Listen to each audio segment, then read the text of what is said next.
Following the advice of the Chrysos heirs, I embarked on the trial of time, only to learn that I had been dead since the moment I stepped onto Emphorius. To reclaim the future that had been stolen from me, we pushed onward in pursuit of the Death Titan, Thanatos. Meanwhile, Anaxa, one of the 7 sages of the Grove of Epiphany, broke free from the surveillance of the Golden Threads and actively sought refuge from the Council of Elders. After winning the Council's trust, he ascended Dawncloud with Circe's the Reason Titan, who resided within him, and sought an audience with Kefali, the world-bearing Titan.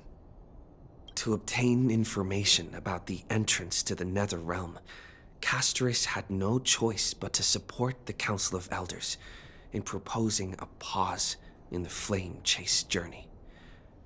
With the aid of the demigod, Cypher, she set out for the ancient city of the dead dragon, Styxia. Castorus successfully recreated the dead dragon Pollux via alchemy and used its power to return to the Nether Realm, where she faced Thanatos, the Death Titan. She returned both the Titan's core flame and the stolen future, restoring the cycle of life and death in Emphorius. Anaxa's soul met Castorus in the Nether Realm, where he proved his hypothesis regarding creation. At the Citizens' Assembly, he cast a pivotal vote and used the charge of blasphemy to thwart the Council of Elders' schemes for power, allowing the flame chase journey to continue. After returning Circe's core flame, Anaxa's physical body completely disappeared. With this, the flame chase journey neared its conclusion, and all eyes turned skyward.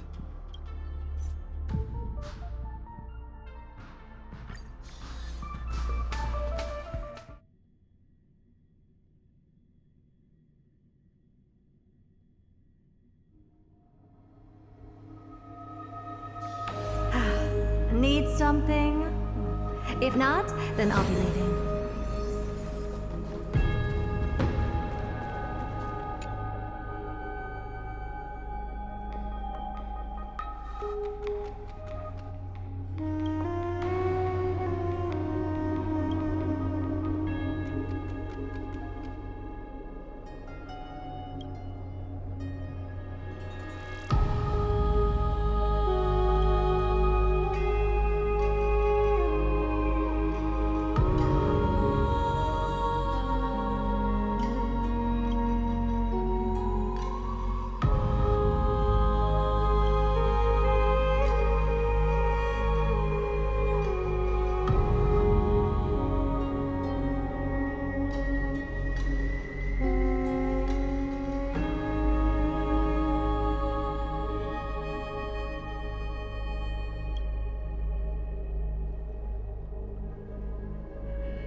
Dixia's moonlight is so beautiful. And the River of Souls is so quiet. It's like everything that happened was just a dream. I wonder if Cass is doing okay on the other side. If I write a letter and put it in a drift bottle, will she be able to read it?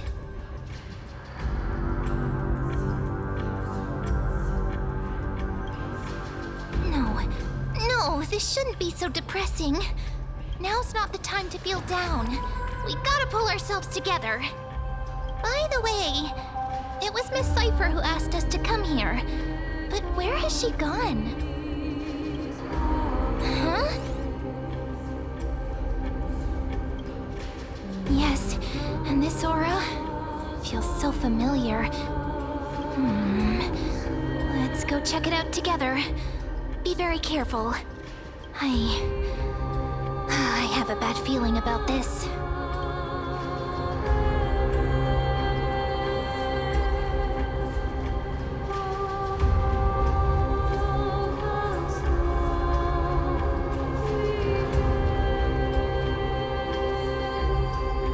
Hey, what's that on the ground? Should we pick it up? Careful, careful. It's a piece of black cloth. Now, where have I seen this before?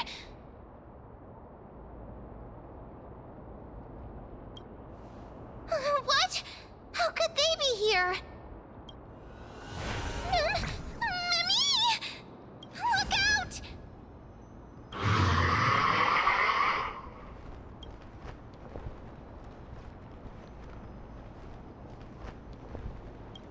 Wait! We both know what this thing can do. Let's try our best to deal with them for now, and we'll slip into the past with time's power as soon as we can. The River of Souls is full of fish, big and delicious. What? The flame chase journey stops. Meow, meow. Meow?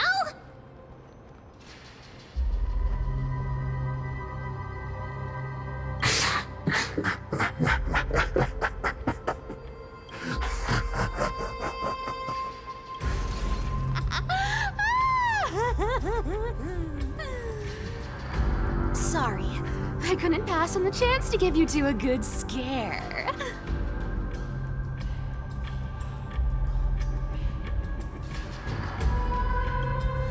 Ah! Don't run! I'm the real Cypher.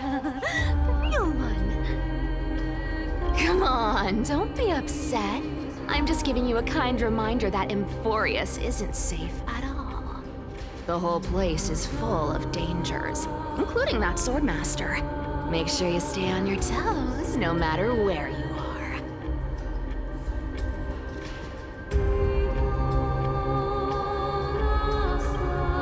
Hey, I'm just making it up to you. You'd do the same in my shoes. So, was that a Flame Reaver disguise? Or a magic trick? It looked so real. Is that the power of the trickery demigod? Disguise? No. It's not as simple as that. Let me think about how to explain this. For example, what did you think when you realized that piece of cloth came from the Flame Reaver's cloak? We thought that maybe the Flame Reaver was around here somewhere? That's right. And then you heard some footsteps. What did you think when that happened? Well, we thought it must be the Flame Reaver coming this way. Yep, exactly. I just used some hints and, mental suggestions to help you believe in a lie. Lies are what Zagreus is best at. If everyone believes in a lie, then it becomes reality. A power to make lies into reality? That's got all my hair standing up. You think I might be lying? No need. The seamstress trusts you for a reason. Someone as honest as you couldn't trick me even if you wanted to. So, there's no harm in telling you. Besides, we still need to team up to go treasure hunting, right? Let's wrap up here. It's time to get going. Oh, was that your teleslate?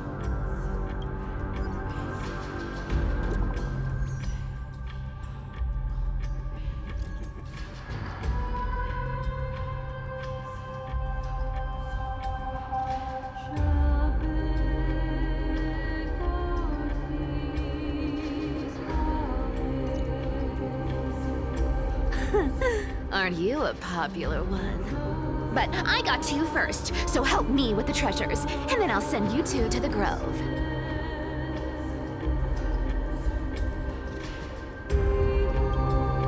Live handsomely. You mean spend all this money? That's so not why I hunt for treasures. Don't forget, I'm a demigod too. And there's a line reserved for me in that stupid prophecy as well. You shall walk with greed and die over petty change. But I don't believe in that. As long as I keep collecting treasures, then I won't need to care about petty change. And as long as I don't hurt other people when I get what I want, I won't be walking with greed. Right? Isn't that simple? So, as long as I keep going down this path, all those predestined prophecies and fates will never catch up to me. That was a long speech. I'm getting thirsty at this rate. The treasures of Styxia aren't gonna float up on their own. Come on, Grey Mystery. Show me what the authority of time can do.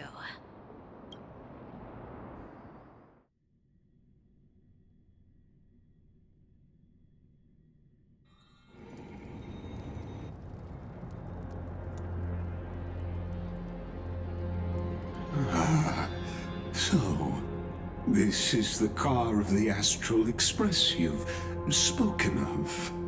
My repository of memories has been enriched with another fascinating piece of information. Thank you for leading me here, Lord Donham.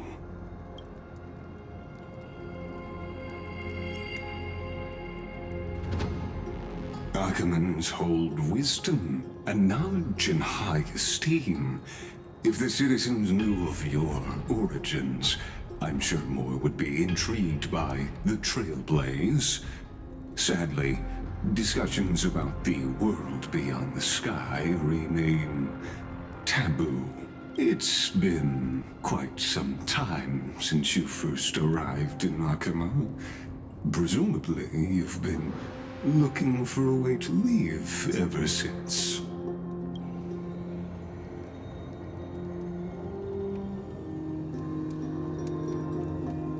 Don't be too hard on yourself, my lord.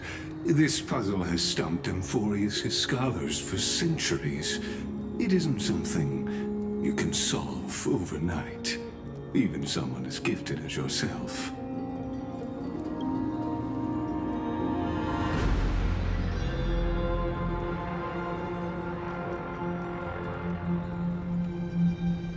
Exactly.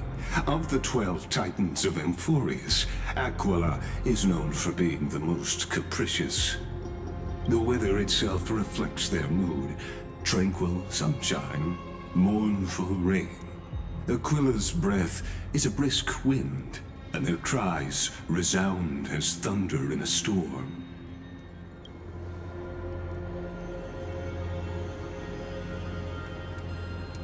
The sky above affects every citizen. It's clear that Lady Aglaya's decision to confront Aquila at the end of the Flame Chase journey was a carefully considered strategy.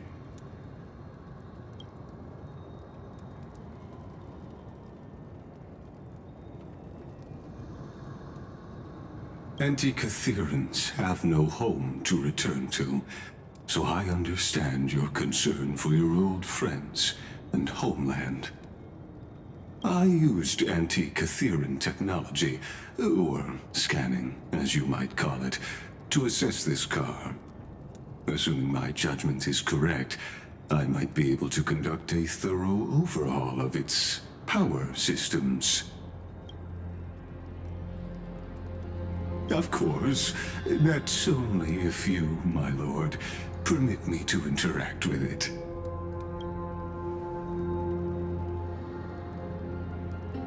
You honor me with your trust. I will be very careful.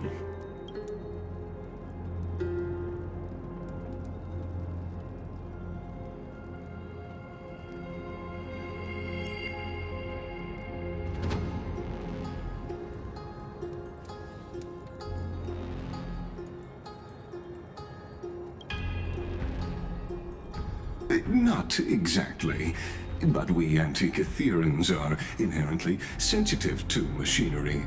Carefully endowed our kind with a unique advantage for analyzing and learning. If you give me some time, I might be able to fully restore this damaged car to its former glory. Then you and your esteemed companion could set off on your return journey sooner.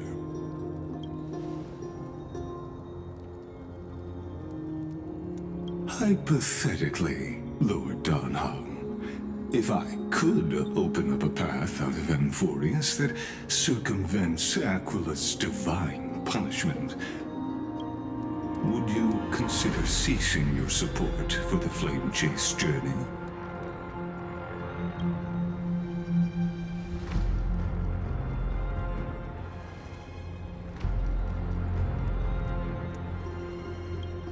It's best if you don't delve too deeply into that question, my lord.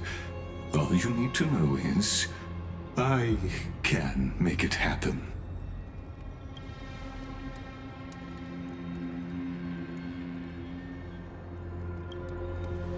The crucial point is, if you and your companion are unwilling to halt your support for the Chrysos heirs, it could offend certain interests.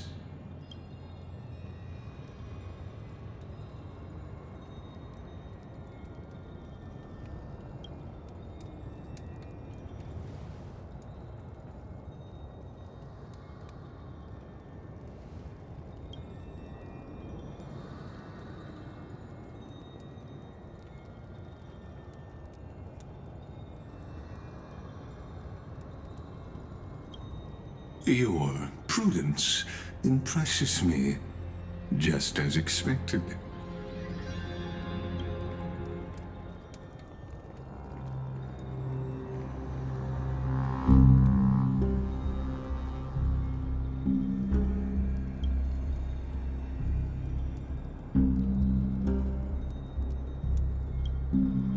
Please don't misunderstand, Lord Donhong. As the Theoros, I have no allegiance to their plans, nor am I obliged to obstruct them. I am neutral. Out of respect for you, I hope to offer a peaceful solution to ensure the safety of you and your companion.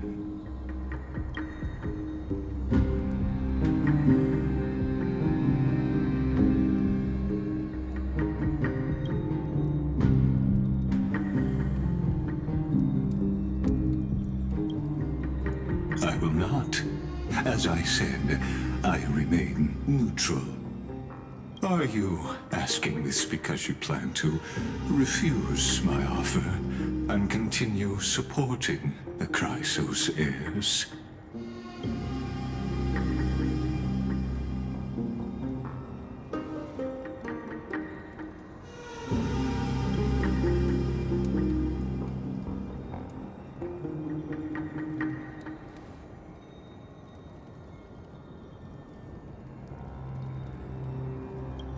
So I see.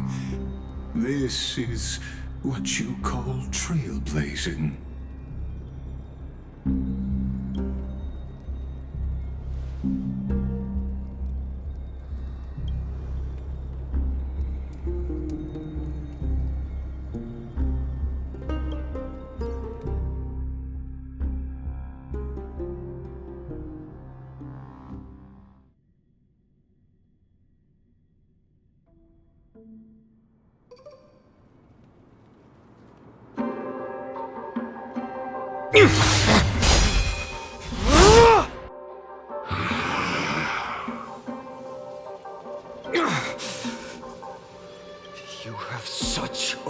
overwhelming power, so...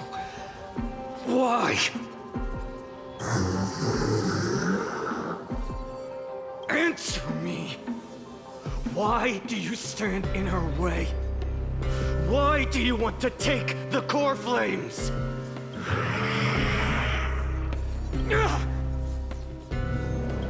Oh no! He can't hold on anymore! Drag him back here, friend!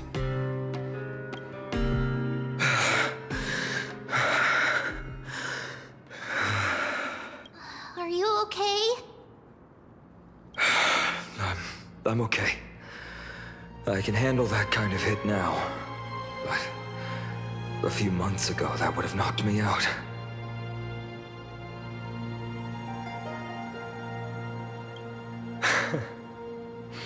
Well, that's why I made sure you were well-fed and rested on the road. Thanks for the help. To face Aquila and other potential threats, I must sharpen myself with the most aggressive methods. Even so, it's impressive you thought of this training method. Battling the phantoms of the past in the River of Time? It's just like the hyperbolic time sanctum that the bards describe. It's working pretty well, wouldn't you say? But combat isn't just about strength and skill. You also need the right weapon. Compared to that guy's weapon, mine feels like I'm swinging a lump of iron. I can't tell you how many swords I've gone through since the training began. Don't worry, I've already arranged that. Of course I need him. I asked him to make a suitable divine weapon for me. It's a little embarrassing to say this, but in order to help me, he deliberately turned down all other business. Oh, Cartonis is part of this flame chase journey after all. Full of energy. Thinking about how he's been recently, maybe you're right. But, Finon, I've been somewhat concerned about you. Lately, you seem more and more fixated on that Swordmaster in black. That's quite the sudden shift in topic. I've been holding this question in for a long time. You're getting stronger, but seeds of unrest are also growing in me. Don't worry. I'm not wielding my sword for revenge. He's been through Nikidor's trial and understands. Those who can't walk out of the shadows of their past are ultimately weak. Times have changed. The responsibility I bear is both precious and fragile. I wield my sword for the future of Amphorius. I will not let hatred cloud my judgment again and neglect my duties.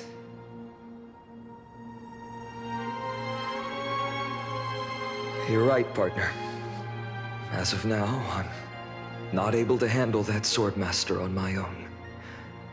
I still need the help of my friends.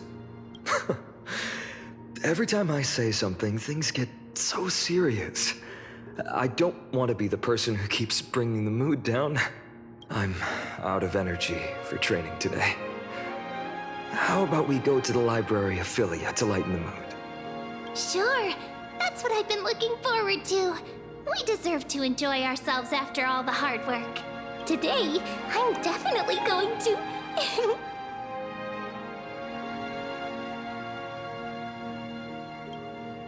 A girl's little secret. Don't pry. That's the charm of this place. You can find whatever you're into here. The three of us might not be into scholarly books, but we could still spend an entire day at the library of Philia.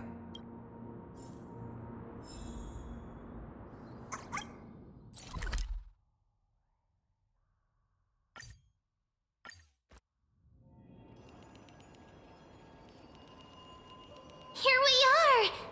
Where was that slate last time? Was it here? Or maybe over here?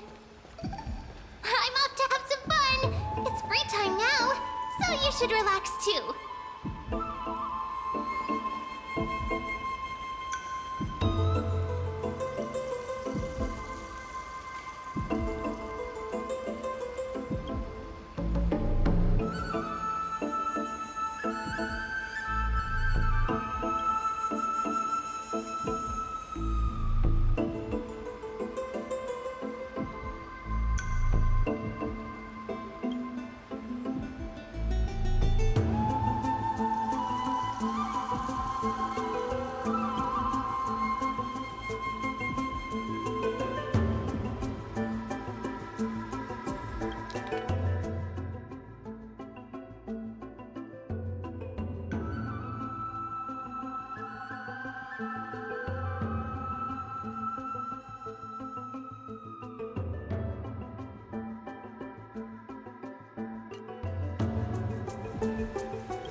I wonder what Finan and Mem are reading. Let's take a closer look.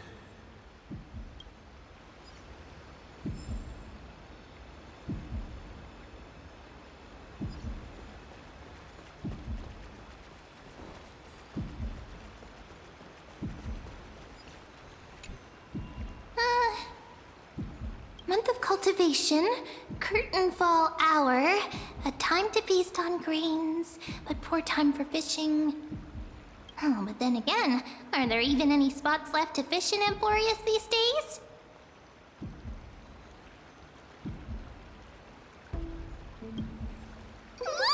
You scared me! Bursting into someone's world like that can really catch them off guard. Well, no more jokes. There's nothing here.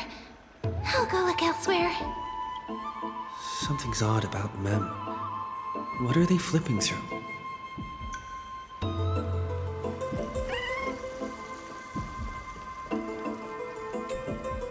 Oh, these cards are so detailed and fine.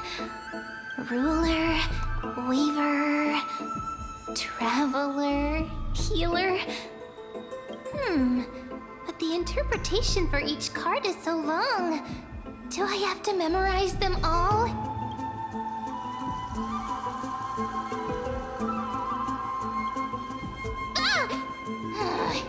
What a coincidence! We meet again. Guess we're fated to be together, huh? But you must be busy, so I won't bother you for now. Hope your day, every day, is joyful. So suspicious. Not like their usual self.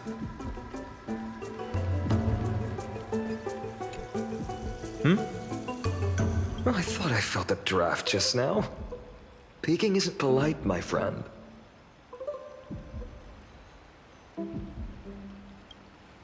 You could have just asked. There's nothing embarrassing about it. Here, look, I'm reading this. Antiques Appraisal. How to Make a Fortune.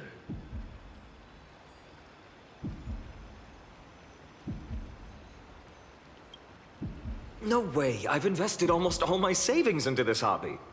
I've spent a lot of time pondering how Aglaia became such an effective leader. Beyond the intangible qualities like personality and ethics, a major reason is her family wealth. That's the perk of growing up in a big city, isn't it?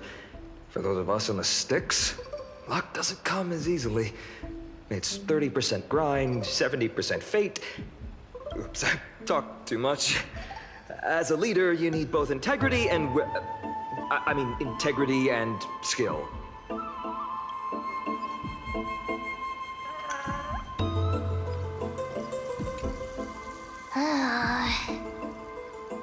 You sure are persistent. All right. I'm totally helpless against your charm. What are you guys chatting about? Is this... the Emporius Divination Compendium?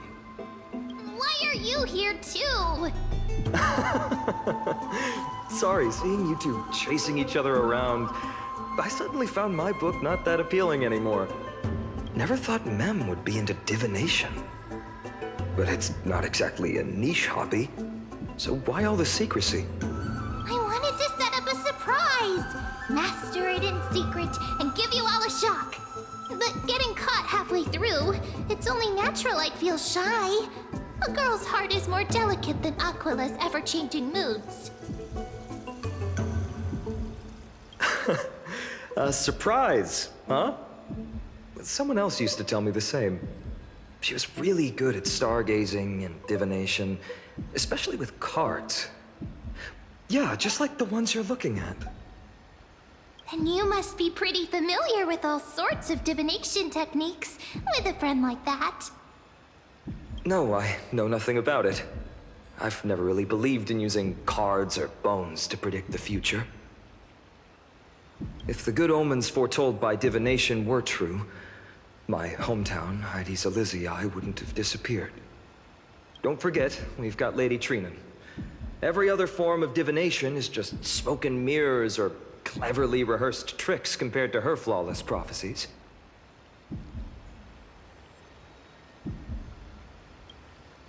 To me, divination could be a power that guides our spirits. Fate always casts a shadow in front of us, clouding our view of the future. That's why people turn to divination. It's just to find a small reason to give them courage to face the unknown.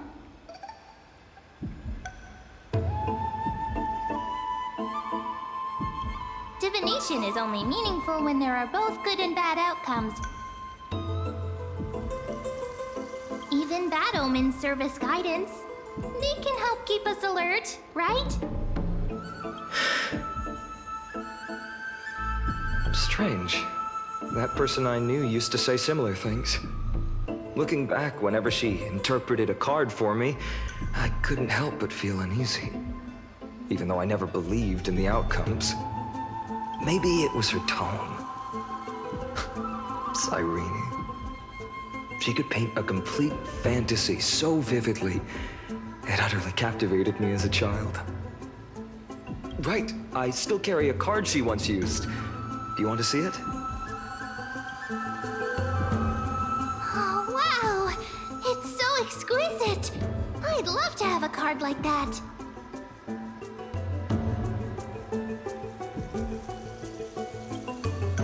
Oh, now that you mention it, yes. It would be even better if it were made of, say, crystal. Speaking of which, partner, there's something I haven't shared with you all. Remember our first trip to the Temple of the Three Fates? The riddle that Orin exposed to us?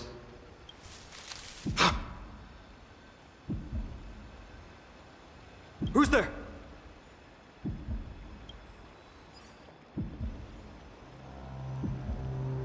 You are...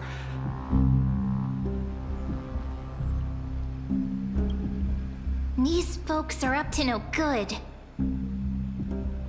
Black clothing, masks decorated with golden blood. Are they cleaners?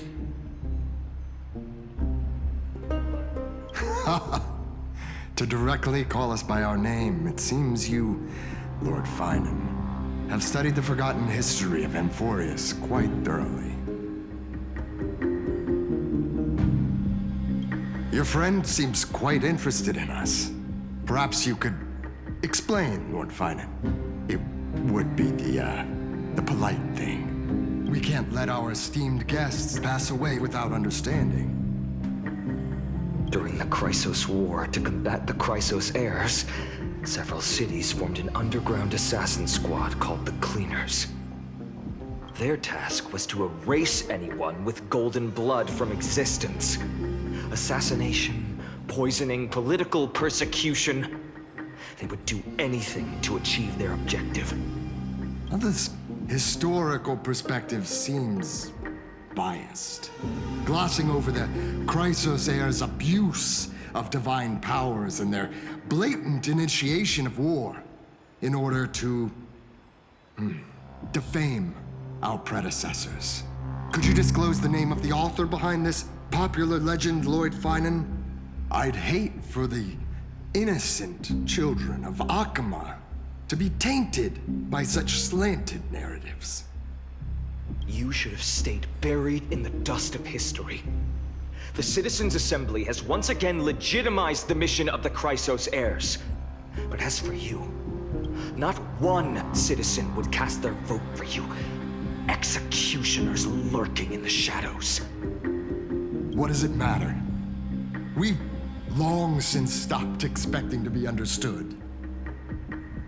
People have become too accustomed to peace, and they've forgotten the disasters that arose from allowing generations of the Chrysos heirs to rule. Complete nonsense. Did you really travel all the way to the Grove just to have an argument? I enjoy dealing with people as straightforward as you, Lord Finan. You've probably figured out why we've come before you.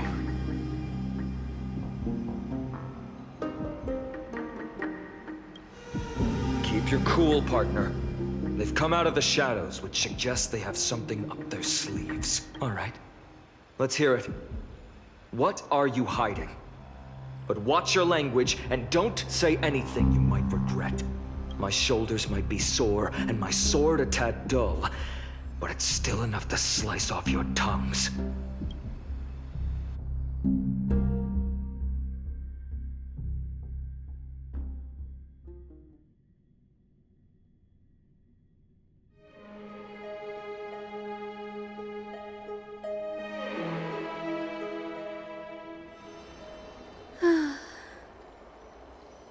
How's it going, Cinny?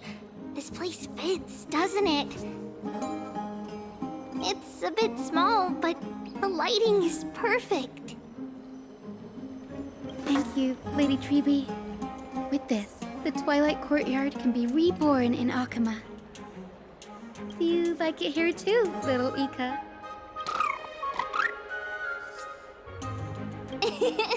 It's so bright here. Maybe you should rename it? How about Luminous Courtyard? Lady Treby makes a good point. But Twilight Courtyard carries the long history of the descendants of the sky, and I'd like it to continue. Right. How does the legend go again? Even Lady Treby forgets things. We just haven't prepared lessons in a while now, so we're a bit rusty. Just give us some time and we'll remember. Now we remember. Kremnos and the Firmament, Volume 3, Section 5. With Seliosi, the Day Thunder Knight, striking down the Eye of Twilight, the divine war between Nikador and Aquila, which spanned centuries, came to an end. Thereafter, the Skyfolk gradually declined. Numerous sky fortresses were abandoned, and their descendants began to establish themselves on the land. Finally, those descended from Seliosi the Day Thunder Knight were welcomed by the scholars under Circes and established the Twilight Courtyard in the Grove. The historical records seem slightly at odds with our memories, but the details from that time have become somewhat hazy to us. Oh, I forgot. For Lady Treby, history is more than just words on a page. It's something you've personally lived through.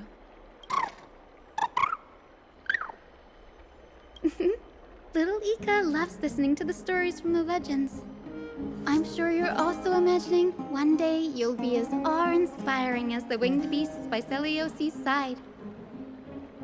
That day will come. I believe it. Just keep growing. Lord Crediros? Miss Hyacinth. And Lady Treby. Good to see you're doing all right. I heard from the citizens you were nearby and came to check. Doing all right. What's going on, Crediros? There's been another violent incident at the market. A shop was smashed and looted. It's the third time this week. How can this be? I always thought that with Lady Aglaya here, Akama would remain peaceful. That was true in the past. But these days, forgive my bluntness, her senses may not be as sharp as they once were. Aggie. In my opinion, malevolent forces have noticed the slack in the golden threads and are now plotting to exploit the opportunity. The Citizens' Assembly just wrapped up. Why is there still unrest? The Chrysos heirs won by only one vote, Lady Treby. From my years of experience, a narrow victory often walks hand in hand with unrest. Trouble. Miss Hyacinth. Trouble. Clementine. Take a breath. What's going on? Please, something terrible has happened at Marmorial Palace. What is it, Doctor? Calm yourself and talk us through. Lady Aglaya. It's Lady Aglaya who's in trouble.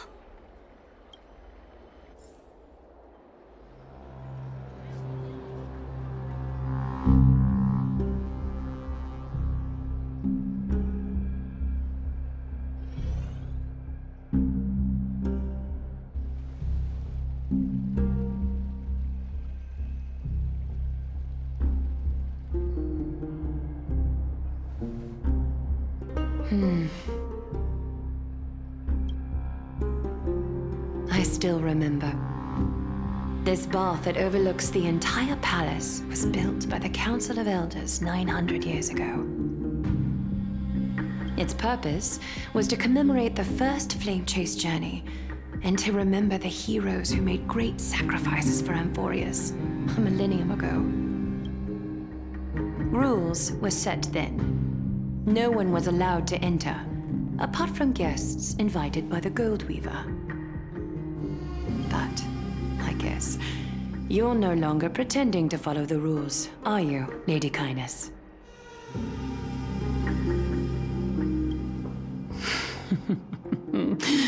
Aglaia. You ageless witch, hiding behind a divine facade to deceive mortals. We've been far too kind with you. Kind? There's no need to use such a word to cover up your incompetence. Anaxagoras humiliated all of you before the citizens. If you still had any shred of shame, you'd throw yourselves from dawn cloud at the curtainfall hour to salvage the last fragments of your dignity. Demigod, why not gaze into the water's reflection and see the wretched face you wear now? These days you're not only blind, but also deaf. The cleaners were born for this moment. When all orders, rules, and laws fail to restrain you, it's time for the dagger to pass judgment. If you're in such a hurry, give it a try. Going toe-to-toe with a demigod? We're not that foolish. The dagger isn't at your throat, but...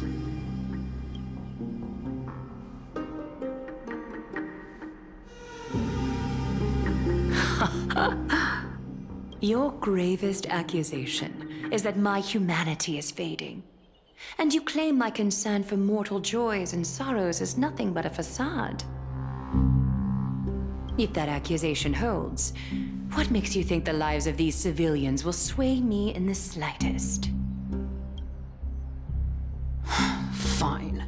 I'll gladly use a few more words to shatter that demigod facade of yours. Like I said, you're not only blind, but deaf too. Lately, your control over Akuma has weakened. You failed to notice the thefts we arranged in the market, nor did you catch wind of the meetings happening in the Dromus workshop. Plots are unfolding right under your nose, yet you remain indifferent. Humanity? Fading? Aglaia, why not use your precious golden thread to peer into my thoughts? See if the gift we've so meticulously prepared for you can move that cold demigod heart of yours.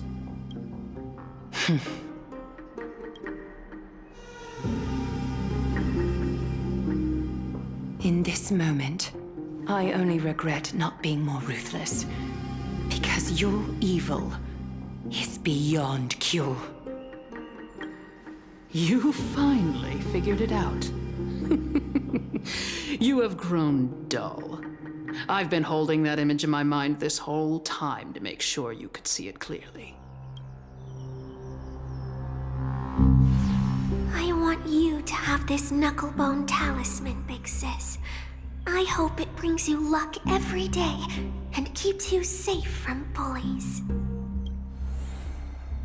That girl who can't speak or hear, what if she accidentally lost her eyes too?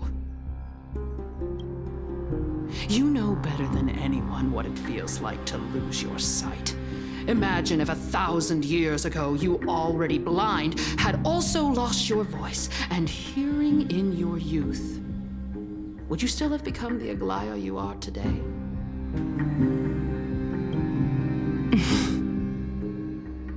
Look at the those broken, pleading eyes. How disappointing. We overestimated your cunning.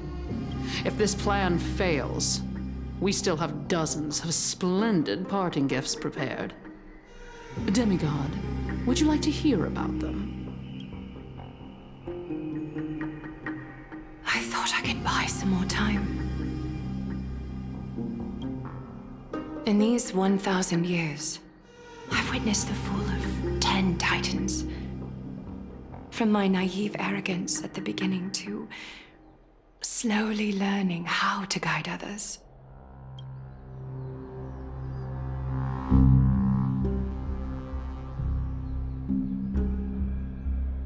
Now, it's time to let go. I should be grateful. Grateful that I've reached this moment.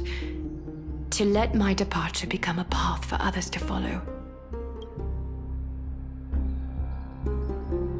Have I done enough? If I embrace that prophecy now, and sink into the warmth of these waters,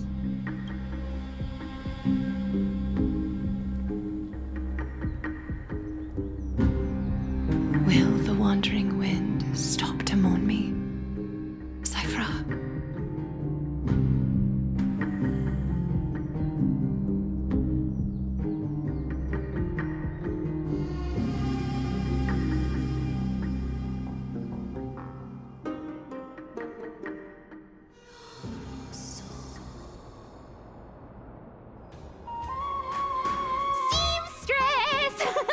I've come as promised. Look at this box full of gold and silver treasures. I bet there's stuff here you've never seen. Come on. As we agreed, I want to buy the most valuable clothes you have. Little thief! You've got some nerve, barging into my shop dressed in those tattered rags. What have you brought? Let me see. Here, take a look. Only the finest goods. See the sapphire? It's even more blue than Fagusa's eyes. Such exquisite luster. I've only seen an ocean's tear of this quality in my mother's treasury. Wait. You've seen one before. And here I thought I'd leave you speechless. What a letdown. It's just an old memory. My family estate all burned to ashes long ago. This workshop is what I built from scratch. Wow! A daughter rebuilding her family business. How admirable. Enough with the jokes. At least you did get to enjoy those luxuries. Mind your manners, kitty. Tell me, Cyphra, where did you come from? And how did you acquire these treasures? I won them fair and square in a bet. What? Do you doubt me? Speak up, seamstress. Give me a straight answer. Do you want these or not? Strange. You're clearly lying to my face. But my golden thread doesn't tremble at all. That's because I'm not lying. I've been telling the truth from the start. Is that so?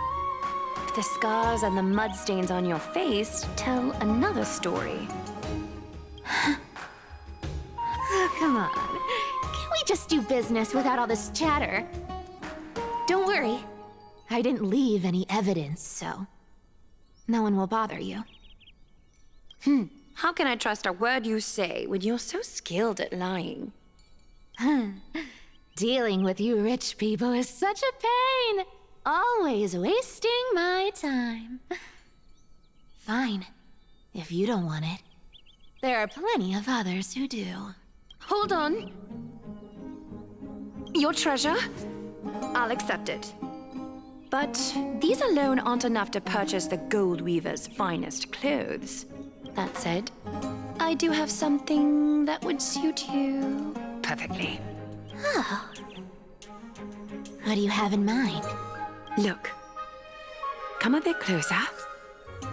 Oh, it's shimmering gold. absolutely stunning. These golden boots are the gold weaver's greatest treasures.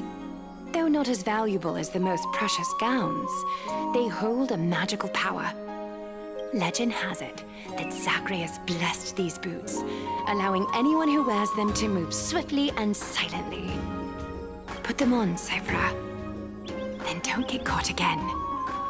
A face as lovely as yours deserves better protection. You rich folks just love sticking your noses in everything, don't you? Well, I'm taking these now, so don't get any second thoughts. What's wrong? Do you have a smaller size? These are way too big for me. Well, I suppose you'll have to grow into them.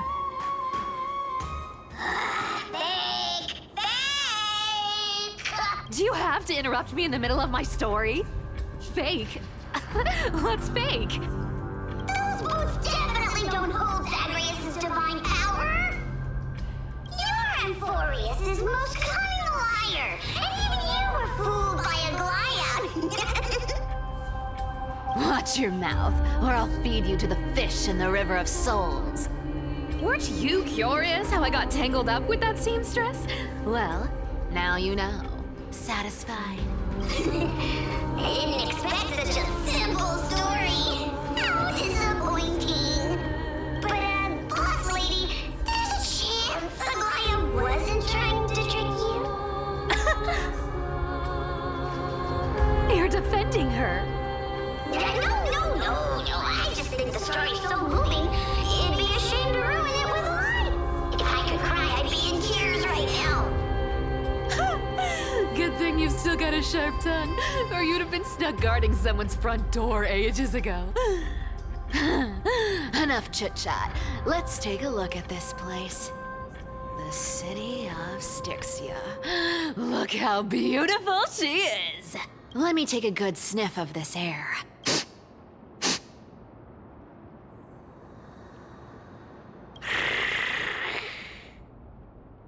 This air, it's filled with the scent of treasure everywhere. Wonderful, just wonderful.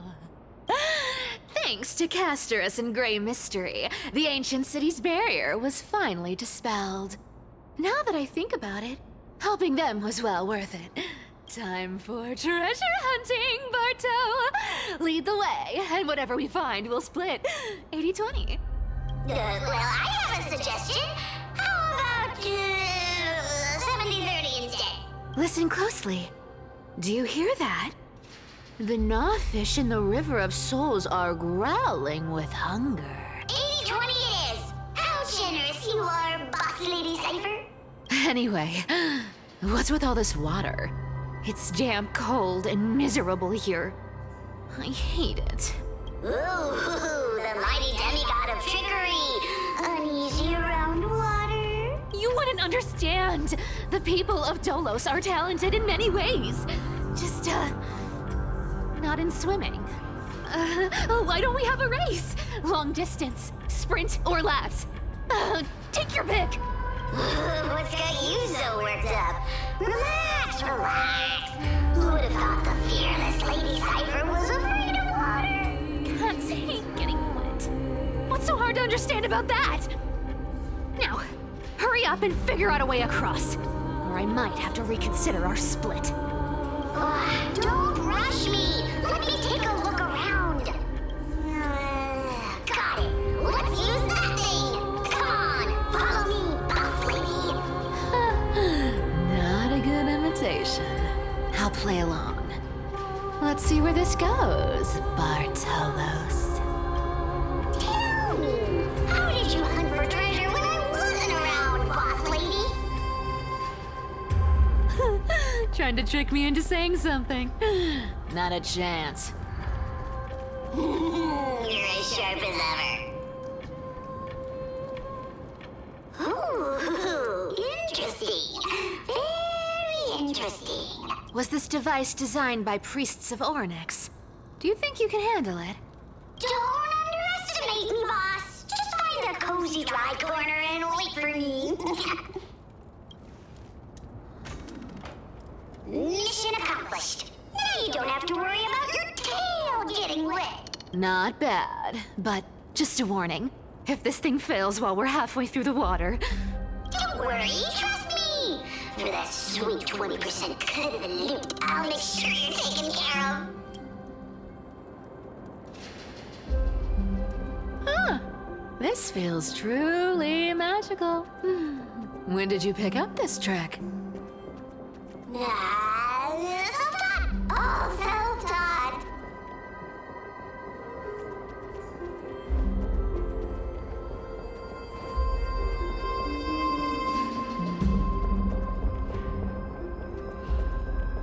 We're here. Can we turn off this spotlight now? It's really blinding. No problem. Just use the device over there to shut it off.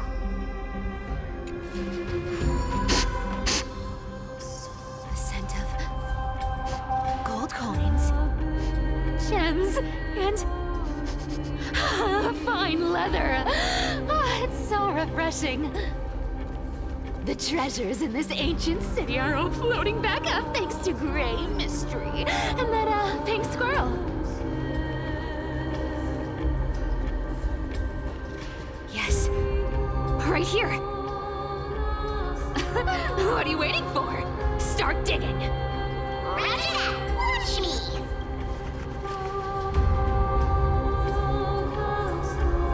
Wow! That's a huge chest. Move over. I want to open it myself. Wow. A massive haul. Unbelievable. It's hard to imagine the kind of luxurious life the people of Styxia once led. As expected for a realm of Fagusa's disciples. This entire chest is filled with ornaments made from ocean's tears. Here, take this. See if it suits you. Ooh, thanks for the gift, boss. Much appreciated. Look at the clarity of this purple crystal. It matches my skin tone perfectly. Oh, safer. You truly have the most refined taste of all thieves and Amphorius. Let me try this on. Where is my treasure? How long have we known each other? I can't believe you still fall for this. This is... How could I have forgotten about this? I'll believe it as true, and a lie becomes reality. What a convenient ability. The demigod of trickery's divine gift. Far more practical than any golden thread or teleporter. All right, enough fooling around. Here's the real thing. Lead the way. Cypher rules! I've already pinpointed the next trove of treasure! Starting navigation. Boss lady, we're set to make a fortune this time! Got any plans on how to spend it? Of course. Spend nothing. Have you forgotten my silly prophecy? I remember, of course. Whoa! Isn't that like... Uh-huh. Isn't that... Once activated, this thing makes a racket that can be heard for miles. It's just too stupid. Seriously, what was the Titan thinking when they came up with this thing? Hey, if you don't want the trickery to be exposed, you'd better start by keeping your mouth shut. What do you say? Boss lady, you're absolutely right. I'll be careful with my words.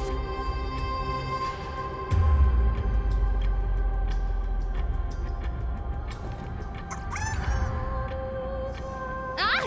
This thing's way too loud when it's on. Let's not stir up more trouble, okay?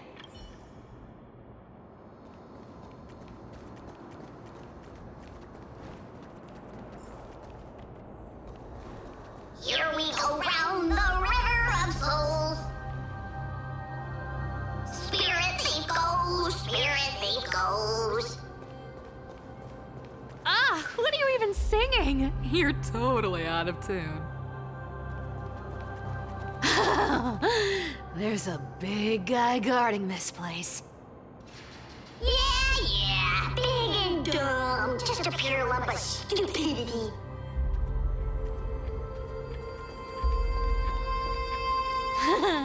Look at its face. Oh my, how could something be so ugly? Yeah, so ugly. Ugly enough to make even me, a little imp without a digestive system, feel nauseous. If that ugly brute messes up my face, even the stoic Talantin might end up shedding a tear. Indeed, that would be heartbreaking. Clearly running away is the sensible choice. So, how about you take the front? I'll attack from the side. Right. Fleeing fits a rogue nature. Huh?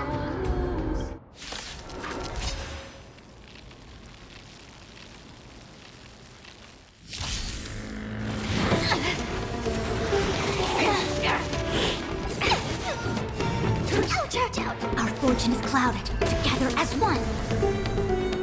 Expand your thinking. Glimpse the unknown.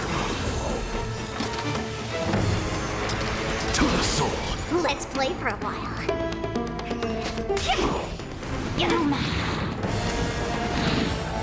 Never seen perfection before?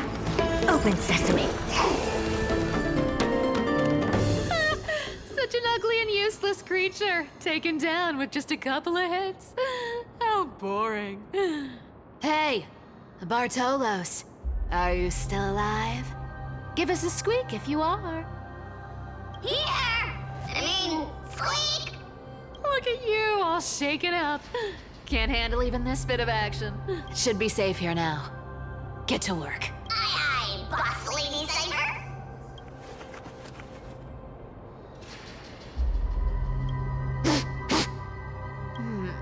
It doesn't smell like anything valuable this time. Since we've already dug it up, let's open it and see. Huh. Is this?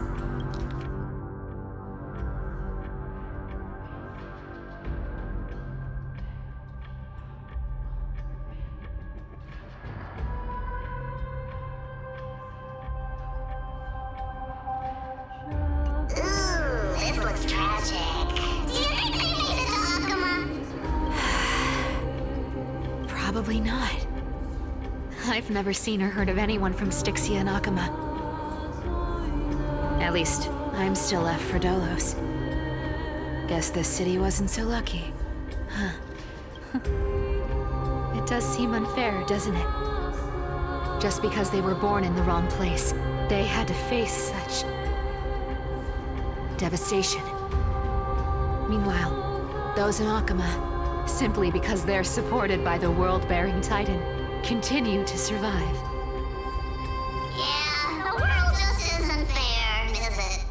Speaking of the world-bearing Titan, Cypher, didn't you tell me once you used to be an apprentice at Kephal's priestly court? Huh. Did I?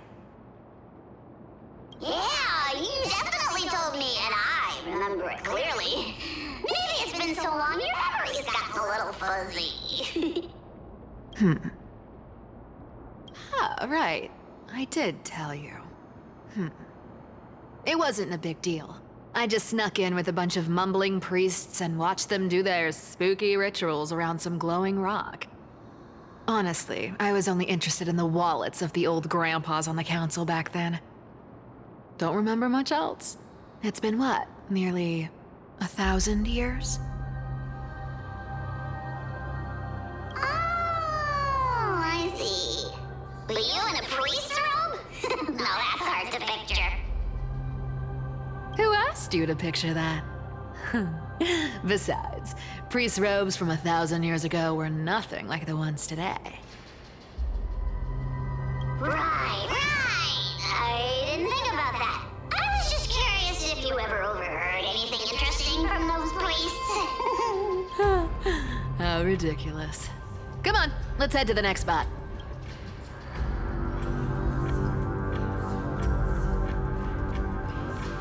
Where did this roadblock come from? Ugh, this is so annoying. The treasure is right in front of us. Oh dear, we're stuck here. But I have a plan. Should we call on that big, noisy, cumbersome hand of Xandrias? Never thought that thing would actually come in handy. All right. Do you want to handle it? Leave it to me, boss. I don't need a controller. After all, you know.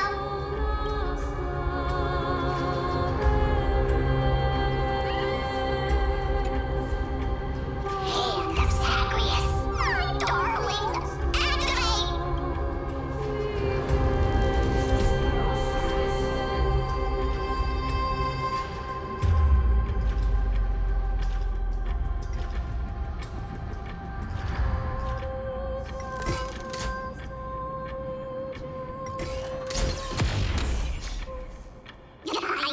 Looks like a charm. Not bad. However, I still don't see how this ties into trickery. Let's go to the next room! Hey, slow down! That question you asked me earlier. I think I just remembered something. What? What did I ask? You know, that question. The one you specifically asked me. Right after we dug up the second chest. Forgive me, boss lady, but have you been under a lot of stress lately? I didn't ask anything. You must have imagined it. Oh, is that so? Maybe you're right. I have been a little on edge lately. I need to relax. All right, let's move on to the next treasure trove. Treasure, let's go!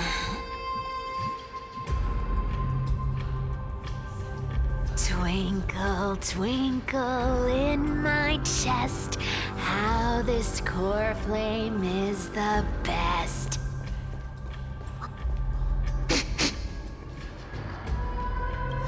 This scent feels like something incredible is buried here. Incredible indeed! If even boss lady said so, I'm not be excited. Do I need to give instructions here? Get digging.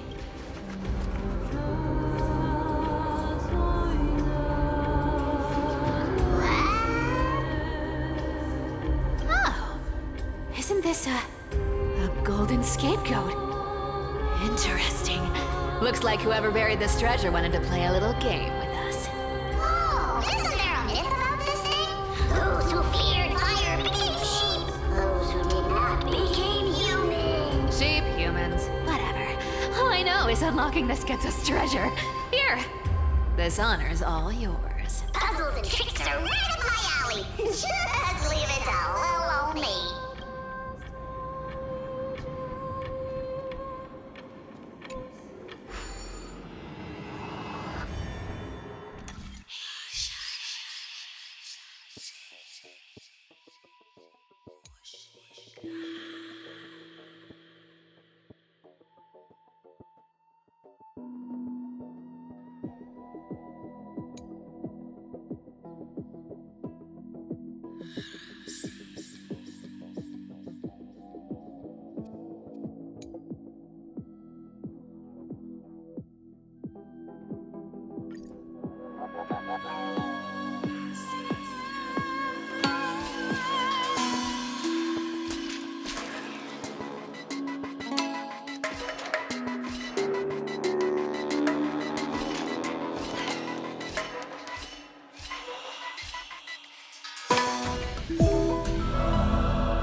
Told you, nothing can stop me.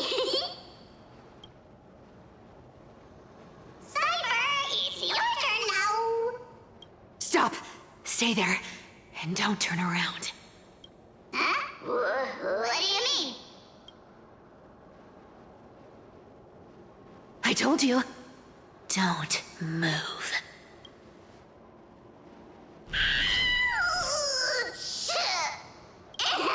My poor old back. What are you doing? Shh, quiet. Don't say anything unnecessary. That seamstress. She's listening. What? Boss, do you mean? Stay put and keep quiet. I'll handle her. Whoa, whoa. Seamstress. Getting sneaky, aren't we? Did you think I wouldn't notice your little spies lurking around me? As time passes, I find myself leaning more and more on blind luck. With only the power of this little nymph, naturally I couldn't slip past your sharp eyes, Cyphera. Even if you could fully control Bartolos's mind, I would still be able to see through your disguise. Aglaya. You've gone to such lengths to spy on my every move. What exactly are you after? I've told you before, you don't need me to succeed. Why don't you just let this go? I already made an exception and got involved with Castorus and Grey Mystery. Asking for more now. Isn't that pushing your luck a bit too far?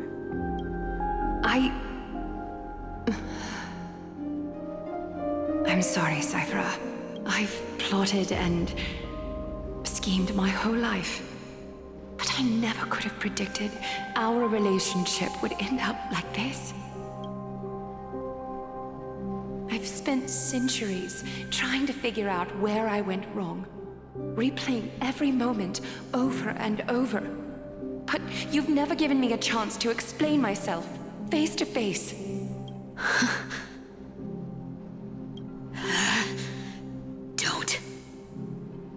Don't talk to me like that. You know I can't take it. 1,000 years ago, out of foolishness, I let my silence steal away the most beautiful sound I'd ever known.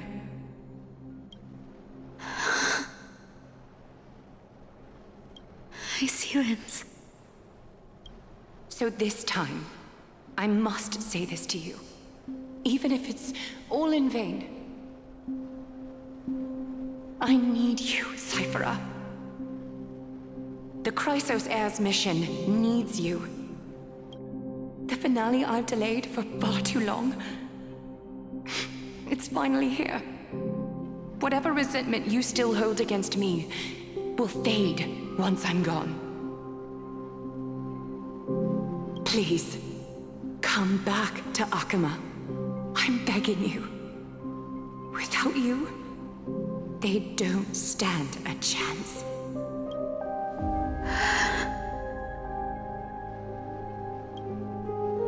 I'll think about it, seamstress. But stop watching me. Unless you want to lose me for good. Don't worry. As much as I'd love to hear your voice again, to see your face, it seems that chance will never come. Goodbye, Cyphera.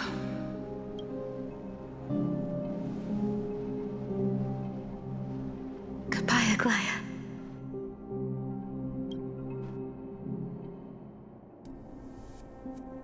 Ah, what a shame. I thought there'd be some real treasure under that goat's head. Turns out, everything in that chest was soaked in water from the River of Souls. Nothing valuable left. Those relics were once priceless. But time has eroded away all that they once were. Aww, hearing that from you makes it sound so sad. Wait, why am I getting all sentimental? I haven't even processed what just happened. That horrible woman. When did she... Oh! If you see her, let her know this. As demigods, we can't avoid our duties forever. Oh, could it have been back then when... Do you remember now? Looks like you don't need me to jog your memory. She must have slipped that nymph into your pocket while you were distracted. Don't underestimate that bug. It's every bit as dangerous as the seamstress's golden thread. Let your guard down for even a second, and it might take over. Make you spill secrets you'd never share otherwise. Whoa, that's like some brainwashing monster straight out of the Black Tide! Creepy. Boss, how did you realize something was wrong? I'm curious. What exactly did that nymph make me say? Actually, it gave itself away very early on. Speaking of the world-bearing titan, Cypher, didn't you tell me once you used to be an apprentice at Kefali's priestly court? We've been partners in crime for 1,000 years. We've talked about everything there is to talk about. Except for that one experience at Dawncloud. I never told you about that. I absolutely wouldn't have shared that with anyone. But, boss lady, there's a chance Aglaya wasn't trying to trick you? And as far as I know, the embodiment of trickery despises that golden thread which forces people to speak the truth. You'd never defend Aglaya. Isn't that right, Zagreus? You have a terrifyingly sharp mind.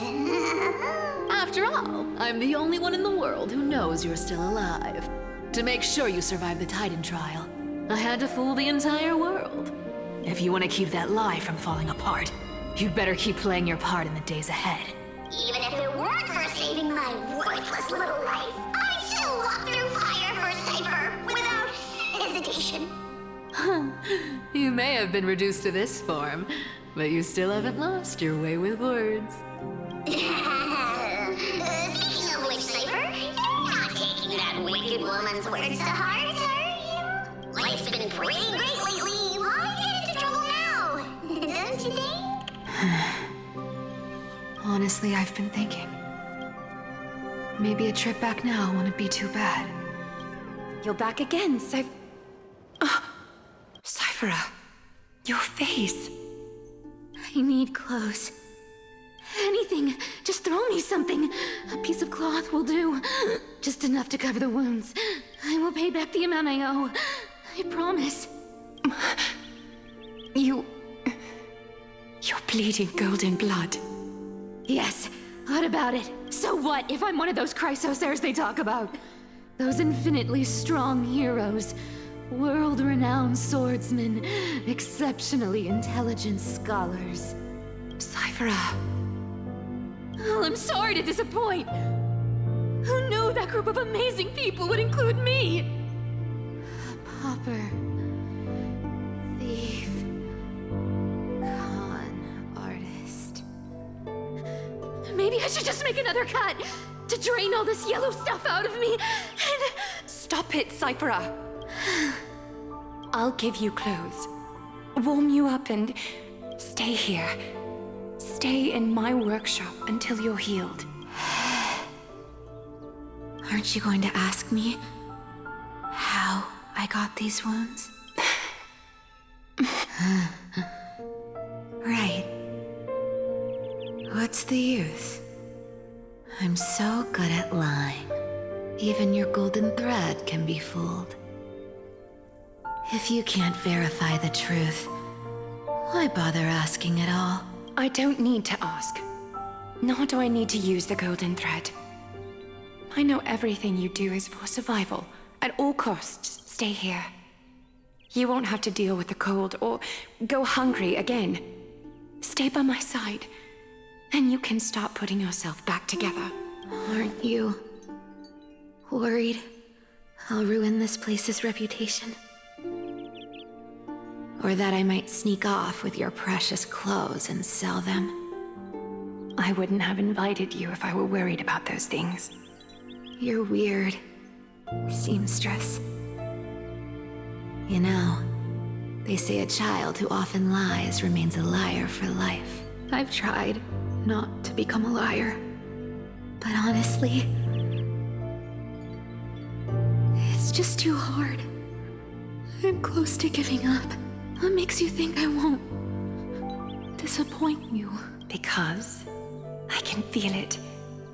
Not with the power of a demigod, but with the heart that beats in my chest. You love this place. That's why you keep coming by, but also why you hesitate to stay longer. You worry you'll tarnish the Gold Weaver name.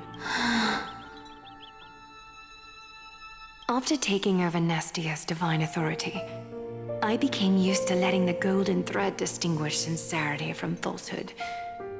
However, the mission I need to complete requires me to learn to trust and rely on my heart. Cyphera, you're an honest thing I've given to this world. And also a challenge the world has given to me. Stay here with me.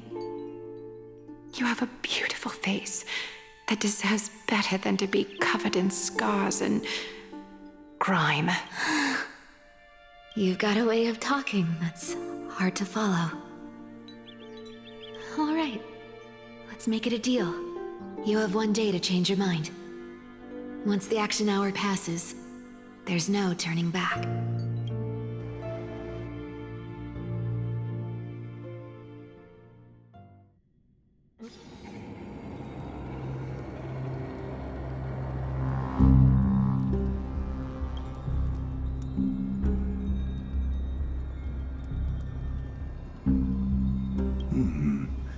Pressure, fear, planting seeds of anxiety.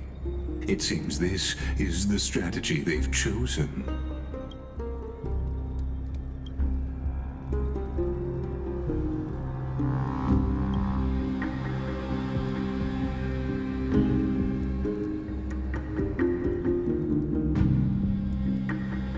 From what I know, these stories are true.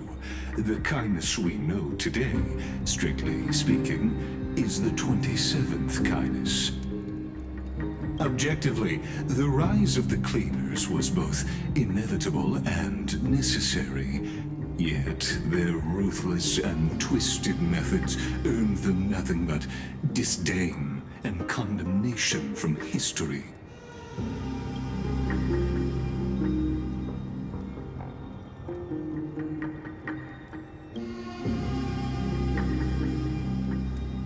Even in these crumbling end times, there are always those who find ways to profit from the chaos, to ask the vested interests to abandon their status, wealth, and ambitions in this world for a distant ideal may be no easier than creating a miracle.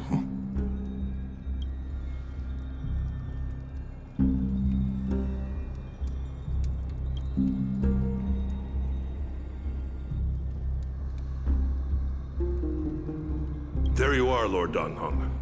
We couldn't reach you on the teleslate, so the Holy City Guard almost assumed you two had met some terrible fate. You pests crawling in the shadows, back off. Your plot ends here. You played your hand. Run while you still can. It might be your only chance to survive. Stay away from Akama forever. If you set foot there again, the fury of its people will tear you apart. Because Aglaya is dead, and in the eyes of the Holy City citizens, her blood is on your hands.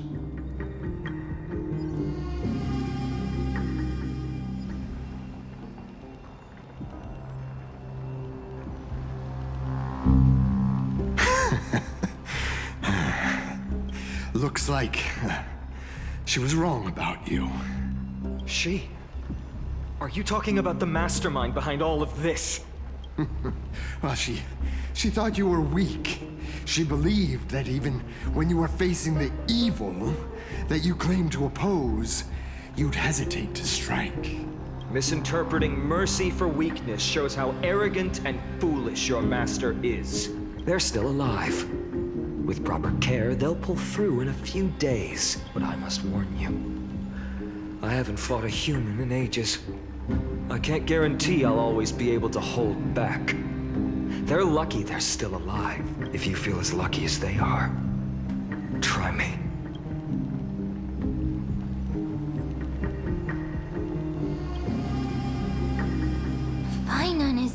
seriously upset. Get out of here. Don't show your face around us again. If your master wants to stop the Flame Chase journey, she'd better bring an army that makes Kremnos at its peak look like child's play. I've said it more than once, Lord Finan. We're not here to start a fight. We came only to ensure you weren't anywhere else. While you were unaware, we already accomplished our mission.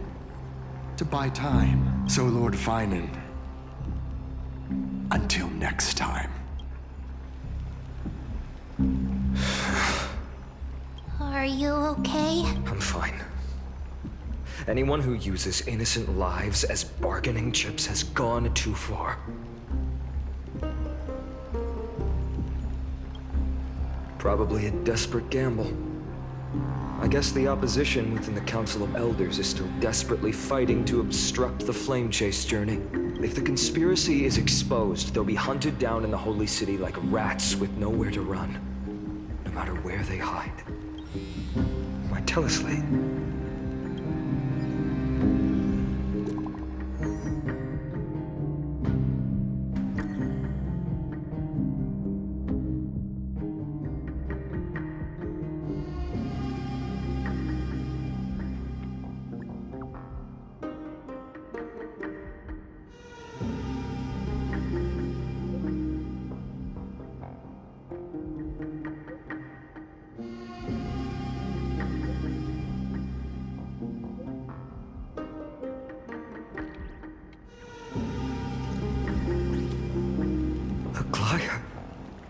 Is this blasted?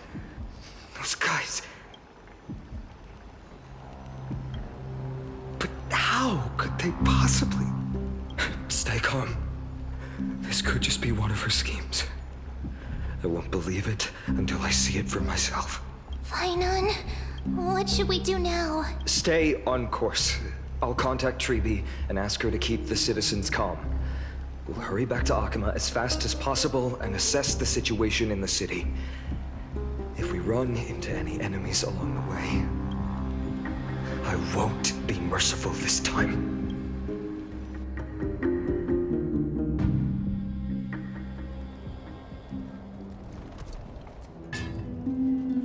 Cartonis? You're forging a sword for Finan, aren't you? I haven't seen you wield the hammer in so long. I couldn't help but be entranced by the sight. You, Aglaya.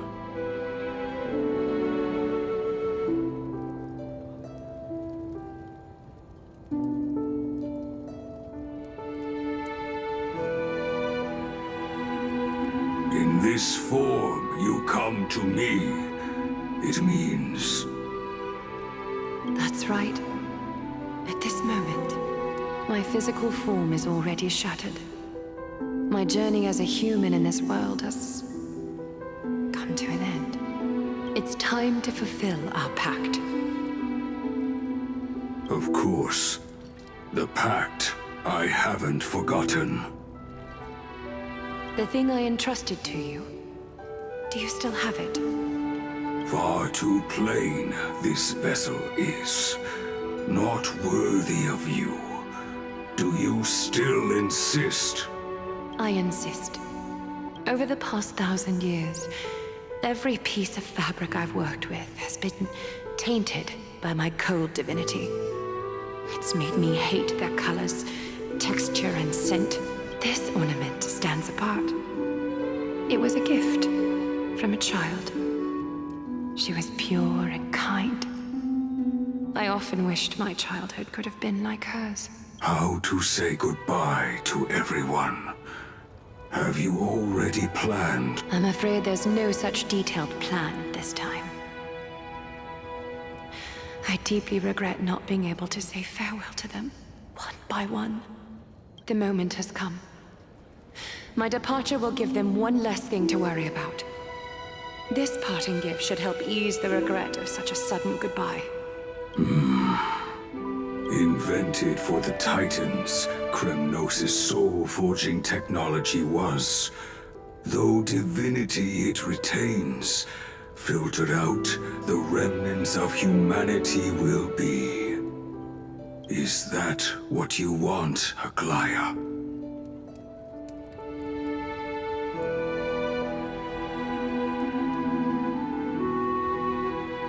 You've confirmed this with me repeatedly. Yes, Cartonis, I need you to do this for me. Condense my divinity into this ornament. It might still be useful in the future to help them complete their mission. Selfless until the end. Envy that child, there's no need to. Already lived a grand life your humanity has. Your praise puts my heart at ease, Grand Craftsman. Please, take me through the lost tempering that fate has to offer.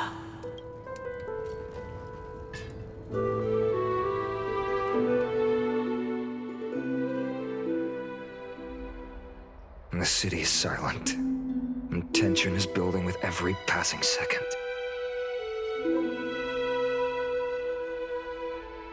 The news is probably spread by now. Every household is locked up tight, and all the market stalls have closed down temporarily.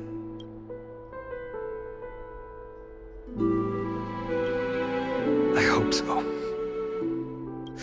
I just can't believe she'd be taken down by a handful of assassins. If this is all part of a larger plan, Traby must know something. She just couldn't say it in the message. Let's go find her.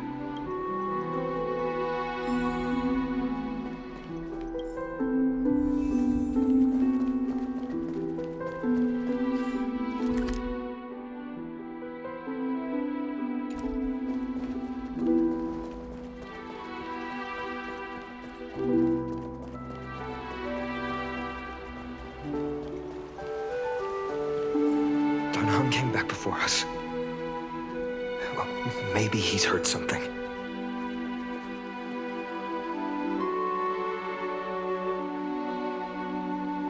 Don't worry. The cleaners didn't lay a hand on us. Lord Krateros, were you in the city when it happened? What exactly went down? Regrettably, no one knows the details of that moment. Eyewitnesses only saw... It's fine. Just tell me. Eyewitnesses at the Memorial Palace saw Aglaya fall from the Chrysos airbath. Oh, gods. She showed no signs of life by the time the Holy City Guards approached to check. They were too afraid to jump to conclusions. After all, she was a demigod who lived for over 1,000 years, the leader of the Chrysos heirs. Most citizens of the city believed that death couldn't touch her. She was pierced through the heart by a uniquely crafted dagger.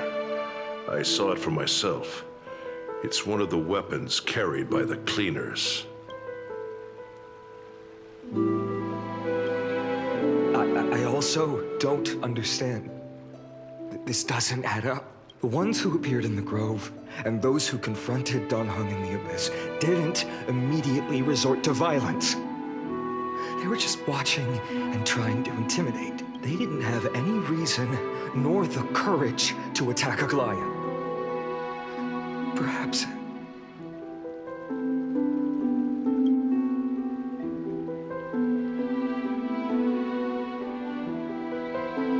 I'll stay here to lead the guards and maintain order. Find out what happened, but don't take too long. With Aglaya gone, someone has to take her place and lead Akama.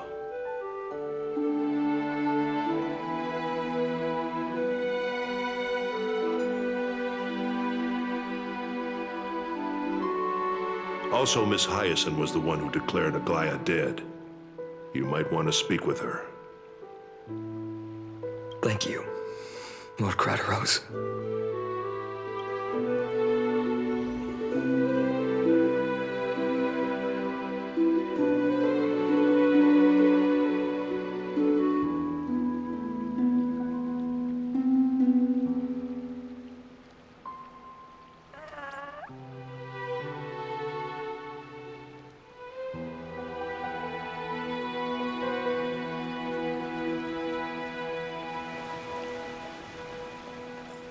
The baths are empty.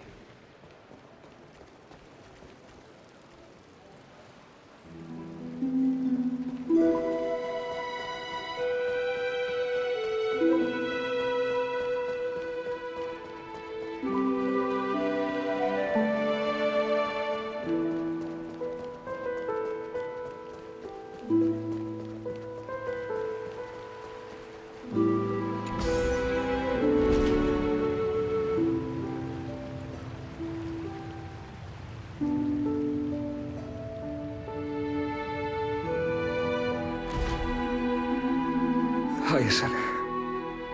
You're back. I'm fine. I've been staying close to Lady Treby and Lady Trinan after the incident. It's great that you could come back so quickly. They need someone with them now. Yes, we witnessed her final moments. I tried to treat her immediately, but even the sky's blessings. Declaring her death was the hardest thing I've ever had to do as a doctor. Lord Finan, don't push yourself. You're carrying a heavier burden now. Please, don't fall. It's fine. I can handle it. What I've lost is a mentor and a comrade in arms. But for Treby and Trinan, they've lost a 1,000-year-old bond. Like they're losing a part of their lives. You should rest, Hyacinth. You've been awake for a long time, haven't you? We'll handle things from here. Okay. See you later, everyone. Next, we should visit Lady Treby.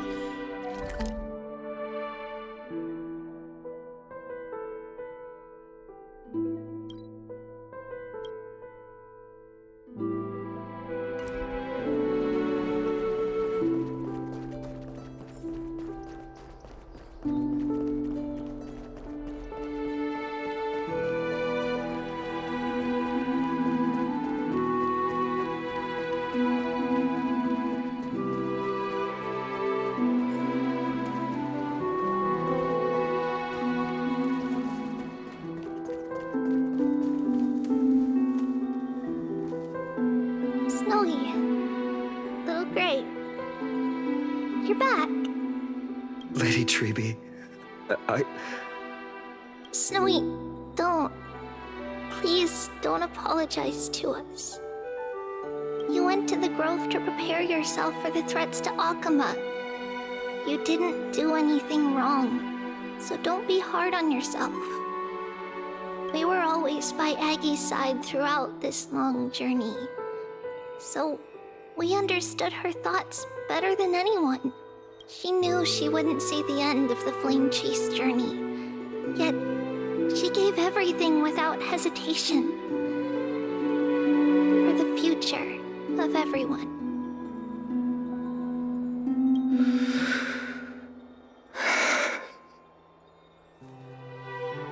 I know what Aglaya expected of me. Right now, the last thing Akama needs is a leader wallowing in self-pity. The scroll over there was entrusted to us by Aggie. She instructed us to hand it over to you when the time was right. I think now's the right time.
Finan, my humble student, my trusted colleague.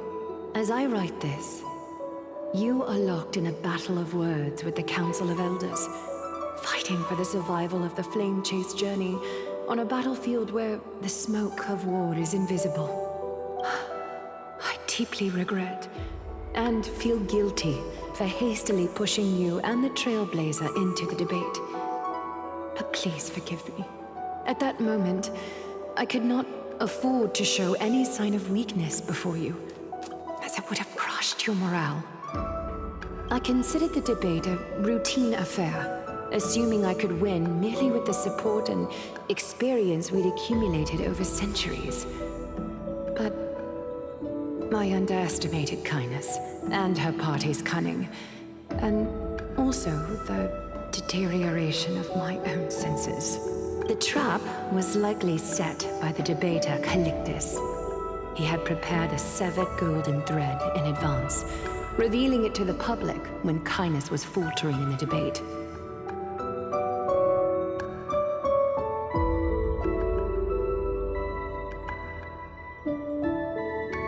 He claimed I was reading everyone's thoughts with the golden thread to cheat in the debate. I could have countered that low tactic in 100 ways, but my words slipped out before I could even think about them. With deceitful scoundrels like you in the crowd, I have no choice but to rely on the golden thread to keep watch over everything in this holy city. You can imagine the reaction that comment provoked. At that moment, I felt my time was running short. The divinity in this body might be eternal, but that is not the essence of me. I am a daughter of humanity, born of my mother, and I will die as a human. Realizing that my humanity was fading, I began to plan my exit. What kind of departure would not waste such a belated death? I have yet to find the ideal answer. But I knew I couldn't simply fade away in my sleep like anyone else. The serpents have always lurked in the darkness, terrified of their heads being cut off by the golden thread. If my departure were to be calm and uneventful, it would only lead to a swarm of those serpents emerging from their nests. Regrettably, a peaceful death is a luxury I cannot afford. I must feign weakness deliberately to make those serpents lose patience and act rashly. Just as they think they've struck and sunk their fangs into my heels, that's when I'll strike back, igniting the final blaze to burn away the threats hidden in the shadows. The blaze soaring into the sky might sow fear and confusion, but I have no worries about people losing their way. After all, Arkema still has you to guide them, Finan. You're not perfect, Finan. I've witnessed your confusion, recklessness, and deep sensitivity, dawn after dawn. The heavy burdens of your past have always weighed you down, inflicting deep pain. Yet, in your way, you are perfect. You embrace everyone's imperfections, always ready to find the precious qualities hidden beneath their rough exteriors. Unconditionally. That might be what sets our Sky Father Kefili apart from other deities. They recognize the imperfections in their creations, yet still choose to shine their light on them, offering protection with unconditional love. Finan, while you zealously pursued strife, believing it to be your destined path, from the very beginning, my thoughts have never changed. You are the destined world-bearer of Amphorius, the gate to Amphorius's future. Go, complete the flame-chase journey of the prophecy, ignite the stars, and inspire hope in the hearts of humanity. I will be waiting at the end of the West Wind, looking forward to the miracle you will create. Aglaya, how could I possibly be worthy? of the burning torch you've passed into my hands.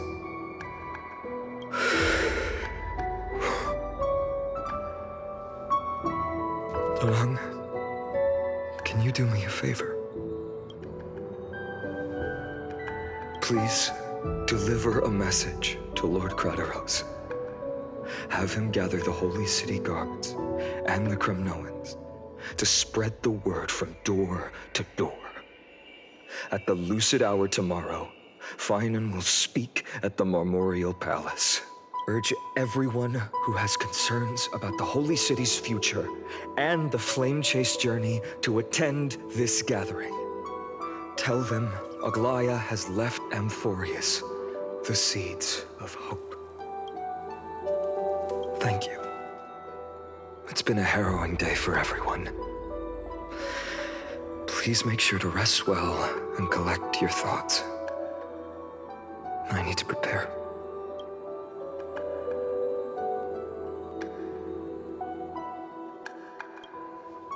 Cartonis, what brings you to Marmorial Palace?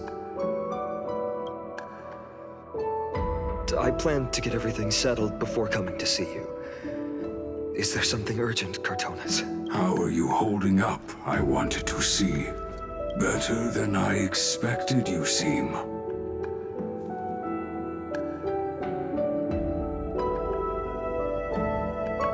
There's no room for doubt anymore.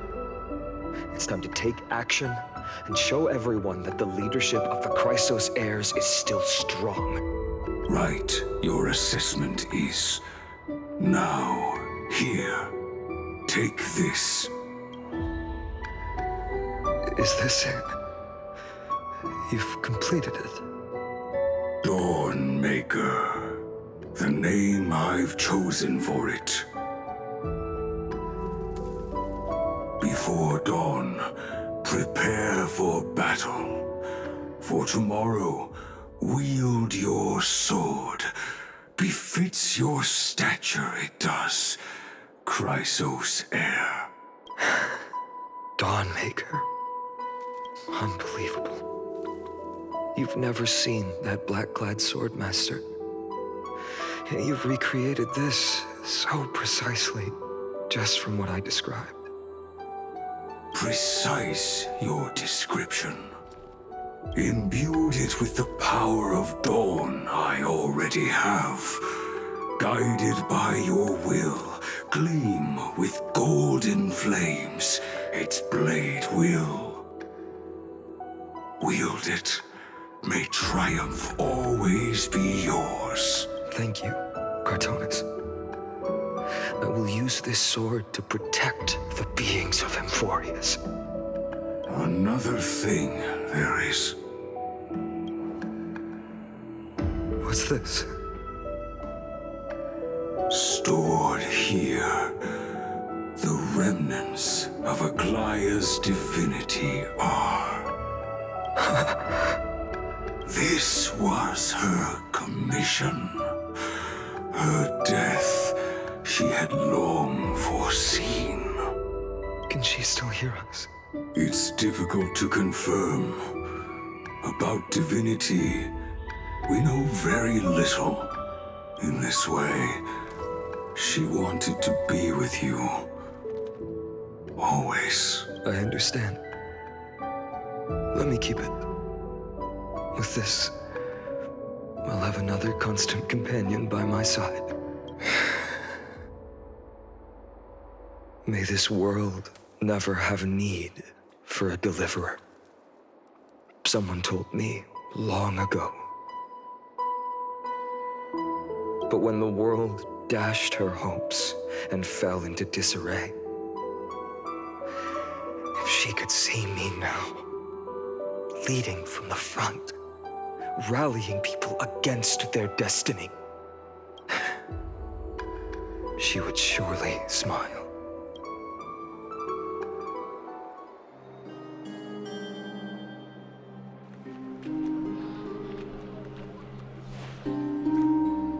How will the Holy City continue without Lady Goldweaver? Look! Lord Finan is here.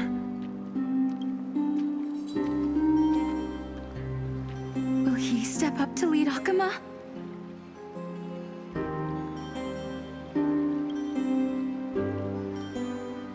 Not long ago, I spoke at the Citizens' Assembly at Dawncloud. I wrestled with every word, searching for the right ones to rally support and keep the Chrysos Heir's flame chase alive. In the end, I remembered a lesson from one of my teachers. In battles where words are weapons, outrage and blind passion often overpower reason. I followed his strategy. I painted my opponents as nothing more than pests, tore apart their character, and laid out their crimes. The strategy worked. I secured enough votes to achieve my goal, but afterward, there wasn't even a flicker of joy. I realized that apparent victory masked a deeper failure. In my pursuit of success, I fueled division and strayed far from my very purpose that led me to the flame chase journey. This journey was supposed to unify, not divide, to strengthen us, not weaken us. It was the gold thread that mended our rifts in the past. Some saw it as a means of surveillance, a tool of control. But no one can deny that it was Aglaya who held this city and even this shattered world together. Now she is gone. Yes, as you have heard, the demigod Aglaya, who guarded the holy city for a millennium, has indeed fallen.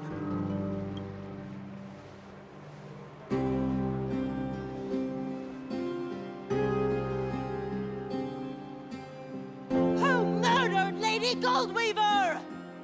Find the murderer! Make them pay!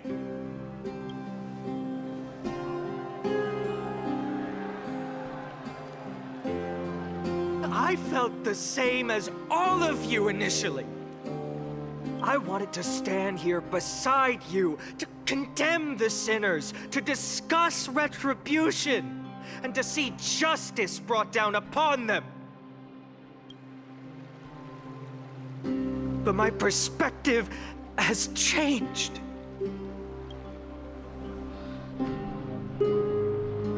The golden threads that once bound this city have unraveled. Yet no one is celebrating their freedom from control. In the empty markets and bath chambers, one feeling lingers. Unease. Deep down, we all know the last safeguard against the harm we may do to each other is gone. No divine power will protect us from the malice in our hearts. From now on, only the moral code we choose to uphold for ourselves will stand between us and the abyss. Fainan has a way with words.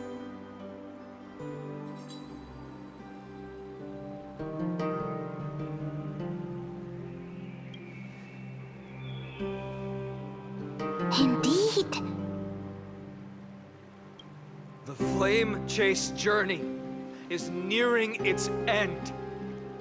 With only one Titan left for the Chrysos heirs to conquer. Aquila! Before I rise to the skies, I challenge you. Cast out the shadows and malice within your hearts. Let your spirit shine brighter than the sky itself. Let me bear witness. Even without the divine authority of romance, Akuma will remain a sanctuary in these end times. A place for the kind people Aglaya dreamed of. The kind of people foretold in prophecy. a better people! Better people! Better people! Better people! Better people! Better people! Better people! I appreciate your willingness to accept the challenge. You have reminded me that Aglaya left me perhaps the simplest duty in the world. To bear the burden of creation, I need only to give one thing. It's a gift she once gave me without hesitation, and now I share it with each of you. Unshakable faith. There's still a long way to go before Amphorius is reborn.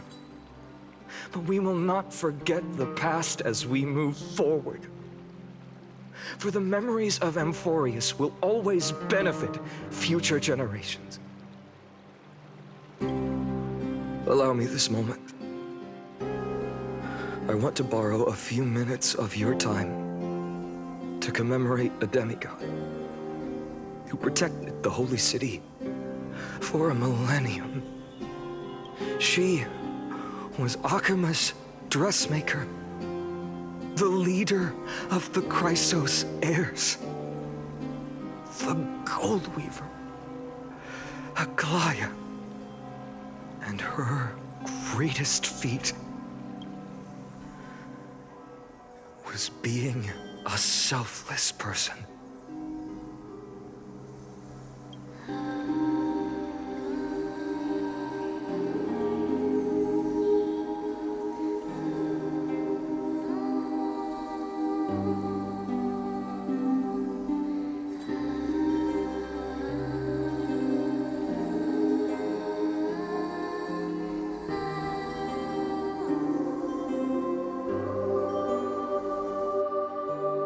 Singing sounds so familiar.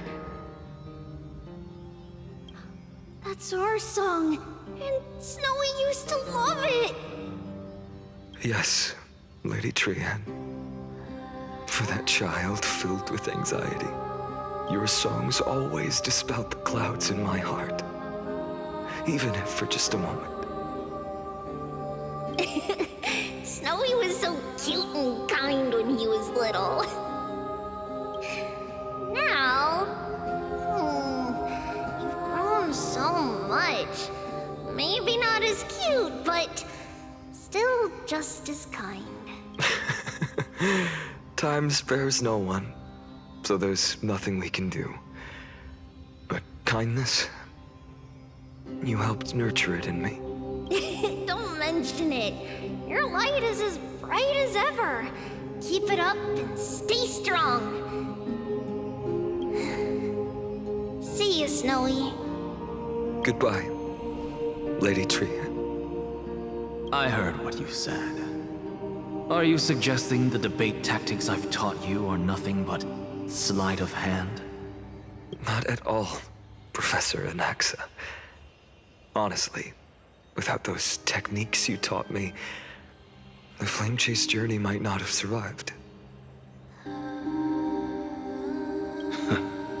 Good thing your head's still clear. The Chrysos heir of Kefali. I had no idea you had it in you while I was drilling those formulas in your head in class. Who could have thought, Professor? By the way, I've completely forgotten those formulas now. Some things never change. In our next lives, I'll teach you how to truly embrace your divine duties. I'll be waiting. Goodbye, Professor Anaxa. Miss Castros? Aren't you going to say something? Lord Finan, you have always been so approachable. Ever since we first met, you've seen me as a friend. It was the first time I understood what everyday friendship was like. But that's dangerous. Dangerous? Laughing and chatting with you, I sometimes forget who I am. And for someone with my kind of power, that's a real hazard. I hadn't thought of it that way. Sorry, I forgot to consider your perspective. Please, no apologies. Despite everything, thinking back on the times we spent together makes me really happy. I feel the same. Goodbye, Finan. Goodbye, Gastras. Aglaya. Remember, Finan, after completing the flame chase, leave the decision to initiate the miracle of Genesis to the Amphorians. The Chrysos heirs are the executors of the prophecy, yet they, the people, are the true masters of this world. Rest assured, I always keep your teachings in mind. The difference between a presumptuous hero and a tyrant is a fine line. Well said. You've got a good memory. It's late.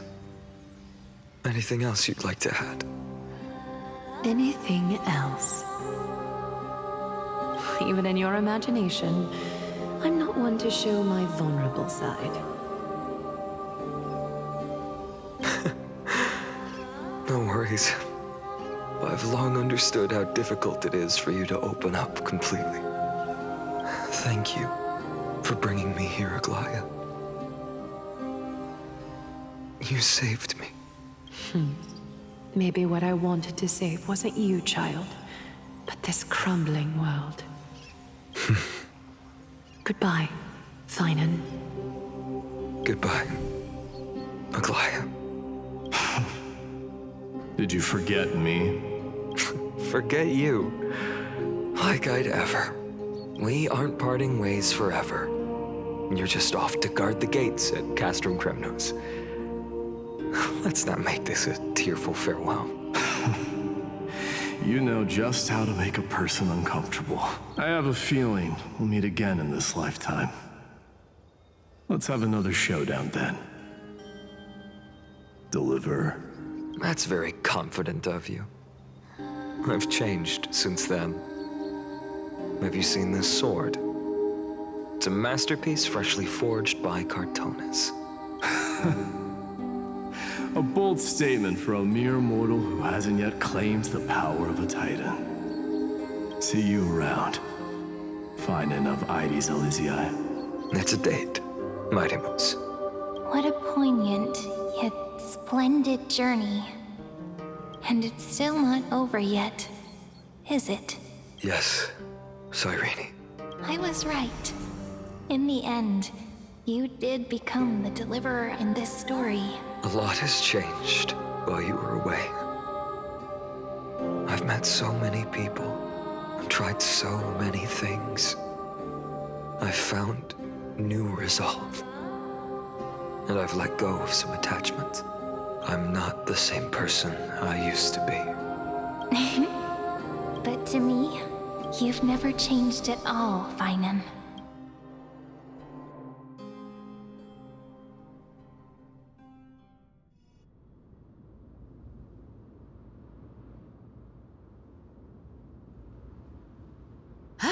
Dawn Cloud. This place holds so many different kinds of memories. I remember you could see the Gold Weaver sign from here, all the way down the mountain. But my eyes aren't what they used to be 1,000 years ago. Cyphera, you... Seamstress. Tell me, does Akama have any treasures so rare that not even your... I mean, our shop has seen? Of course it has. I heard there's a gem of all worlds hidden somewhere in Dawn Cloud. Apparently, it's a piece that fell out of the Dawn device. It's truly a priceless treasure, being a part of Kefali's divine body. Even I, the Gold Weaver, cannot witness its glamour. Gem of all worlds. Nice! Got it! Well, please keep looking after the shop while I... Let me guess. Cypherer, you're probably already plotting to sneak into Dawncloud to steal that gem, aren't you? And your next move is probably trying to sell it to the highest bidder, then distribute that money to the poor and the refugees in the Holy City? Look, seamstress. Are you sure you aren't peeking into my head with your golden threads? You might be skilled at covering up lies, but your compassion is all over your face, plain as day. Don't lie to yourself. Do you honestly think this is the right thing to do, Cypherer? What else am I supposed to do? That's the only thing I can do with my power. You keep talking about how I have the potential to become a good person. Or even what people call a hero. But I don't know what I need to do to get there! I can't weave golden dresses like you! I can't sing as well as Miss Hyceelens! And I definitely don't know as much as Big Sis Treby! The only things I'm good at are the underhanded street smarts that no one even respects. But I still want to be worthy of you. I want to prove that you've made the right choice. Even thieves can dream. Right? I know, Cypherer.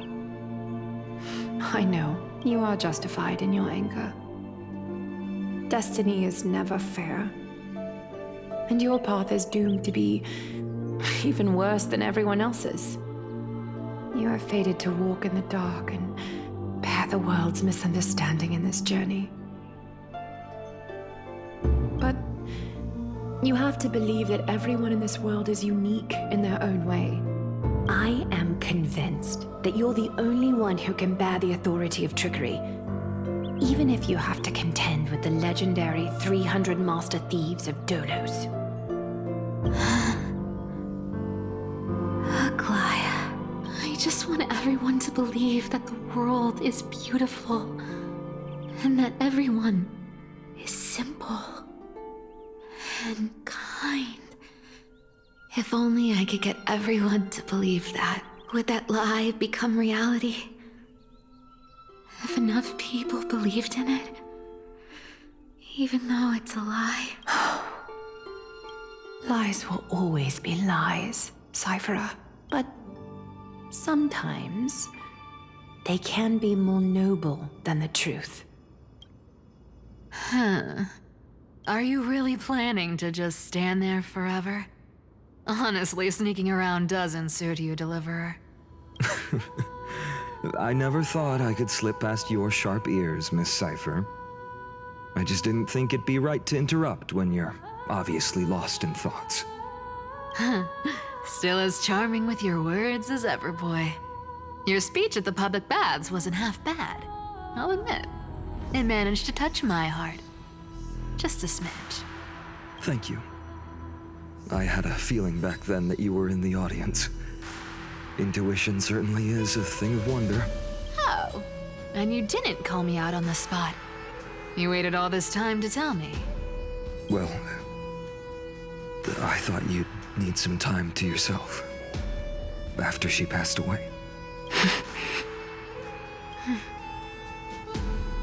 None of your business. Enough small talk. Tell me, what kind of trouble did you run into that you need me, the super old-timer, to step in?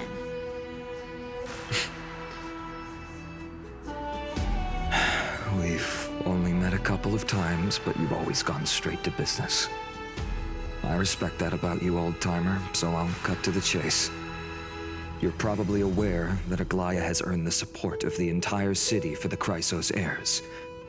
Everyone believes that she died at the hands of council members who were against the flame chase, and the citizens' fury has been dragging these schemers out of the shadows one by one. But they didn't get everybody.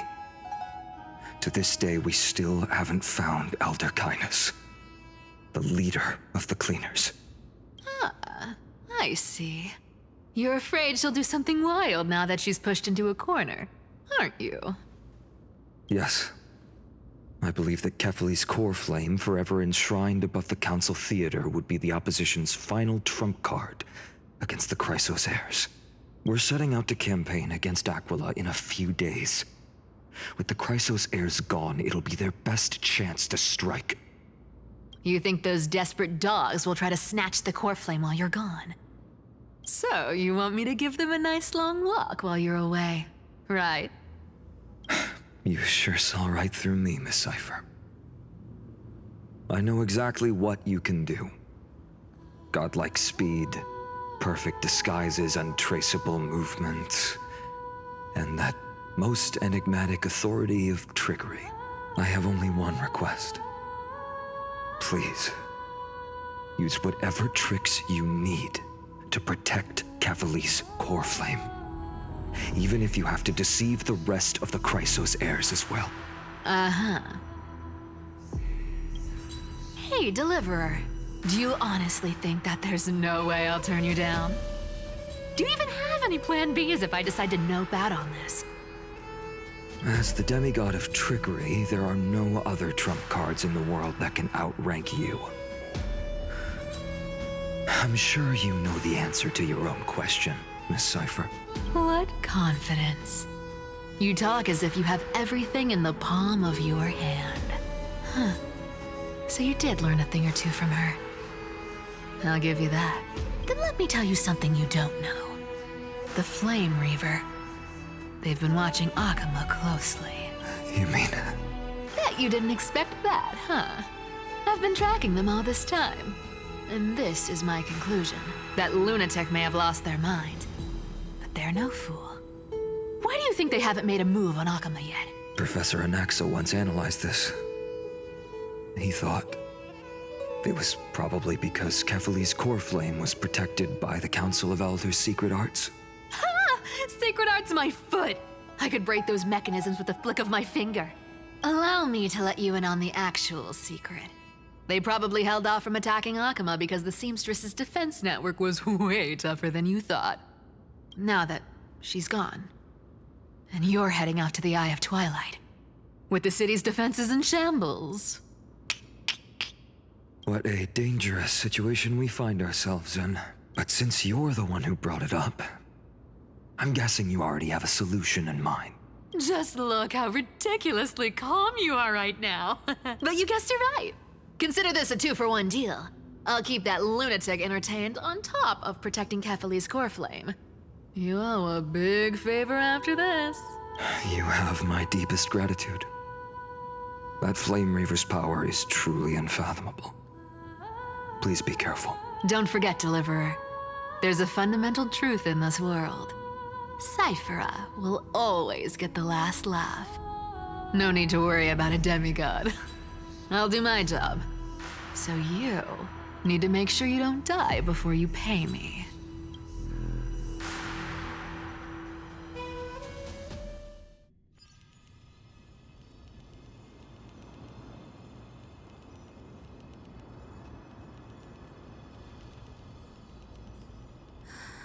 I'm back. I've been trying to stay away from here since the Black Tide destroyed the grove. And through that, stay away from the memories that might make me sad. But the wind keeps pulling me back. Maybe that's the Twilight Courtyard's duty, after all. I know, little Ika.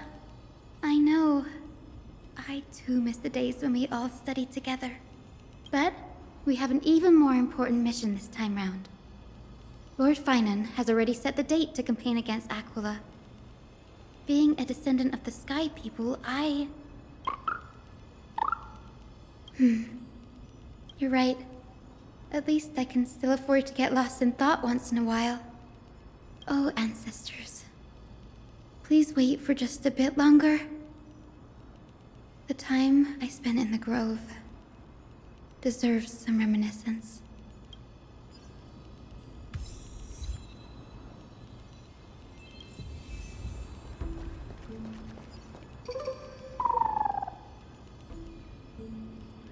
This was where Professor Anaxa gave us the lesson. I can still see that day in my mind. And that was your last lesson in the Grove. Now, each of you will head off on your own path. How much the Grove's teachings can help you in the real world depends on how well you can put knowledge into practice. However, heed this warning. If you ever do anything disgraceful out there, don't ever claim you were the student of Anaxagoras, one of the 7 sages. Professor Anaxa, there are still other classes scheduled on the calendar. Are you sure you didn't? Firstly, call me Professor Anaxagoras. Secondly, to clarify, the last lesson means the last lesson I will teach you. I will be entering seclusion from today onwards to research ancient alchemy, and all my teaching activities will be put on hold. Ah, I see.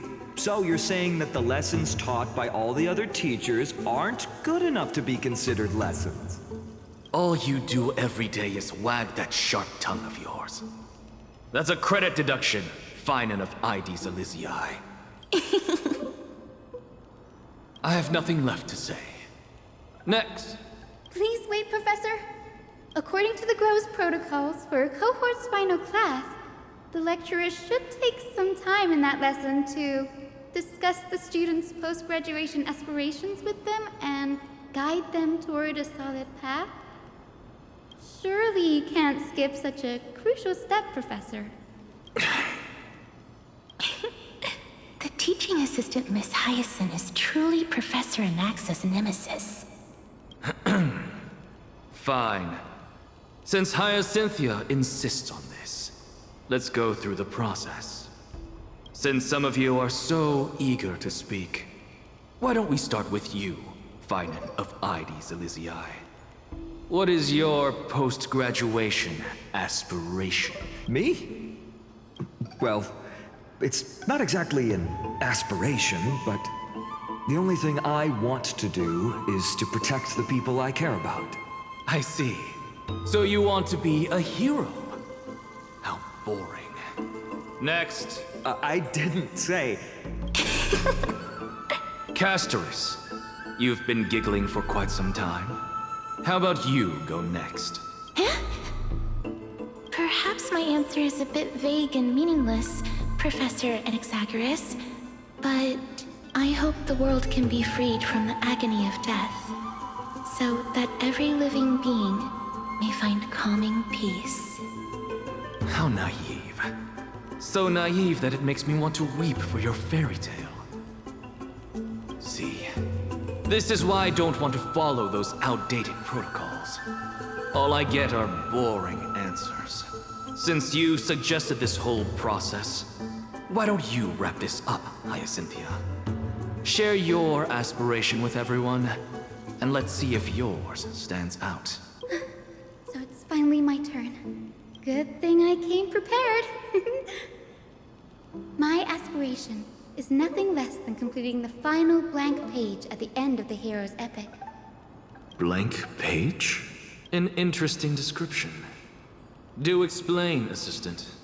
I've read all of Amphorius's heroic epics while studying at the Grove, and a common thread came to my attention. Almost every epic ends with a description of the hero's achievements. But few mention how the everyday people of that time lived. No one recorded the struggles and suffering the commoners endured. So you're saying that, instead of legendary heroes, you're more focused on commoners living on the peripheries of historical records. Perhaps I'm influenced by my background. My ancestor, Seliosi the Day Thunder Knight, raised her spear against the sky and ushered in the flame-chasing era that continues to this day. Her story is told to every child descended from the Skyfolk. We have no doubts about Seliosi's greatness, yet her towering figure overshadowed every record from that entire era. What about the Day Thunder Knight's family, allies, and friends? What about the survivors and those who died in the great battles?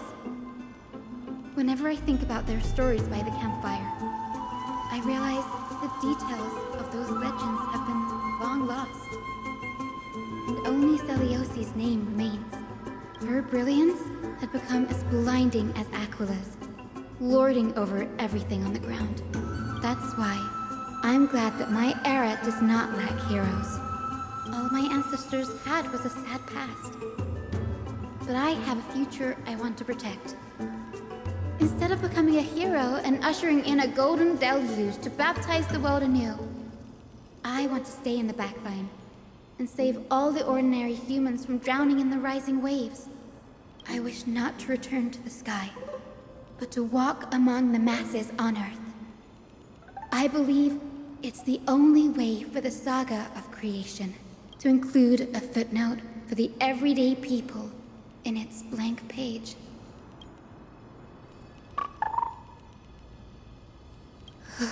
I'm getting embarrassed from remembering how I said all that. But my beliefs have never changed. Now I really have a chance to stay behind the hero's front line and realize my dream. Danny, what are you doing here?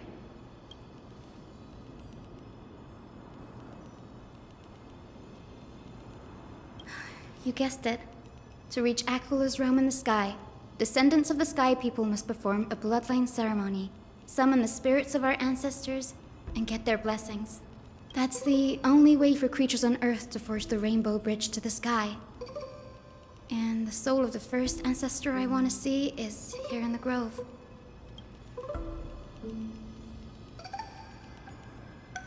Don't worry. I have little Ika with me. You'll protect me, won't you?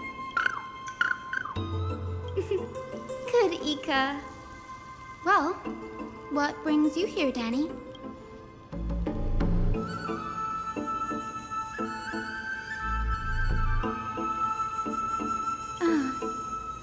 Right. If all goes as planned, you and Gray will be able to go home after this mission, won't you?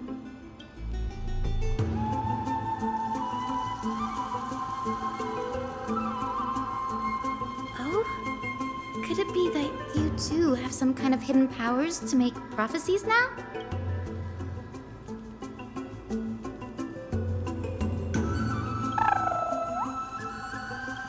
Nope. I didn't understand that either, little Ika.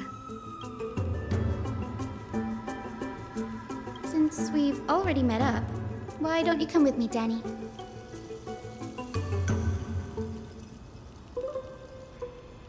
That's the dependable express guard for you. So, shall we get going?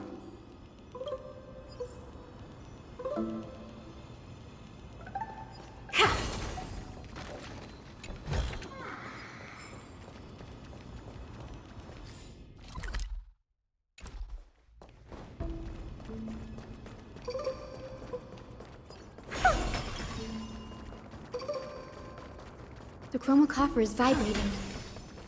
There must be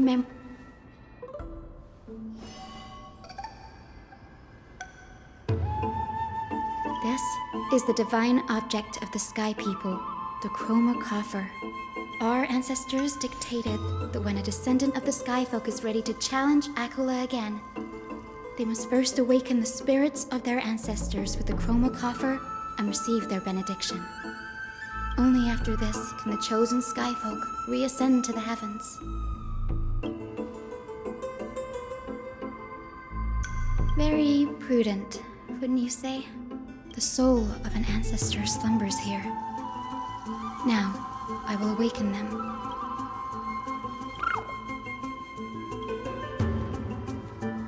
I am Hyacinthia from the Twilight Courtyard, a descendant of the sky who has inherited the duty of Flame Chase. The time has come to fulfill our clan's destiny.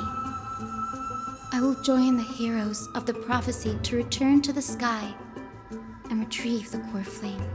Ancestor, please bestow upon me your generous blessing.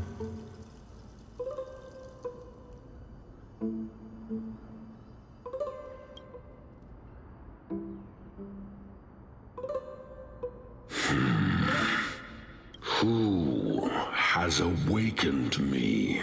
It's I, Cynthia, a descendant of the Sky People. I apologize for interrupting your slumber. You are Lord Crispus, aren't you? I've read your story in our family tree. You were a righteous judge who vindicated many who were wrongfully accused. I never imagined someone in this era would still remember my name. So, our bloodline and duty have continued to this distant age. Indeed, it has. I have awakened you in the hope of receiving your blessing. For the flame chase journey is nearing its perfect conclusion. And retrieving the core flame of Aquila is the final challenge the heroes will face. Perfect conclusion. Hyacinthia, you look very young, and you do not have the bearings of a warrior who can contend with a titan. How can you convince me that this blessing will not turn into a curse, leading a child like you to your demise? 1,000 years ago, Seliosi, who conquered the skies, left behind legends and a will, entrusting the mission to return the Sky Titan's core flame to her descendants, to people like you and me. Though I'm not a warrior, I will not turn away from the mission that has flowed through our blood for 1,000 years. And I am not fighting alone. I have the strongest and most tenacious companions in the world. Amphorius is in an era brimming with heroes. The burden of retrieving Aquila's core flame no longer rests solely on the shoulders of the chosen skyfolk. I now wield the power of healing. I aim to mend the fissures in the sky and heal the wounds of the people. I desire to define the mission of the skyfolk in my own terms, to conclude the vigil that has spanned millennia. I sense resilience in your words. Not an outward resilience, but something deeper within. Receive my blessings, young Hyacinthia. May you gain wings to return to the sky via the bridge of rainbows. Thank you for your trust, Lord Crispus. We won't let you down. Thank you. My ancestors were all pretty strong-willed people. It won't be easy convincing them. I've run through these upcoming conversations in my head more times than I can count. Now, the next ancestor on the list. Her spirit is said to rest in the vortex of Genesis. A pity that the ceremony has to be performed in strict order. Shall we head back to Akama together, Danny?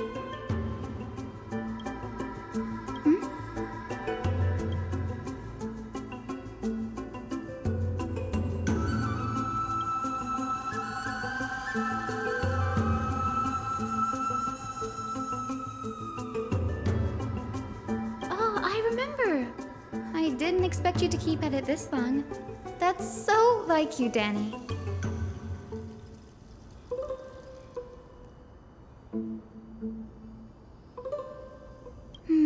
That makes sense.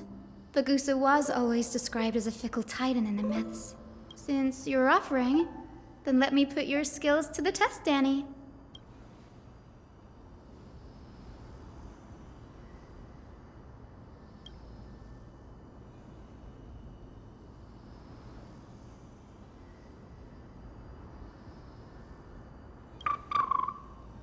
Got it. I'm counting on you, Danny.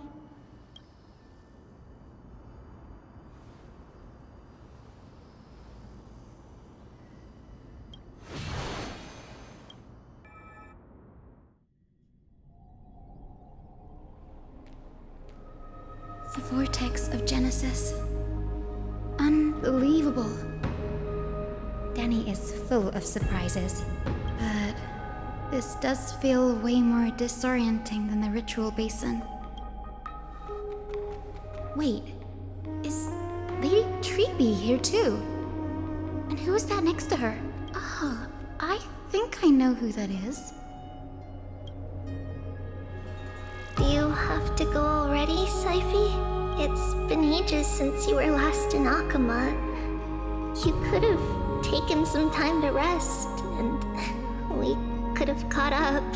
That's alright, big sister Treby. I've gotten used to life on the road. Staying in this bustling city actually feels off. Besides, your prize student gave me an incredibly tough mission to handle. Cut Snowy some slack, Syphie. He's still so young, yet he's shouldering all the responsibilities Aggie left behind. Besides, Snowy's not the kind to ask for help lightly. Since he came to you, it means you're the best person for the job. You really spoil him, big sis Treby. Guess I'm past the age for someone to look after me. Syphie. Just kidding. I get it. That deliverer boy does have a certain charisma about him. He reminds me of Aglaia in her prime. Anyway, I'm about to head out. Oh, big sis Treby, before I go, got a little gift for you. Well, didn't expect you to be so thoughtful. What's in it? That's a part of the game too. If you want to see the full picture of what's inside, you'll have to wait until nightfall. A gift with a mysterious twist? Seriously? Huh? Looks like we have company. Lady Treby, and this graceful lady must be Miss Cypher. I'm Hyacinthia from the Twilight Courtyard. Everyone calls me Hyacinth. Pleased to meet you. Bright and cheery as a lamp. Well, hello there, pink child. I'm Cyphera from the long-fallen city-state of Dolos. As for the rest, it's all in the history books, so I don't need to repeat it here. So, you're from the Twilight Courtyard. Does that mean? Yes, I'm a descendant of the Sky People, the Chrysos heir about to take over the authority of Sky. Whoa! That's unexpected. I figured Celiosi's descendant would be, I don't know, taller, stronger. Don't judge a book by its cover, Syphie. Zinni is a master of her craft. She's the most skilled and dependable physician in all of Amphorius. Don't worry, Lady Cypher. I may not be as strong and warlike as Lady Celiosi from 1,000 years ago, but I'm confident I can carry out the mission of the Skyfolk. All this talk about missions, you're making it sound way too serious. You've got to look out for yourself, girl. Don't push yourself too hard. I'd hate to see that cute face all scratched out by Aquila's claws. Syphie cracking jokes? Looks like you haven't forgotten what Aggie said all those years ago. Anyway, I've got a mission to handle, so I'll get going. Good luck, Miss Hyacinth. And if things get tough, just let that deliverer take the lead.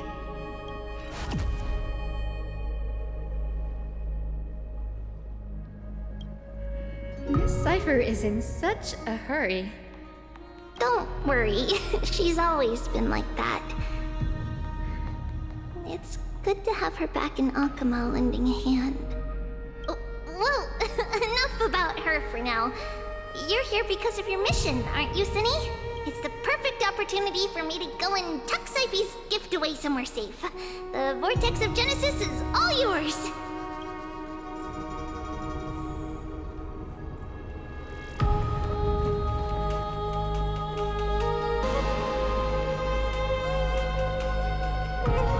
I will join the heroes of the prophecy to return to the sky and retrieve the core flame. Ancestor, please bestow upon me your generous blessing.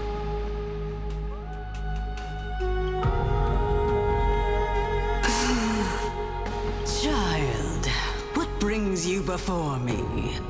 Could it be you're a descendant of the Sky People? Yes, I I am Hyacinthia of the Twilight Courtyard, the successor of the Sky People's Flame Chase duty. You must be Gem Electra. Legend has it that during the Chrysos War, you led our people to ally with Akuma and held back the Kremnoan forces. It was your victory that earned the Sky People a place in the Holy City. Hyacinthia, you seem well versed in our clan's history. And this is the Vortex of Genesis? It is. Look, 10 stars have already been lit. The Chrysos Heir's flame chase journey is nearing its end. Are those the core flames of Fagusa and Giorios? Does that mean Hycelans and the Mountain Dwellers successfully carried out their duty? As fellow pillars of Amphorius, who would have thought that Sky's duty could only be fulfilled after 1,000 years? It's because Sky shelters all beneath it. If it were to shatter, the world would fall apart with it. That's why Lady Aglaya made the core flame of Aquila the final step in our campaign. Aglaya? Is she still on the flame chase journey after 1,000 years? Unfortunately, she has recently left us. But you're right. She was indeed still guiding the Chrysos heirs forward. Incredible. That girl actually managed to endure the merciless erosion of time, and lasted for so long. Answer me, Hyacinthia. Since you recognize me, you must have also read my writings, no? Every record regarding my lineage is etched in my memory, including your words. In that case, you're probably aware of the prophecy I sought from a certain Trebios. Yes. At the end of the Rainbow Bridge, the Sky Folk will mend dusk and dawn. But unfortunately, no ancestor has ever been able to truly decipher its meaning. I see. Yet, Trebios's prophecies never fail. Perhaps you'll be the one to witness its fulfillment, child. May the prophecy lead you to a gentle fate. Thank you, Lady Ektra. Whatever fate the prophecy holds, I'll face it head-on. It's only by giving everything we have that we can truly accept any outcome with a smile. Won't you agree? I like you, child. I wish this conversation could go on a little longer. Take my blessing, Hyacinthia. When I first saw you, I indeed had my doubts. But your resolve has touched me. If Sky's divinity is fated to pass on, I hope it incorporates your optimism and kindness. Your blessing is a treasure beyond measure, General. Rest well. I'll make sure your gift is put to its best use. General Ektra is so different from how the records described her. She's quite a gentle person. All right, time to head back to the grove. I shouldn't keep Danny and little Ika waiting.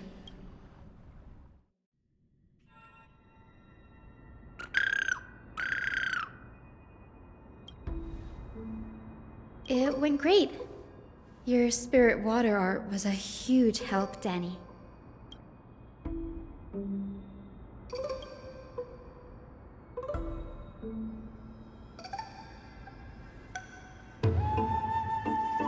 What's wrong, Danny?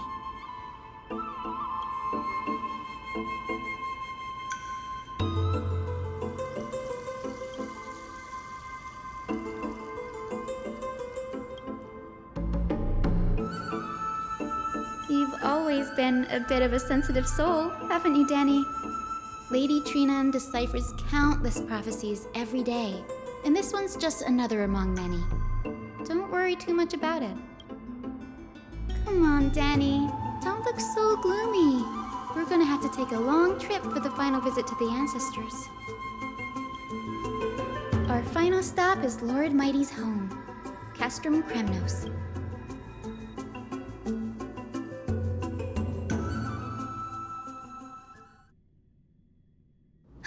We're here. This is it. Lord Mighty has been fighting the Black Tide here, alone day after day. I'm worried about him.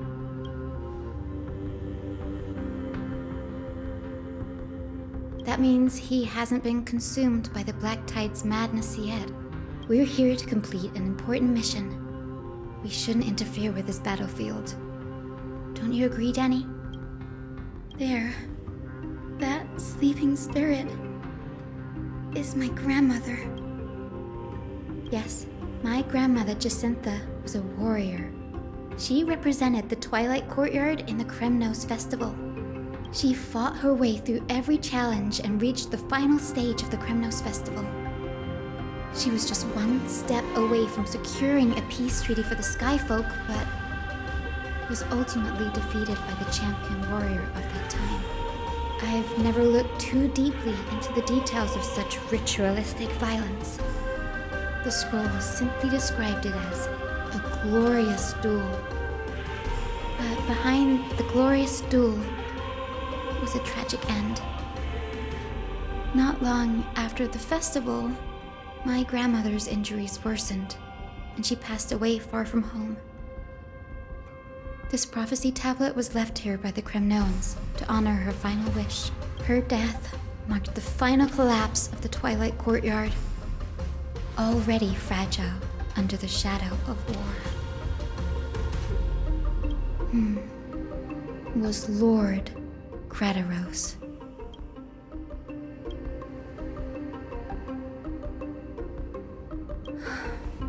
Seeing him lying there, gravely wounded, bleeding out, I can't put what I felt at that moment into words. But when I heard Lord Gradaros took that fatal blow to protect Lady Trianne, all those tangled feelings faded away. To quote Lord Finan, Gradaros must have done that to become a better man.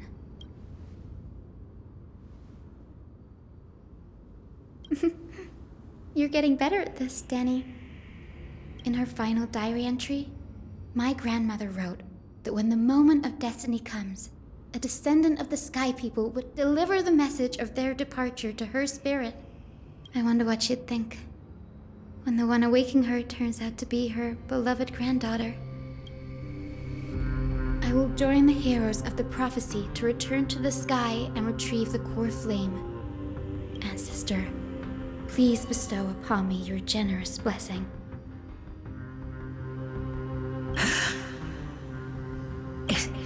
Is this the world of the living? Wait. You. Could you be? Grandmother? It's me. You're Hyacinthia. Hyacinthia, my little hummingbird. Why? How? Why is it you who awakened me? I have never imagined this. I thought I would feel happy for all my ancestors when this day came, but now I can't even experience the joy of seeing you again. Do you remember that you and Father took me to my very first skyrite when I was 8? Back then, you wanted me to pick one accessory out of 4. The sun crown representing nobility, the storm bracelet symbolizing strength, the ice ring embodying wisdom, and the radiant pendant signifying kindness. Grandmother, do you remember the one I chose? You spoke an innocent little prayer, infusing a faint bit of light to that modest pendant. Yes, and I remember how surprised you were. In all those centuries, no other child of the Sky People had ever made the same choice I did. Hyacinthia, there was a time when I thought you were a timid child. You never had much interest in swords or battle and had no relation to that fiery determination and strength in our blood. Yet I've told myself, that's not a bad thing. If my hummingbird could live her life in kindness and optimism, then it'd be a good thing. I never thought the burden of retrieving the core flame of Aquila would fall to you. Don't worry about me, Grandmother. I believe what makes someone a Skyfolk isn't just outstanding strength, but the capacity to shape the world. When the world cried out for a hero to challenge the gods 1,000 years ago, Zeliosi stepped forward and began the flame-chasing era. And now, as the flame chase journey nears its end, this broken world is crying out for something else. Healing, isn't it poetic? A saga that spans 1,000 years, began with Sky, and will also end with Sky. You're still as optimistic as ever, just like when you were a kid. If your mind is set, Hyacinthia, then carry your resolve through to the very end. Return to the sky with my blessing, and watch over this world on the threshold of salvation. Grandmother, thank you. But I have one last request. Speak, Hyacinthia. We should still have some time. Before you go, could you tell me the tale of the Sky Hero once more? Just like you used to. Then listen closely, my dearest hummingbird. After all, this will be the last time.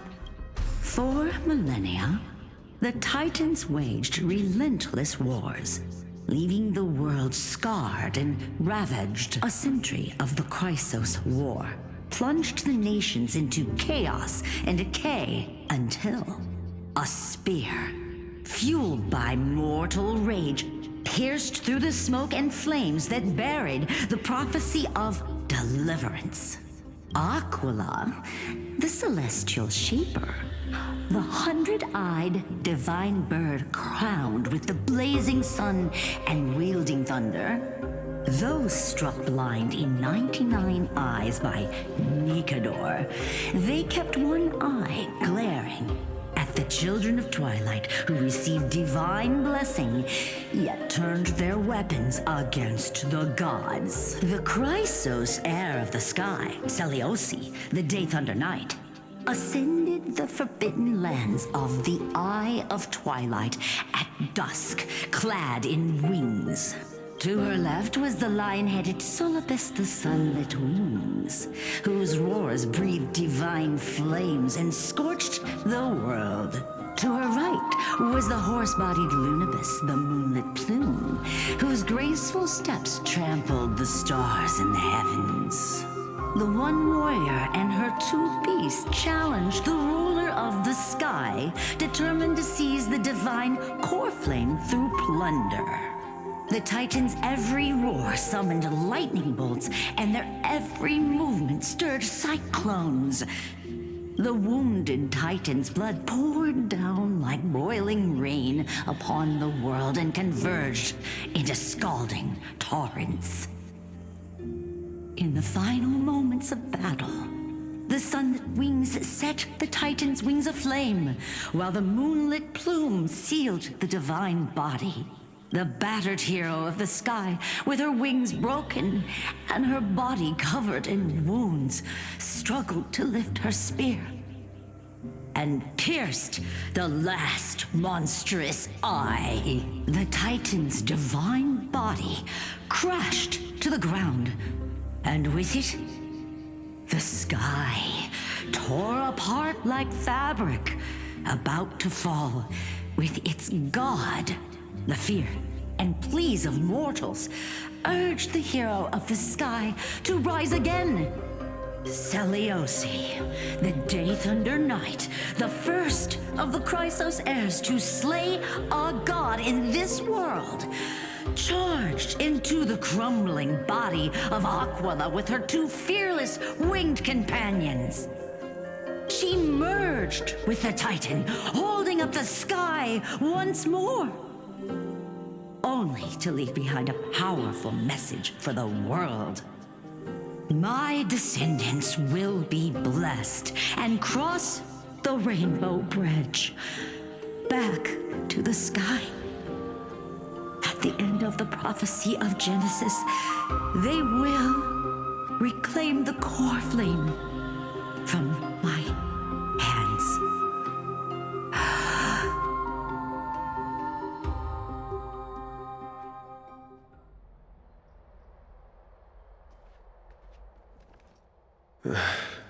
Today's the day.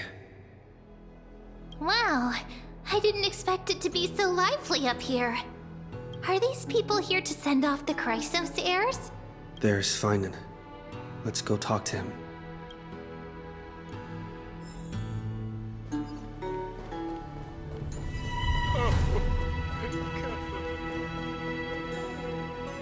I know this is a big ask, Namazuni.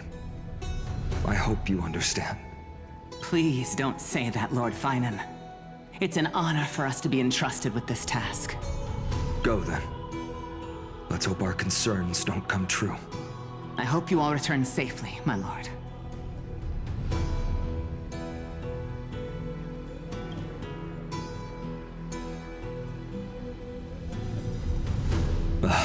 There you are, partner. You didn't oversleep this time, did you?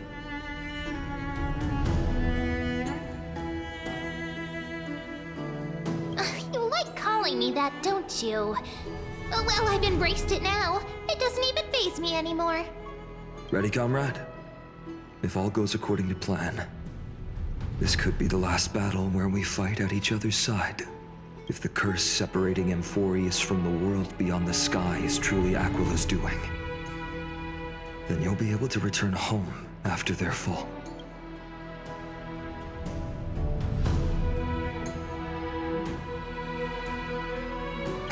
Sorry, I'm no help there. Don't worry. Dan Heng mentioned that Counselor Lygus can help you with that. Really? That's the first time I've heard that. He just makes things up. Don't take it too seriously. That would be a problem. We'll need to get you home before Aranova. Let's leave the emotional goodbyes for later. That'll give us some time to figure out what we should be feeling at that time. Besides, when we were playing the Seal Slammers, that bumping seal game, didn't you teach me something back then? Crack the champagne at halftime to watch victory slip away.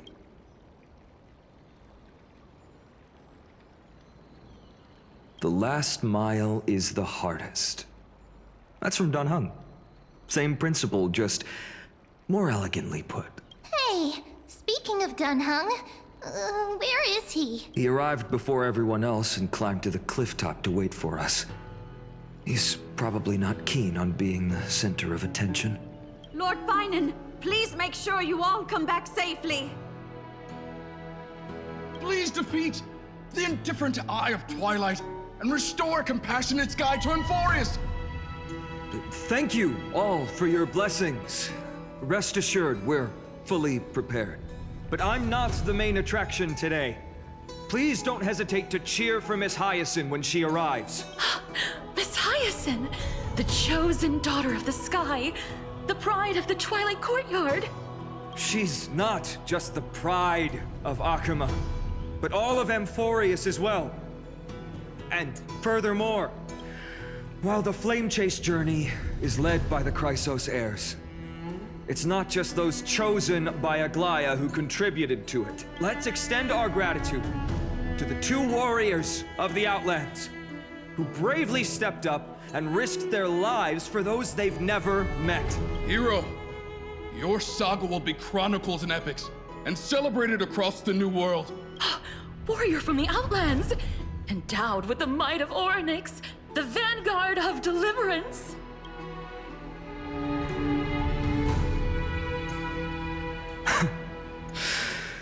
After all this time, you should know when I'm just being polite and when I'm genuinely speaking from the heart. That praise was heartfelt, partner. Had I not trusted my instincts and put my faith in you and Dan Heng, hard to imagine what might have become of Ak. The guest of honor has arrived.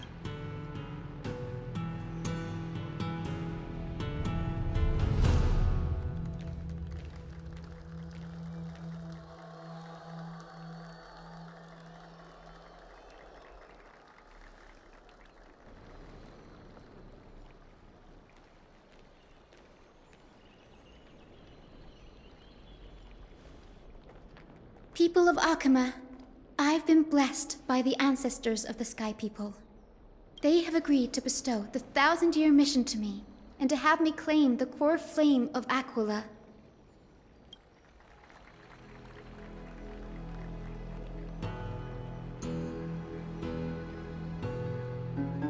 Today is the year 4932 of the Light Calendar.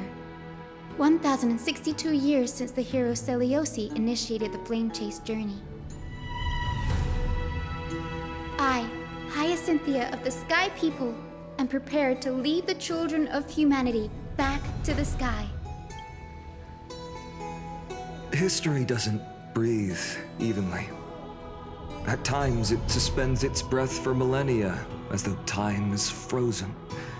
At other times, it pants rapidly, as if poised to topple the world and our civilization in an instant. Its hurried gasps have sparked a tempest, sweeping all of us along. Hyacinth, as an observer, you've witnessed the return of 4 core flames. And now, it's your turn to fulfill your duty. Please, guide us into the heart of the storm as the executioner of this mission.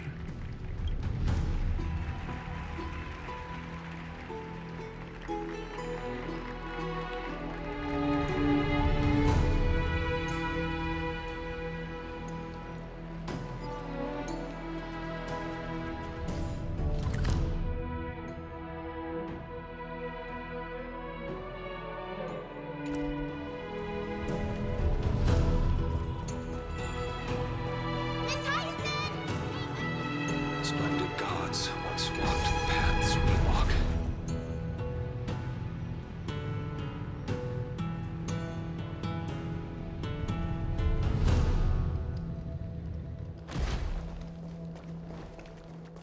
I hope the Chrysos heirs triumph. To be immortalized. They'll surely seize the core.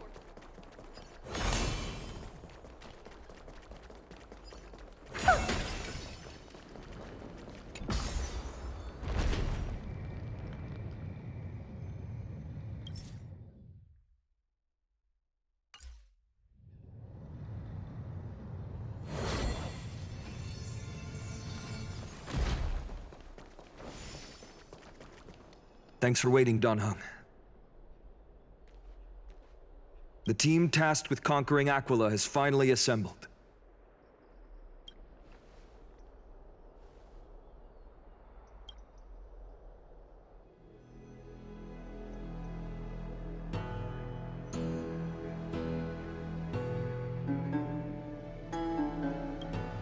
So full of energy, comrades.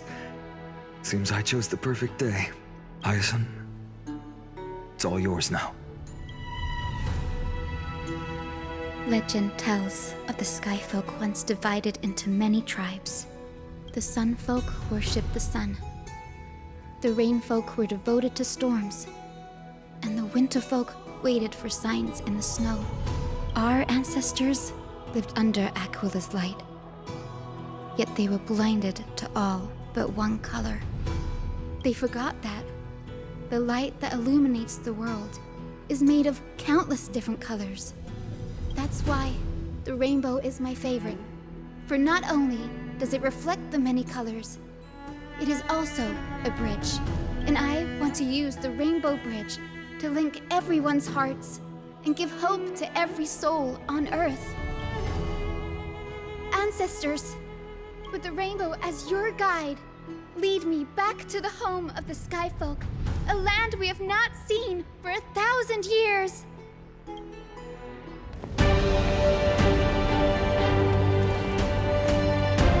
Oh, Rainbow Bridge, please guide us to ascend to the skies once more.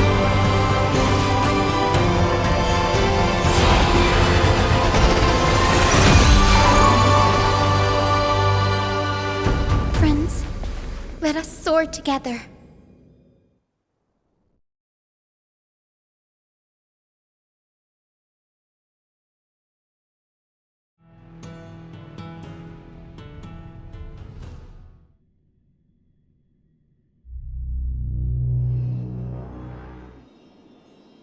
Flying along the Rainbow Bridge is truly an amazing experience.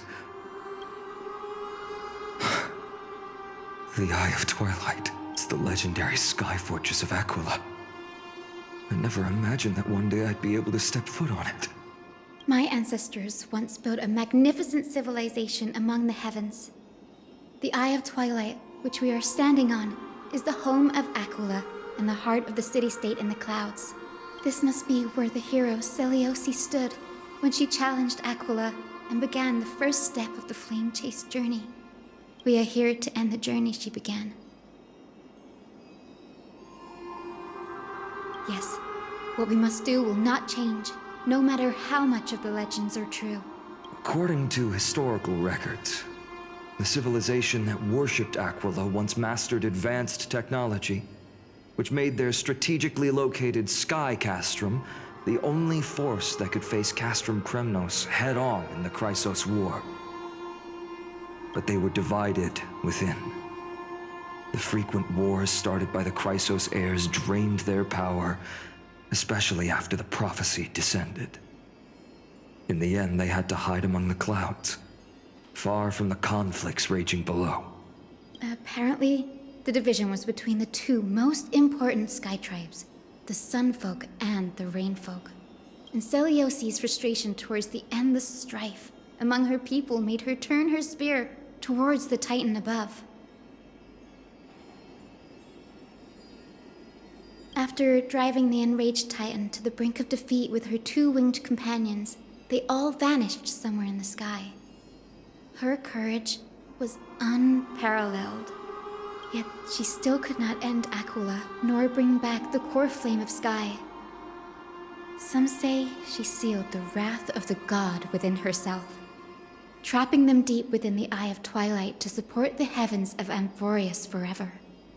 In other words, she became one with the Titan. I would have considered it a fairy tale, but after seeing what happened with Professor Anaxa, not anymore. Has that Titan and that fused hero been looking down on the world from here for 1,000 years?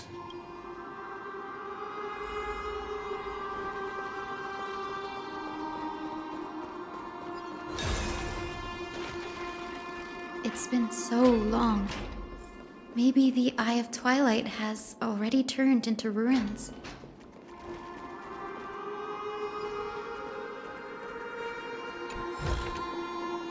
Oh, you want this? Fine.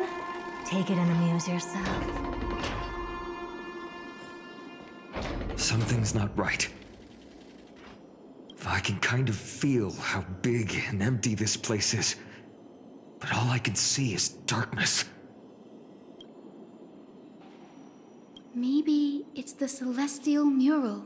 The Sky City believes that mural to be connected to Amphorius' sky, and any weather condition depicted on it will become actual weather. The mural would reflect Aquila's shifting mood, like clear skies, fog, snow, or thunderstorms. The sky priests would gather here during peaceful times and pray to the god for warm breezes and good harvests. To put it in words that Gray and Danny would understand, just think of it as a massive screen. In any case, exploring in the dark is never a good option.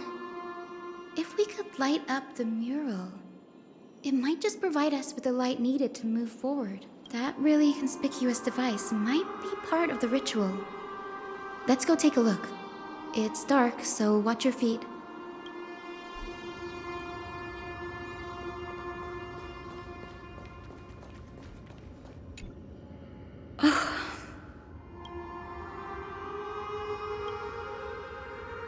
have no idea how to turn it on. If only we had help from the wisdom of those who came before us. That's it! I almost forgot. Gray, Memi, can I borrow your powers?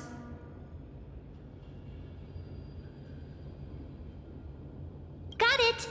We just need to find the scattered memory nearby, right? That's simple. Give me a little time. Feel the flow of time. Over there. And over there. Done! There haven't been many people for a while, so the traces of time are super obvious. I knew you could do it, Memi. You are a huge help.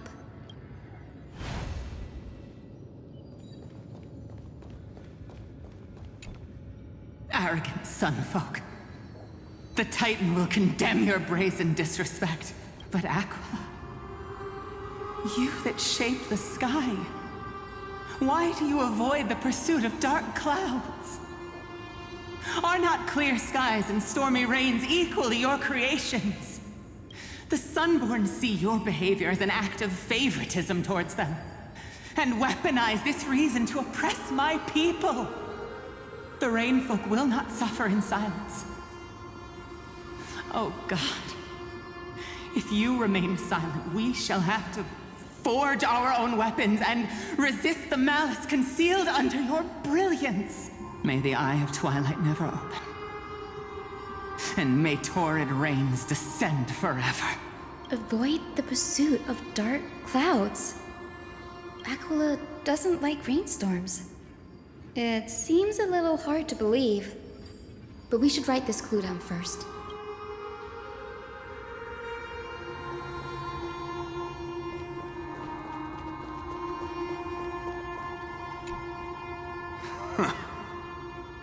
Foolish rainfolk. The great Aquila has already left a mark of their manifestation on the golden clouds. The gods' choice is clear. Only we, the Sunborn, are the true heirs of the sky. This war is destined to end in the victory of the Sunfolk. May the Eye of Twilight never close. May eternal daylight embrace the land! Left a mark among the golden clouds. Is this referring to the celestial mural? But we can't see anything right now. It is, as the rumors said. The Sky Castrum was far from united. My guess was right. This venue is indeed where celestial rituals were performed. Memi, can you retrieve even more memories? No problem at all. Here goes. There we are.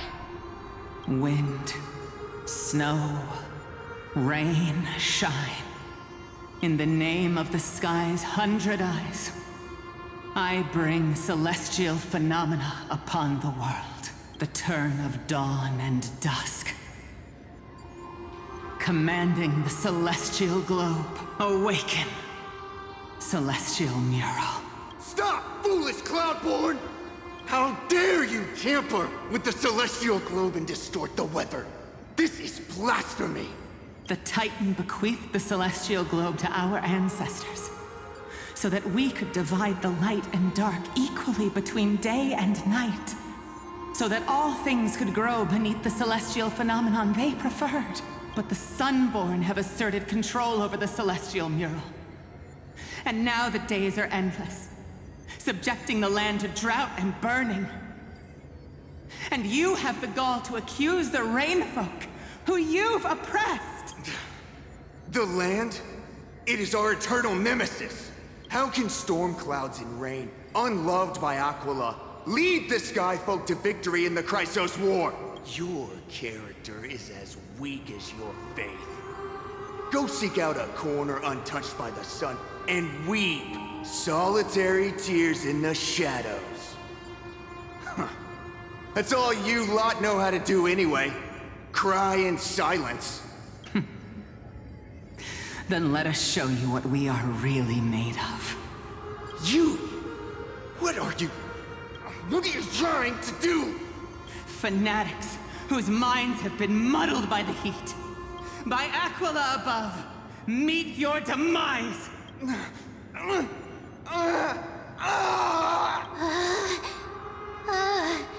What a terrifying memory. The brutal internal strife is sad to see. It appears the Sky Cities didn't fall to external threats after all. The proud Sun Folk saw themselves as divinely chosen, exacting long-standing oppression on other tribes. And the Rain Folk suffering beneath them began resenting the divine and plotted their retaliation.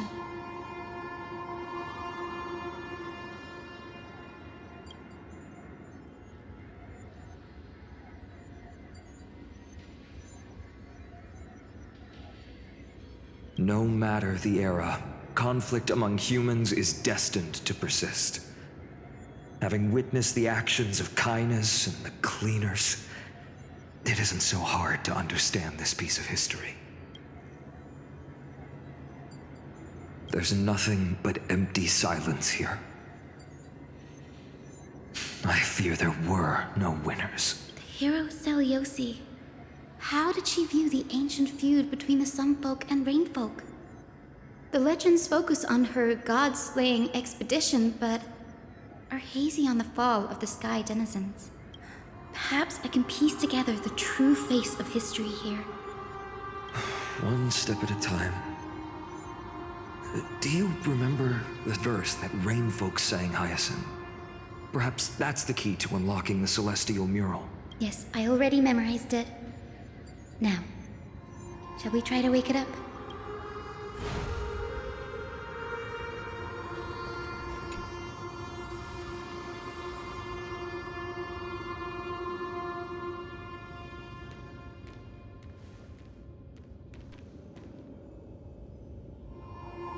Wind, snow, rain, shine. In the name of the sky's 100 eyes, I bring celestial phenomena upon the world. The turn of dawn and dusk, commanding the celestial globe. Awaken, celestial mural!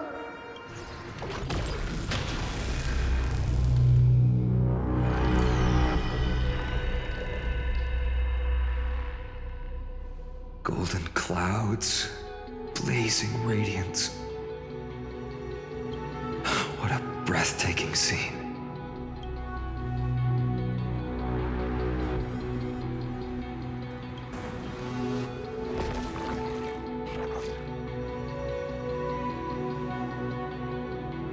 How chilling. I wonder if Aquila is also watching us. I remember the Rain Folk mentioned the Titan dislikes overcast days. We might be able to use this to our advantage and change how the mark is behaving by changing the weather on the mural. Don't worry. The mural probably lost its original function ages ago. Alchemist's light comes from the dawn device shouldered by Kefali anyway. That being said, there's no power in this device anymore. We have to find another celestial globe if we want to change the weather in the mural.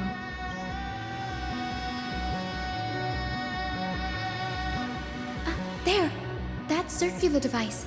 I'm quite familiar with it. That's a west-winged compass of the Twilight Courtyard.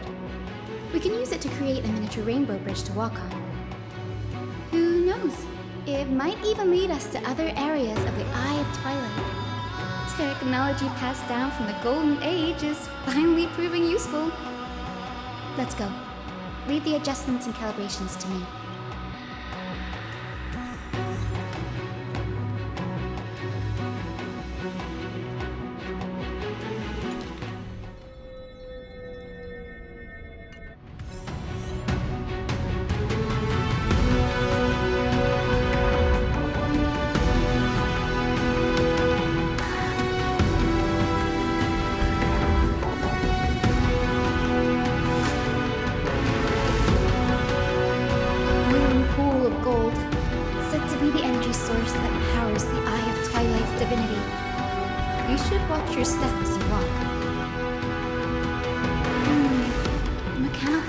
Is a bit different from the one used in the Twilight Courtyard. How should I put this? It's a little more complicated. Can you handle it, Hyacinth? This might take a while, but I think I can manage.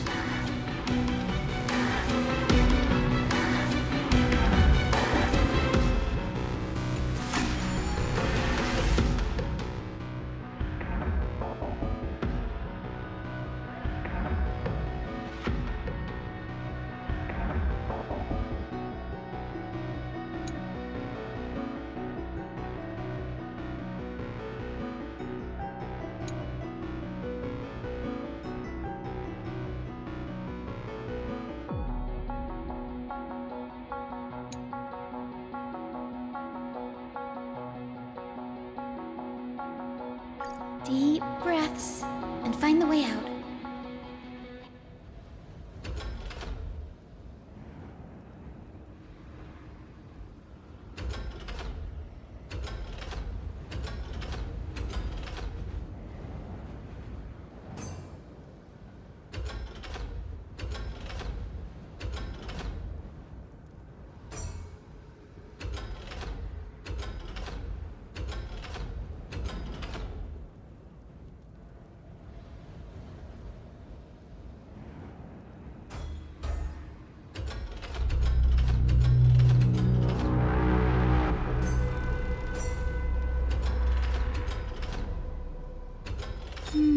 I think this should be right.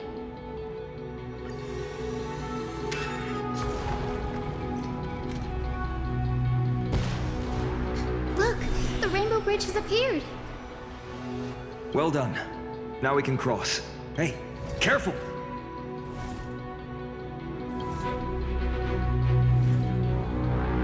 Is that a winged Pegasus? Looks like a mythical beast. But this one doesn't seem hostile towards us. Hyacinth! Could it be the legendary? I'm not entirely sure. We might be able to tell if we get closer. We can't assume it's friendly. Keep your guard up and follow it.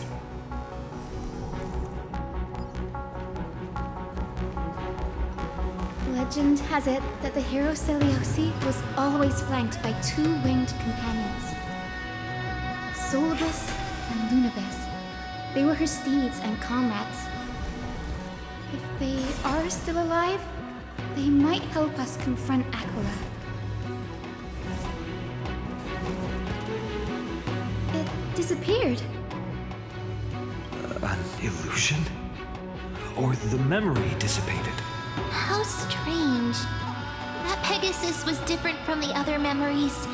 It was surrounded in an air of sorrow. It's so heavy that it's hard to breathe. Was that Lunibus's phantom? Did it appear here because it has unfinished business? If that's really the case, there must be a super strong obsession keeping it in one piece. Could it be some remaining bits of Seliosi's will? We can't be sure of that yet. Let's take the elevator up to the Eye of Twilight's core first.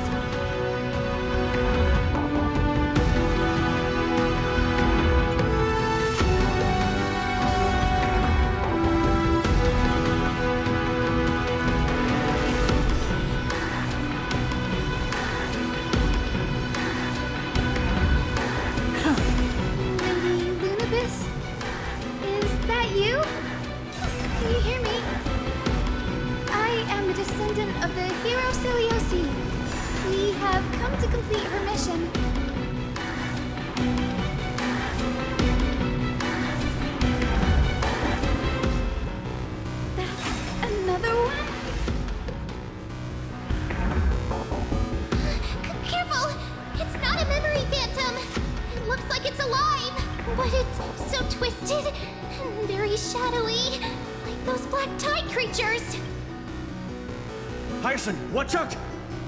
So, you're Lady Lunibus, aren't you?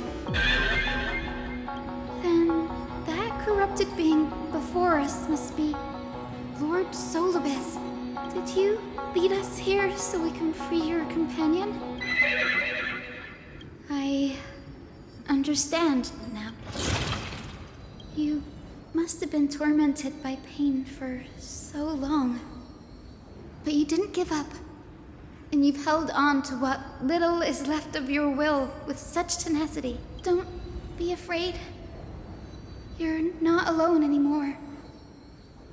I am Hyacinthia, the healer who inherited the hero's bloodline. Celiosi, the Day Thunder Knight, was once your comrade, wasn't she? Lord Solibus, your body has been completely corroded by the Black Tide. But I can still heal your tenacious soul. Just like Lady Lunibus, even if you've lost your mortal body, your spirit remains pure. Please, keep holding on to what's left of your will, and I will reawaken you as a heroic soul.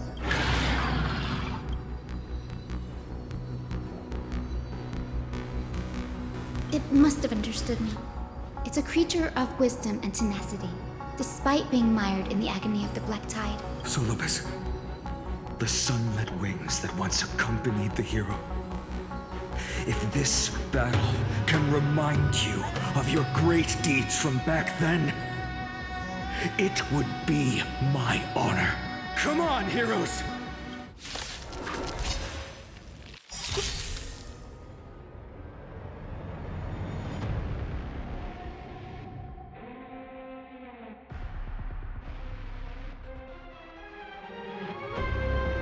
Lord Solibus, please break free from the control of the Black Tide and return to your senses. Our fortune is clouded. Together as one. I don't have time for games. Expand your thinking. Watch it crumble. What's the matter? To the soul. It's over. Solibus.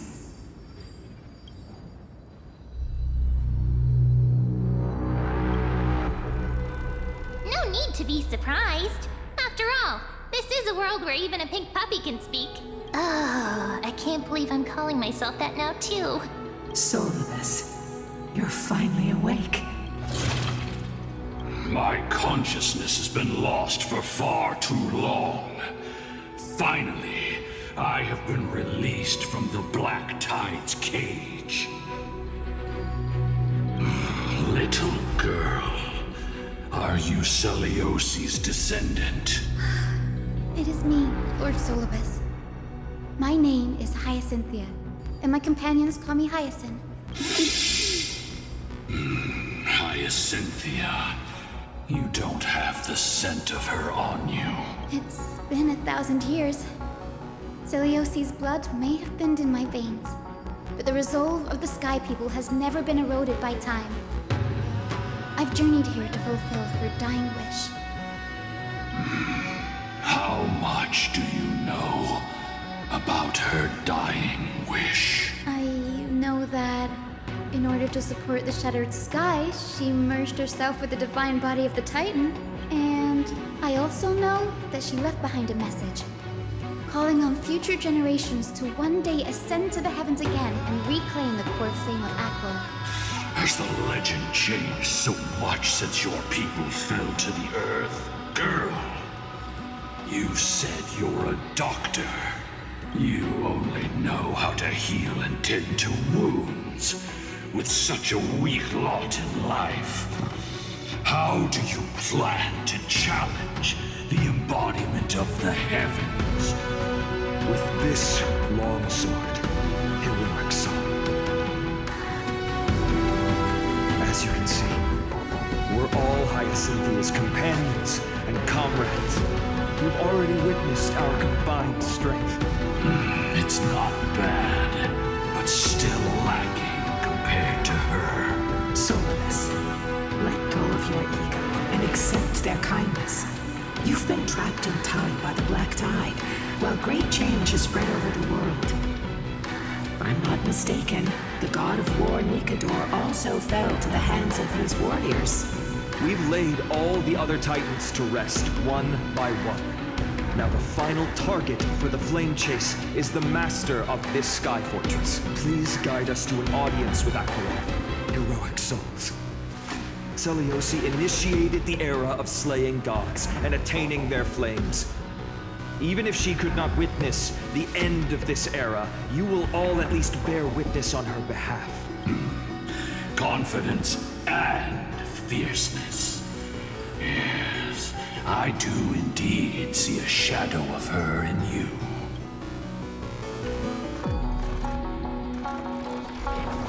Aquala's mark flew away?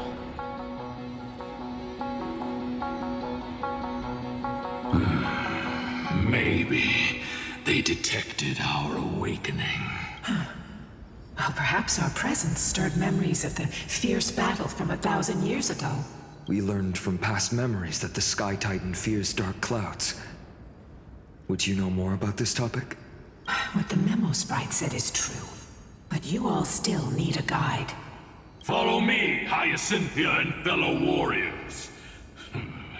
Let the hunt for the gods start again. Is Lady Lunabis not going with us? I will be waiting for you all at the next destination, Hyacinth.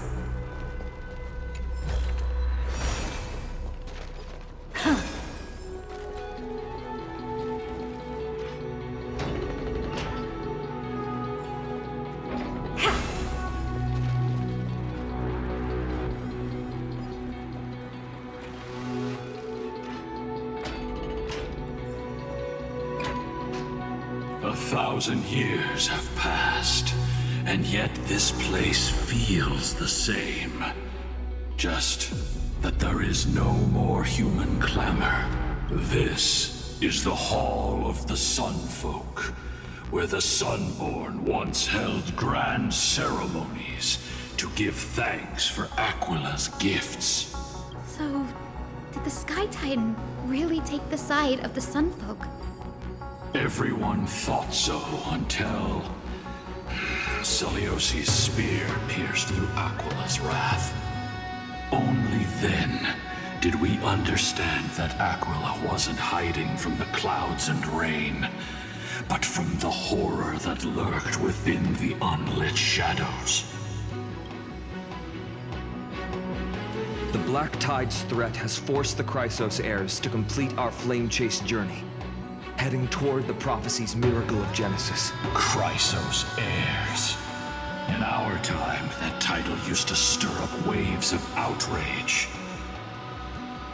But you all seem to be revered as heroes. It's all thanks to those who came before us. Trebios and Aglaya. You must have heard of these two names. So it was those two who made it to the end. What does that mean? Let's not elaborate on unrelated topics. You now know how to activate the celestial globe. So go and force out the Titan in the mural. The road got sucked away by the wind fan? Did Aquila do that? You have nothing to fear. We can use the power of time to rewind it if we have to.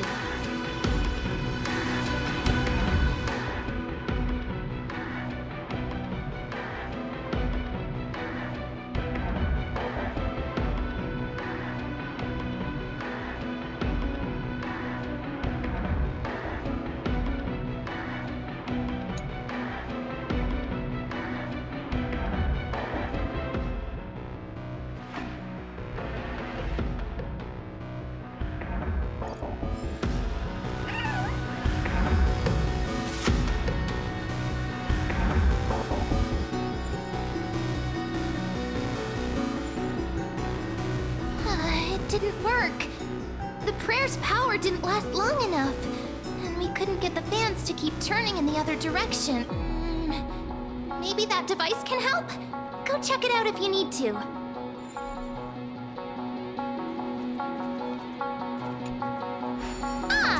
It looks like this device can amplify the power of Orynyx's prayer. Why don't you try to change the wind's direction with this thing, partner? Now the prayer should rewind for even longer. Let's try to control the wind's direction with this thing, partner.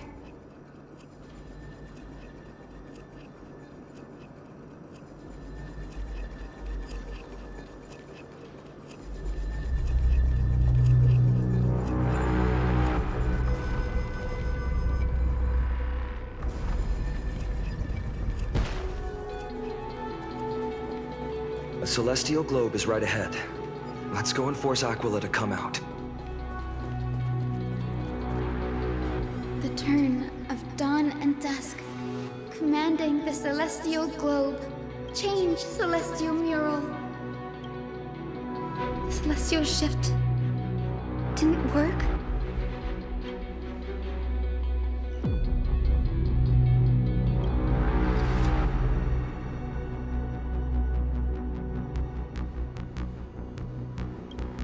These circuits all seem to be corroded by the black tide. Here's hoping those 2 prophecy tablets can help us out.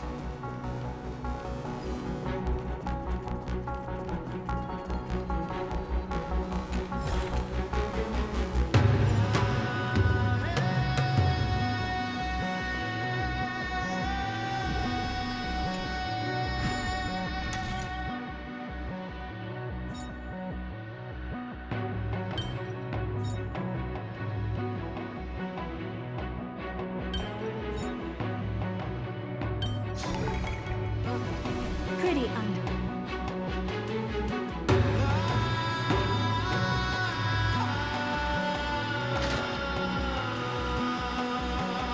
Smooth sailing so far. We've got one more circuit to fix. Let's keep going and find the tablet on the other side.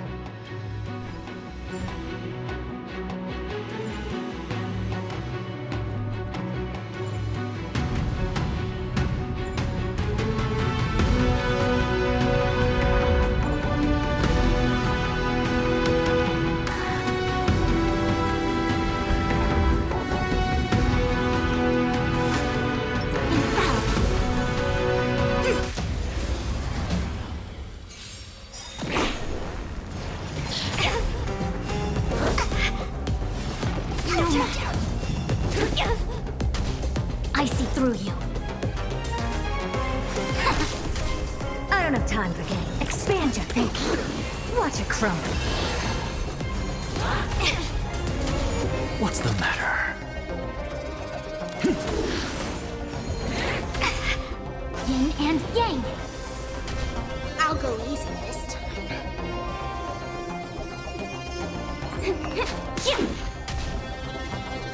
Open sesame.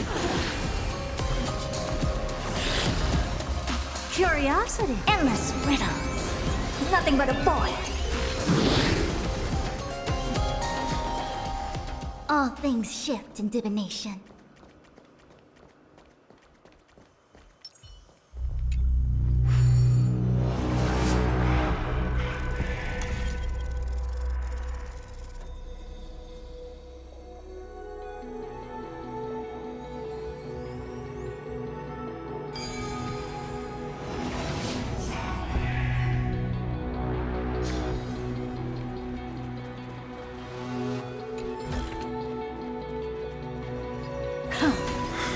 Finally made it.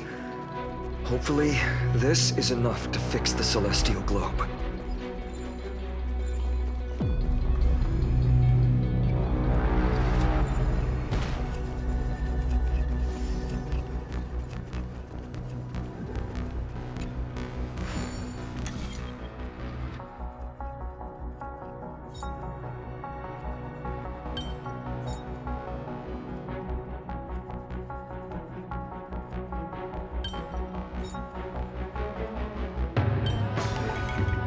Came up with this.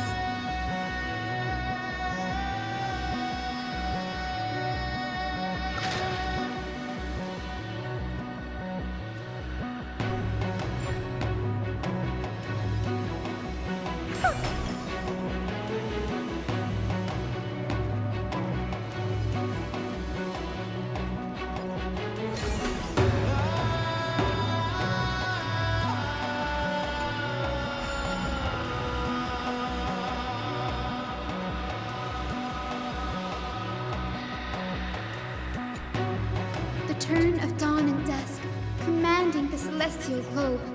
Change, celestial mural.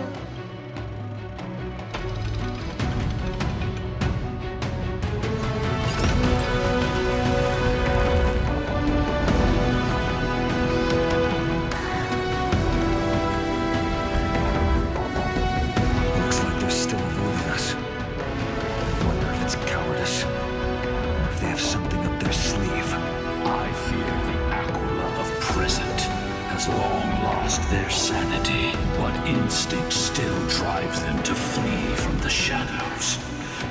evade the Black Tide's encroachment.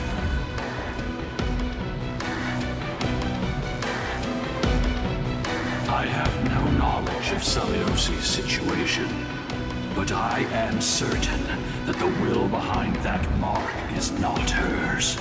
She would not abscond like a disgraceful deserter, willingly exiled by the pursuit of dark clouds.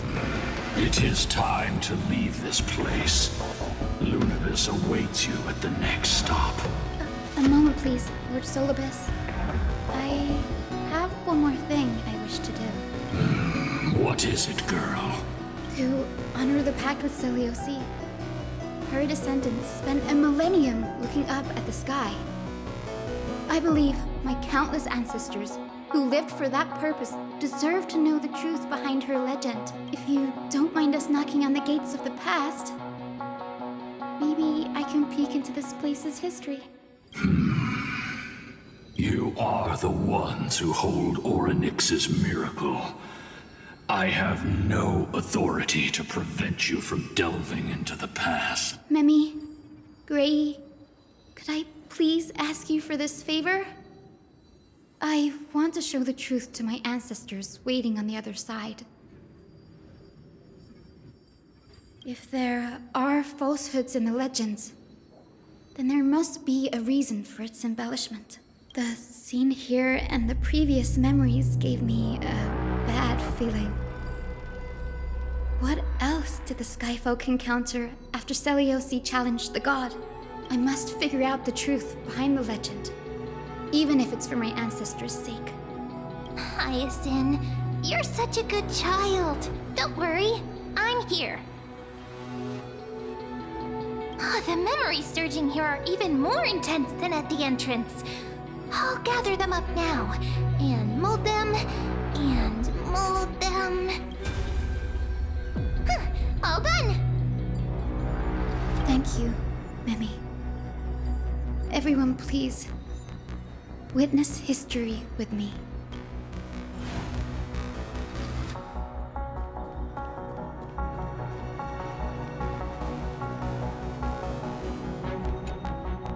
Daughter of Dusk, have you finally gone mad?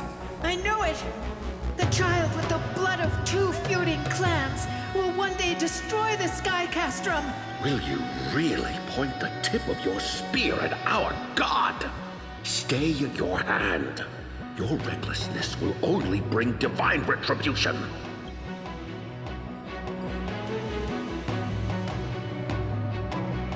Divine retribution? Those innocent children of the earth were sentenced to total annihilation by the god above, while they had nothing more than mere curiosity for things that lie beyond the sky. Look at yourselves. You call yourselves the Sunborn, yet you're unable to bear the blinding sunlight. You even consider sunburns and blisters as a gift from the gods. You declare yourselves the chosen ones, champions favored by Aquila. Yet you dare not even declare war upon the true threat of this world.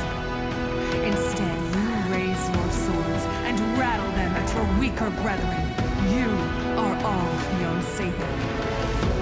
My father was also a disciple of the sun, but he taught me resilience and justice and guided me towards the light. He taught me wherever there is light, there is hope. Wretched people. I see no hope left in any of you. Even a shadow has more dignity than you lot. Even so, Daughter of Dusk. Even so, you should not shatter our faith. Not just our faith. Aquila forged the sky. Nay, they are the sky itself. If they fall, what will this world turn into? A prophecy echoes from the horizon's edge. It heralds the advent of a new age. One not ruled by the Titans, but created by mortal heroes. I choose to believe in that prophecy. I must believe in any sign that promises to break the chains imposed on us by the old era. Any sign that will lead us to a new chapter of the world. If you wish to stop me from slaying the god, you'd better muster your courage and draw your bows. Let's see if I will be pierced by a hail of arrows first, or if you will be burned to ash by Solibus! How can we even fight you? You're the powerful Day Thunder Knight, a warrior goddess capable of trampling all lands. I am not a god, but the only mortal in this cage who is brave enough to defy the Warden.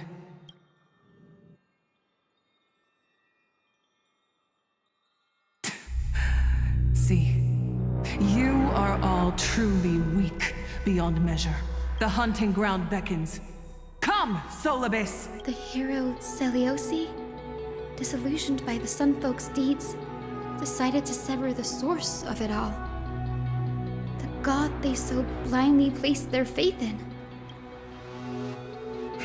She was brimming with compassion at that time. Her words were bursting with anger, but her heart had nothing but mercy for the children of humanity. At that time, We should get going, Hyacinthia. Lunibus is waiting for you all. Aquila has fled to the other end of the fortress.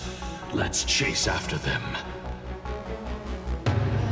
Lunibus will lead the way.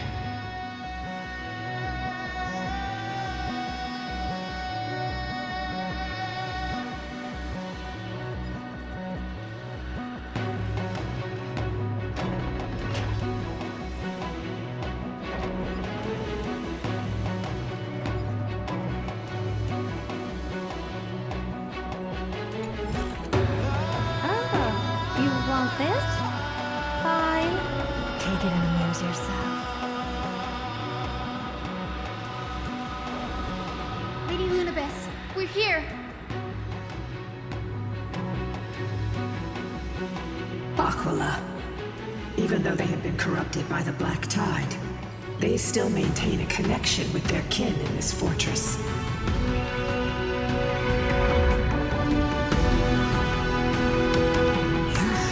Hinder us, imprisoned Titan.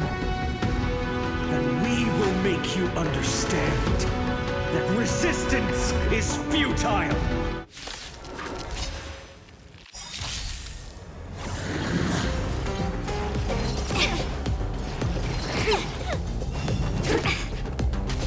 I see through you.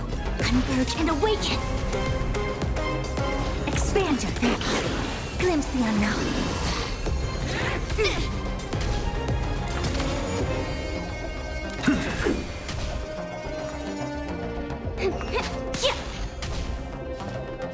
Open sesame.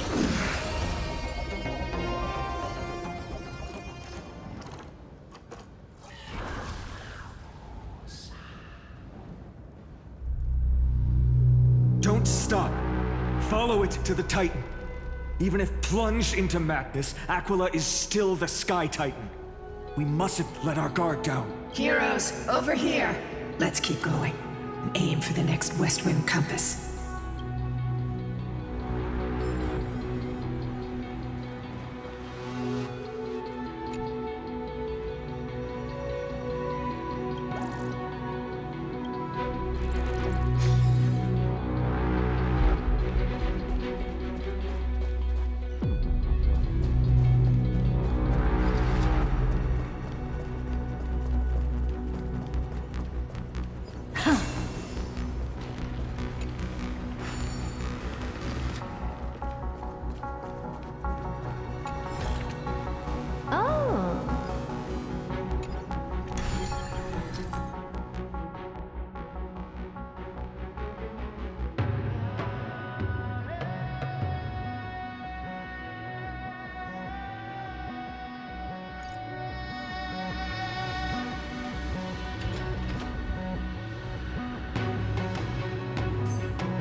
Look, the Rainbow Bridge is leading us to our next destination. Let's hurry on. Follow Lady Lunibus.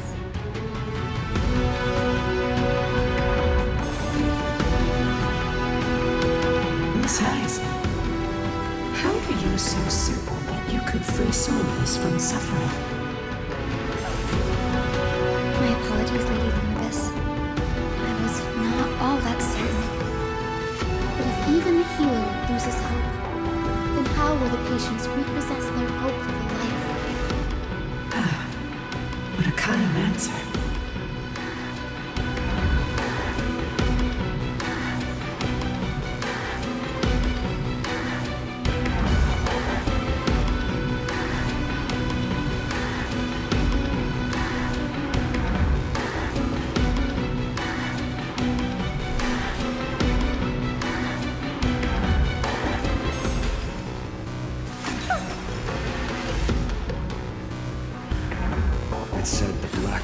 Is a calamity from beyond the sky. If that's true, the sky's defenses would naturally be the first to be breached.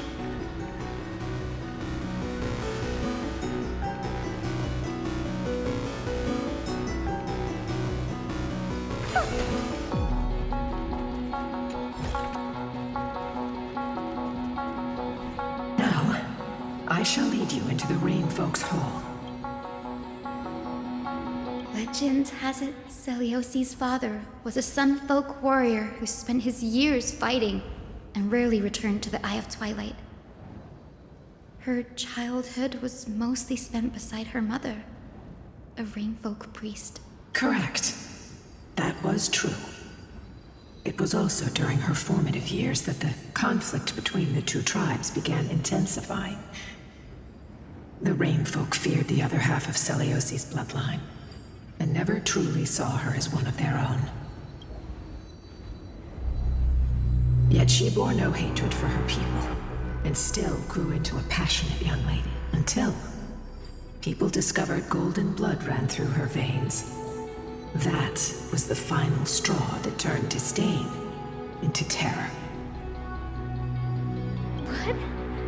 But the epics said Celiosi left to live in solitude, so she could train her spirit and hone her martial skills. I never would have imagined that she was cast out of her tribe for her lineage and her golden blood. Even so, she did not despair. She met Solibus and me while she was living alone.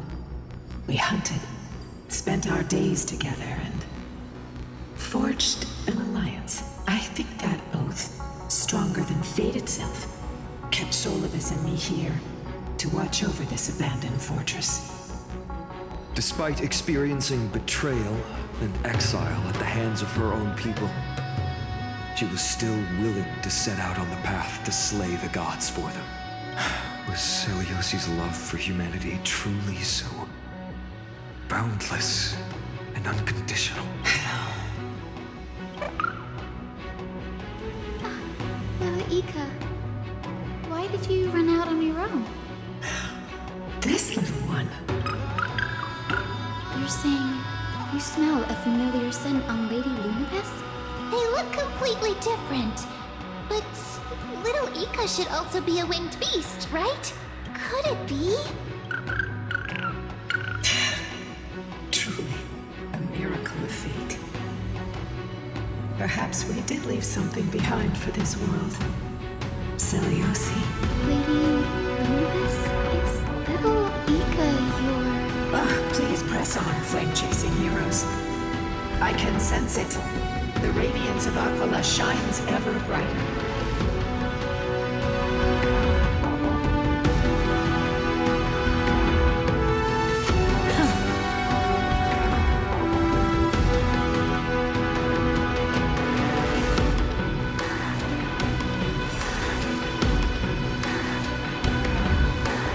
Where did the Skyfolk go after Celiosi challenged the god?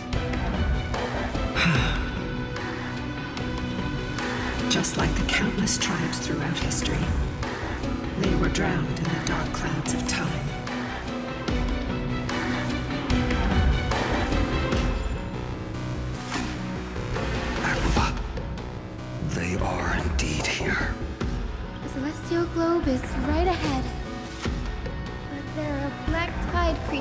starting it.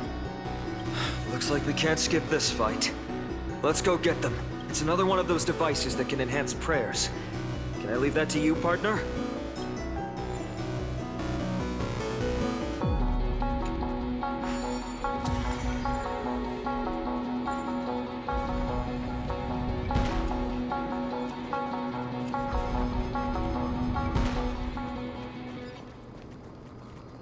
Take a look. This is pure. Watch this.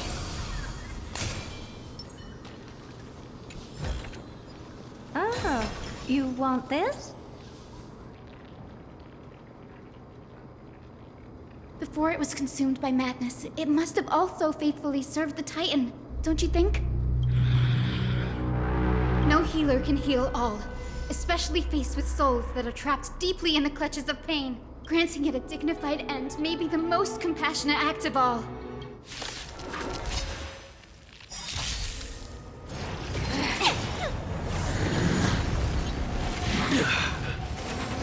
Just like that, huh? Our fortune is clouded. Together as one. I don't have time for games. Expand your thinking. Glimpse the unknown. To the soul. Rest now, Titankin. The celestial globe looks complete, but it still won't start. Is there something wrong internally?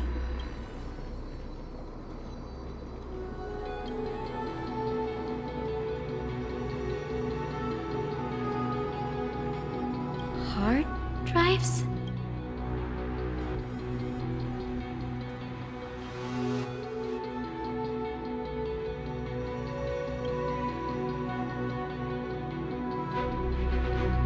Your intuition has always been good. Let's look around and see if there are any mechanisms. That didn't take much effort. The hand of Zagreus always appears when it's most needed. Lady Lunibus, if it's not too much trouble, please wait for a little longer. It's you all who have to do the work. I've wandered around here for 1,000 years, so this brief moment hardly qualifies as waiting. Furthermore, I would like to have a moment alone with this little one.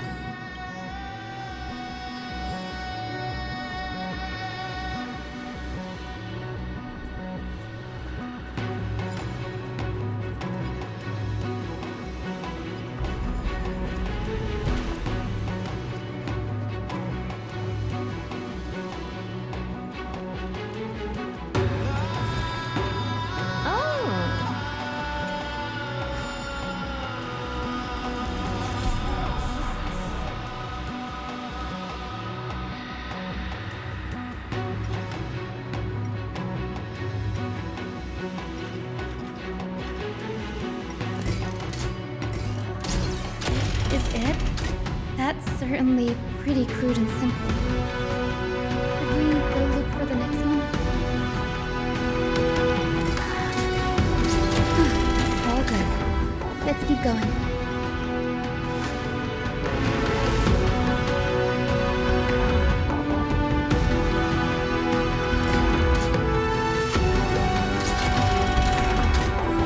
As expected, Gray is getting more and more skilled at handling the hand of Zagreus. Let's go. We should return and check on the celestial globe.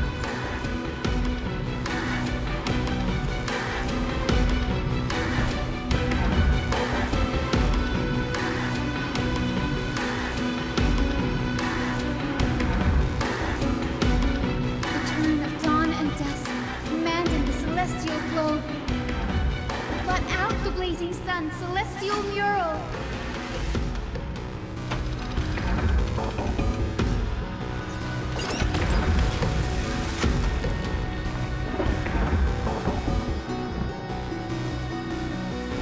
Aquila has left. We've already changed 2 scenes on the mural. Where else can they go? In the direction that the denizens of the sky have prayed to their whole lives. Upward.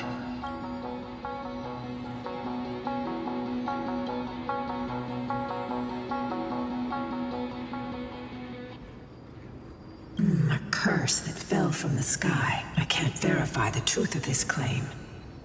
When Seliosi fought Aquila, the Titan's incarnation did ascend into the skies, but they never attempted to break through the sky's veil to escape our pursuit.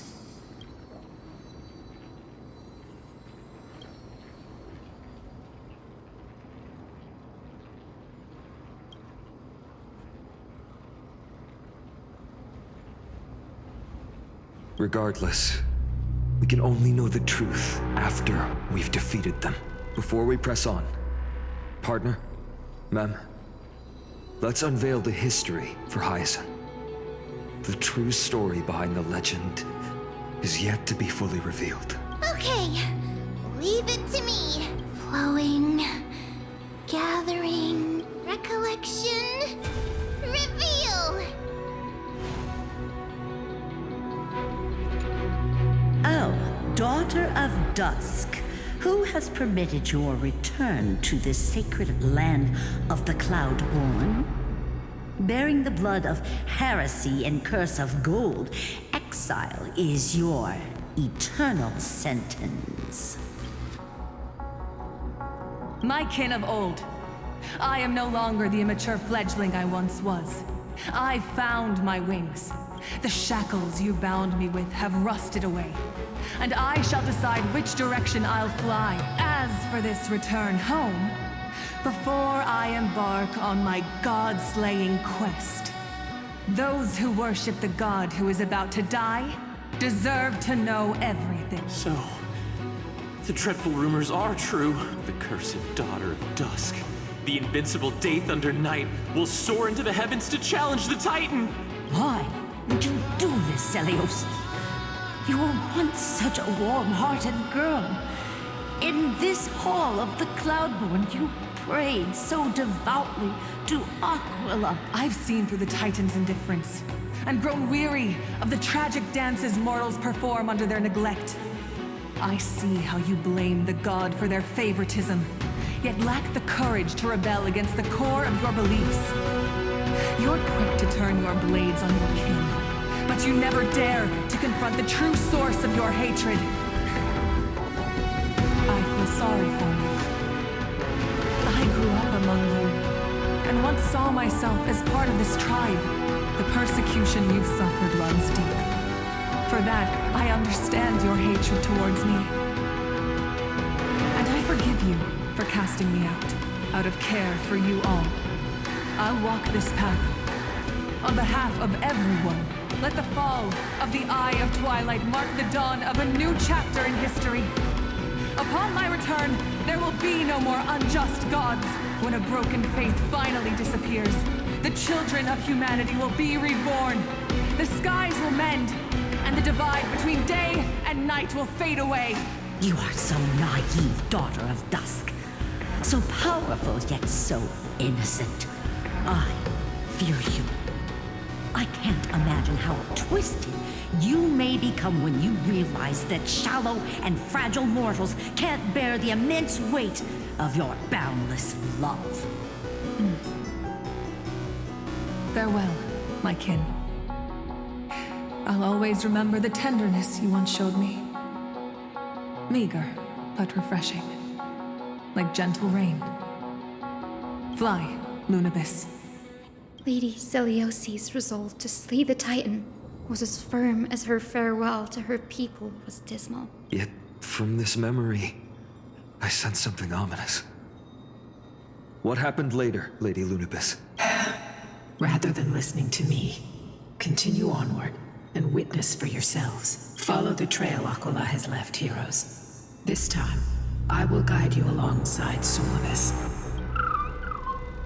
Sorry, little one.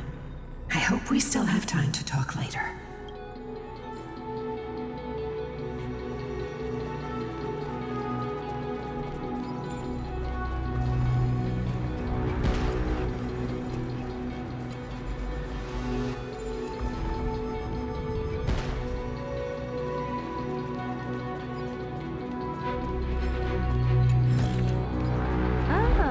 You want this?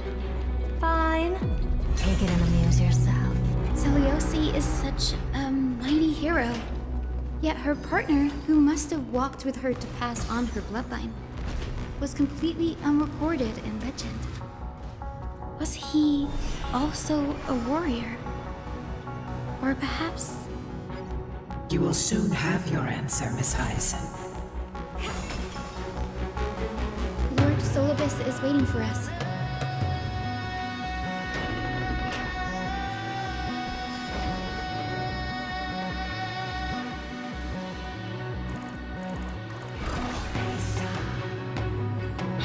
They soared toward the mural's dome. I remember that place. I remember too, Solibus. What exactly happened there? At the celestial mural's dome, we dealt Aquila a fatal blow. The sunlit wings set the Titan's wings aflame. The moonlit plume sealed the divine body. The battered hero of the sky pierced the last monstrous eye. It seems that the legend describing the decisive battle was true. But some things cannot be recorded. They were only witnessed by us. Would you mind sharing more, honored ones? After Aquila's defeated scream, we looked to the ground. The people who watched us fight. We saw the expressions on their faces. Old and young, adults and children alike. They all shared the same expression. Pure, unshakable terror. Our victory brought no cheers or celebrations. The terrified crowd became chaotic, screaming and trampling each other when they realized that their centuries-old faith had been overturned by a cursed child of two clans. They regressed into senseless beasts that devoured their own kin. No, that would be an insult to beasts. Solibus and I have never witnessed such madness. Not even in the wildest corners of Amphorius.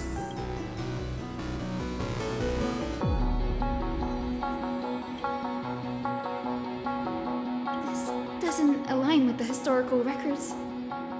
According to the legends of the Sky People, Aquila, gravely wounded, was determined to fight to the end, to prevent Aquila from using the sky of Amphorius as a weapon to crush the earth. The hero Selioci chose to sacrifice herself, sealing the Titan in the process. Legends and epics have always erased the cruelty, the bloodshed, and the cries of the commoners, while glorifying the heroes and their triumphs. You'll witness a side of the legend that's never been told, young Hyacinthia, with a truth hidden for a millennium before you. Can you still walk with the same conviction? It will be a harsh truth, one that is bound to shake your beliefs. Are you ready to face it, Miss Hyacinth?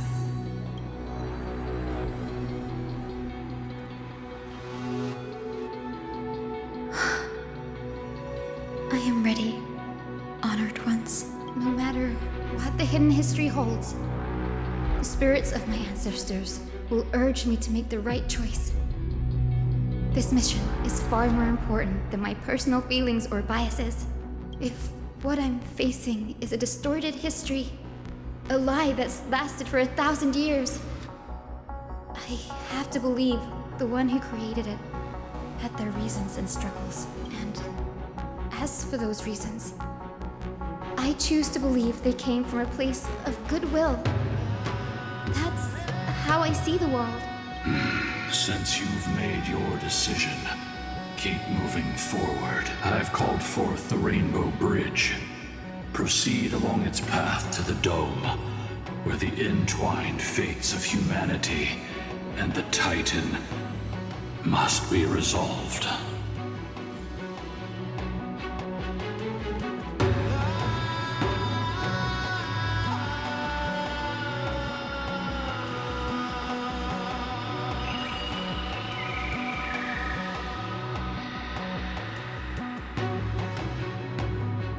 desperately struggling to block our path, but we've backed them into a corner.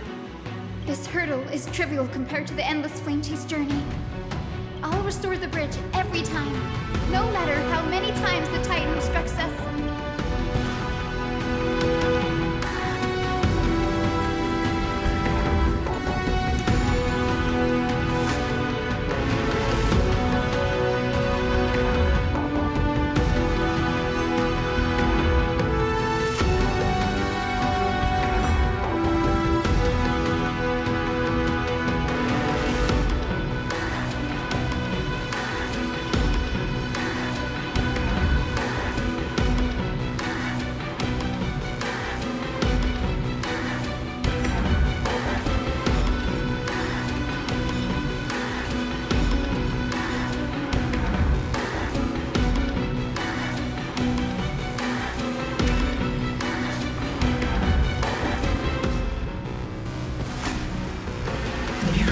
She never stopped dreaming of is just one step away from becoming reality.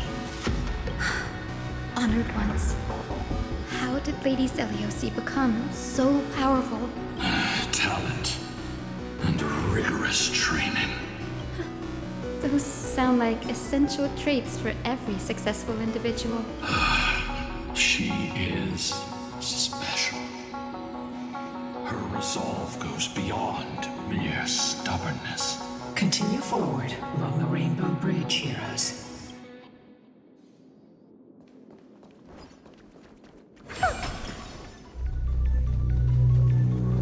A god slayer can tell the state of their prey by its sounds.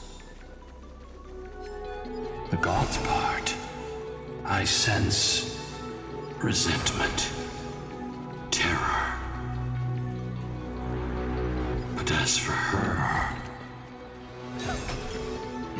I cannot sense anything.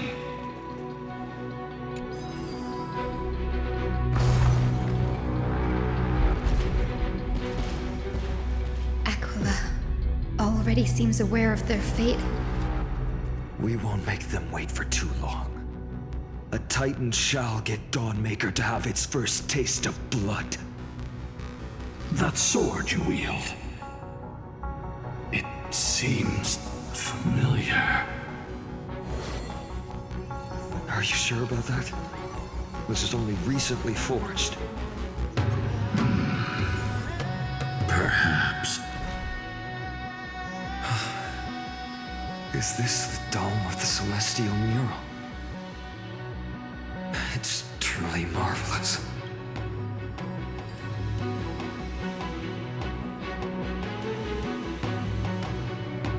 Exactly. Employ the tactics you've mastered to expose them. And... Hyacinthia, we will heed your wishes, channeling our strength to reveal Aquila's true form. My wishes? It's been 1,000 years. Without our pact, Lunabus and I might have dissipated like everything else here. Our pact requires us to await the return of the Skyfolk to their ancestral lands, to complete the mission of reclaiming the Titan's core flame. We will carry out your will, Miss Hyacinth, as faithfully as we kept our promise to Seliosi. First, we shall reveal the whole truth of history. We will reveal all that befell the Skyfolk after Seliosi initiated the Flame Chase journey.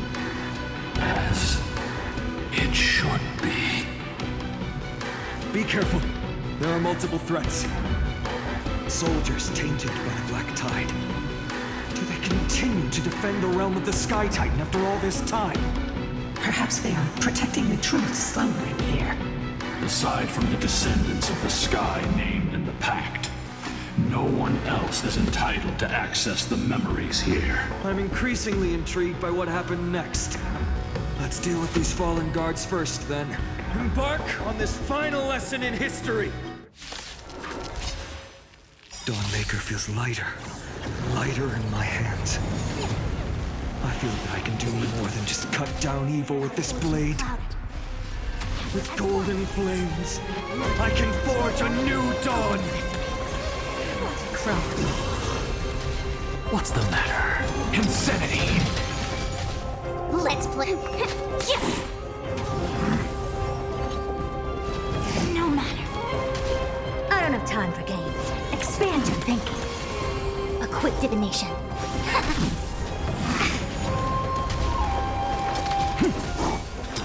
To the soul. You have fulfilled your duty, guards.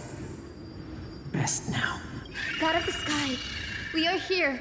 Your resentment and terror will soon end. Lady Seliosi, do you still have your humanity after merging with the Titan? I hope you can witness the harvest of the seeds you once sowed. Now, only the final steps remain. Something's off. I can feel the memories here churning. It's as if countless emotions have lingered through the ages, refusing to fade away. The wandering memories here seem to be pleading for something, heavy with pain and grief, like ghosts lingering by the river of souls. Are you ready, Aizen? Yes. The Flame Chase journey is reaching its final chapter. No matter how cruel the truth may be, nothing will sway my determination to finish this mission. The true history buried in time must come to light. The fates of mortals shouldn't be lost beneath polished myths. We're on the same page, Lord Finan. Go to the celestial globe, Hyacinthia. The forgotten past will reveal itself to you, one fragment at a time. Hold fast to your resolve. You'll need it to face what lies ahead.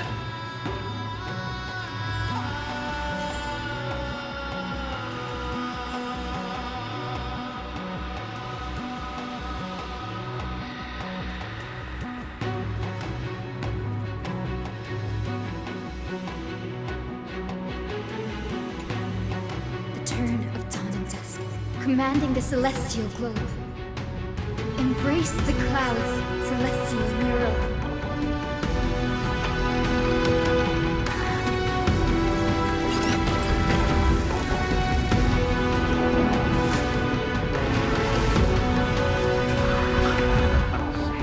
Look who we've caught. An old-fashioned disciple of the ancient god. The frail Titan was conquered long ago by the mighty warrior gods. Now, they're nothing more than rusted scrap, left in the forge to decay over countless years. Surrender to us, relic of a bygone era. We'll reshape your clouded mind and grant you a place alongside your kin in Celiosi's glory. Your so-called reshaping is nothing more than torment, both in body and mind. No. I'd rather die than give in to hypocrites like you, hiding behind empty faith and wielding power as you please. Take a good look at this pathetic fool. Do you see it? What a laughable hypocrite! You're one of the Sun Folk, aren't you? When you oppressed your own under the guise of faith, leaving countless souls to suffer endlessly under the scorching sun, did you ever consider that even the fiercest sun could one day fall? I once thought... Spare us your empty excuses, relic of the old world. I'd rather die than give in to hypocrites like you, hiding behind empty faith and wielding power as you please. You've already sentenced yourself. All we're doing is following through. Do it. Make it clean. A single, sharp cut across the neck. No. No! No! The creation shaped by Kefali in their image failed to inherit their compassion and acceptance. Are you alright, Aizen? I'm fine, Lord Finan. I expected this. It's just... thinking about the vision Seliosi held before declaring war on the Titan. This sight is deeply heartbreaking. Let's move on. Seliosi possessed the strength to slay gods. Yet, she failed to sever the cycle of karma, rooted deeply in humanity's hearts.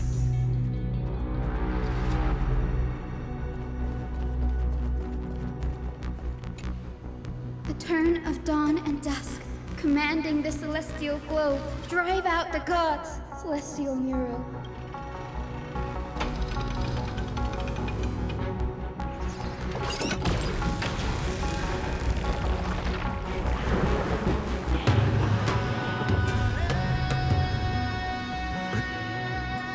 How is that possible?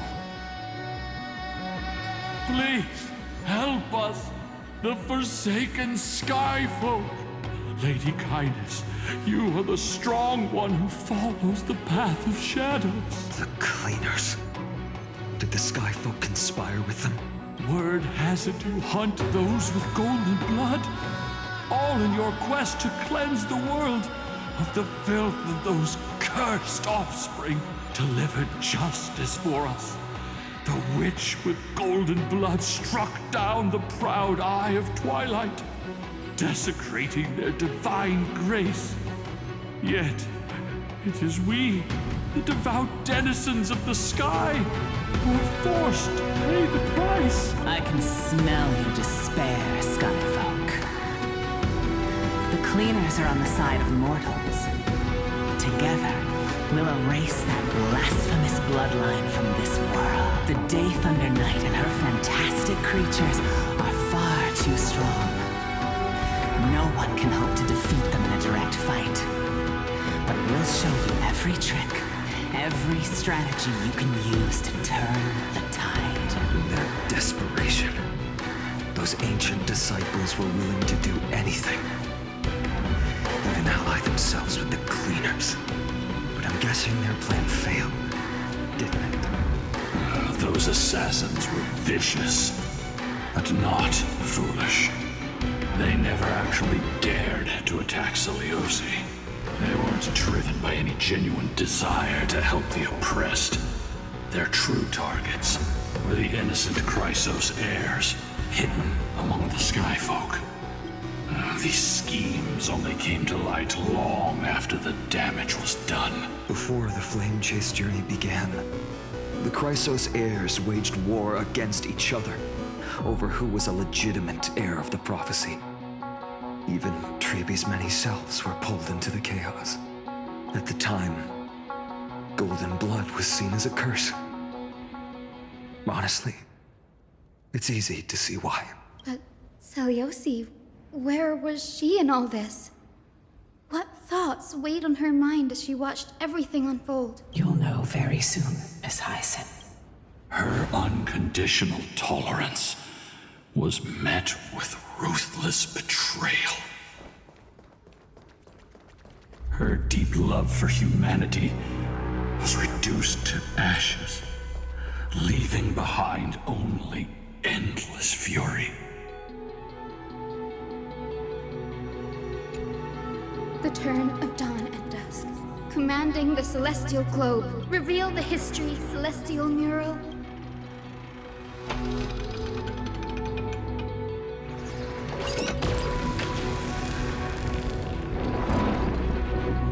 Now you have nowhere to hide, Titan. Look, everyone! Over there! Are those Lady Lunabis and Lord Solibes? Yes. Those are remnants of their memories from 1,000 years ago.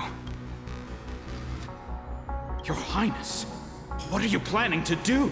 We are devout disciples of Lady Seliosi. We would never betray her.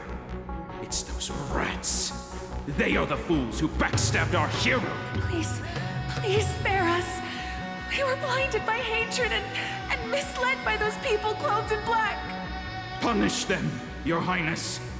Without these stubborn remnants of the past, the Skyfolk may finally stand united under the warrior goddess's banner. The strong crush the weak, twisting faith into a tool for oppression. The weak rise to power, yet the cycle of hatred endures. unbroken through time. Seliosi has made her judgment. The corruption within humanity is a sickness beyond cure. Yet she once loved us with such fierce devotion. Has she given up on us? Seliosi touched the core flame and gained the vision of the Titan. She saw what the god fears, rooted in the darkness, spawning from the edge of the world. The black tide devours all. They flee from the clouds, not out of favoritism toward the scorching sun, but merely out of fear of that boundless shadow. Yet humanity misinterpreted the gods' intentions, forging them into weapons for fratricide. This history, brewed from sorrow and tragedy, shall end here. In the name of the warrior goddess, what kind of fate is she woven for us? We are here to deliver the message Seliosi left from mortals to my once beloved, yet now unsavable kin, with golden divine blood coursing through me. Even the tyrant of the sky bends to my unyielding light. My light burns far brighter than before, and the fog clouding my mind has finally lifted. I gaze upon this fragile earth through the gods' 100 eyes, and resolution fills me. A hero's instinct drives me forward, compelling me to deliver your final judgment. Your future flows between the boiling streams of the golden pool at your feet. Rejoice, for as everyone's flesh and blood merge with liquid gold, you will finally understand what true unity means. I've long seen this day coming. This isn't your fault, Seliosi. Your only mistake was placing far too much hope in humanity. Lunibus. Solibus. You. Yes. We acted as Seliosi's executioners. That day, countless skyfolk fell from the dome of the Eye of Twilight. Swallowed by golden lava, they spent their entire lives praying to the sky. Yet their devotion never earned them wings to escape their fate. After learning about everything she went through, I can only feel regret. But I can't condemn her choice. If this is the true history, was Seliosi's fusion with Aquila truly meant to save humanity from ruin? By touching the core flame, Seliosi gained insight into the Titans' fear, glimpsed their cold indifference. Aquila never yearned for mortal devotion. The establishment of the Sky civilization was merely the result of humanity's own doing. The celestial globe, said to be gifted by the Titan to the Skyfolk in the myths, was in truth a creation of mortals. Disillusioned with humanity, Seliosi began to long for the detachment of divinity. She sent Lunibus and me to the Earth in search of a forbidden art said to fuse human and Titan souls. Professor Anax's alchemy already achieved such power 1,000 years ago? Seliosi, who passed fatal judgment on the Skyfolk, had turned her back on humanity. If this was the path she chose, then whose wish have my ancestors and I been guarding all this time? The final fragment of history lies just ahead. Go and claim it, Miss Hyacinth, just as Seliosi once did. You must take this step too.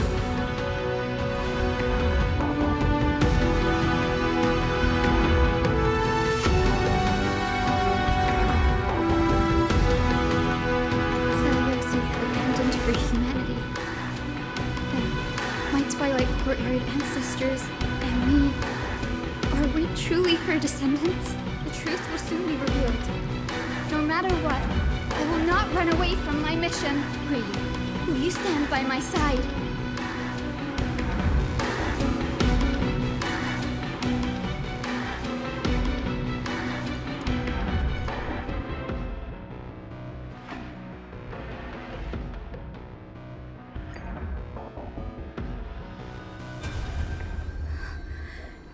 Is that... Great Seliosi, I beg you, spare this humble life. I've never harmed anyone. The punishment you deliver out of rage is far too harsh for someone innocent like me. The time has come, mortal. It's time to face your destiny. Wait! Please, let me speak with Her Highness, the warrior goddess. Look! Can you see it? Golden blood is spilling from my wounds. I am a Chrysos heir too, chosen by the prophecy, just like Lady Seliosi. She isn't lying. Seliosi, what will you do with one of your own? A Chrysos heir. You are no different from the rest. You were once one of the Sunborn. Did you ever rise to defend the weak? When your kin oppressed others under the guise of the Titan's favor? I did not. You abandoned your old faith and made me your new god after Aquila's fall. Did you offer your help when your comrades turned their blades on the faithful who refused to convert? I did not. When the prophecy of Genesis reached all beings, calling the Chrysos heirs to become heroes of this fractured world, did you overcome your inner weakness and heed its urgent call? I failed to do so. Look, Chrysos heir, you are no different from the rest. My judgment is just. Only burning gold can purify your sins. Wait, Lady Seliosi. Please, grant me a moment to explain my cowardice. Your divinity indeed casts our mediocrity in a harsh and unflattering light. Humanity has walked this earth for many ages, enduring life's struggles and witnessing its shameful imperfections. Yet, despite everything, we built great city-states and thriving civilizations. Even when trapped in the mud of malice, we continued to struggle and push forward. Because beyond our flaws, the virtue that we all share is tenacity. Even if it means risking everything I have and everything I have yet to gain. I must kneel before you, begging for a chance at life. I need to prove that mortals are capable of redemption. To admit your weakness in such a righteous manner, it seems you have completely abandoned your dignity. You say you're willing to risk everything you've yet to gain.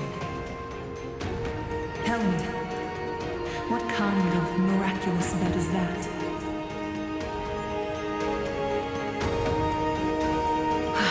It's simple, Lady Seliosi.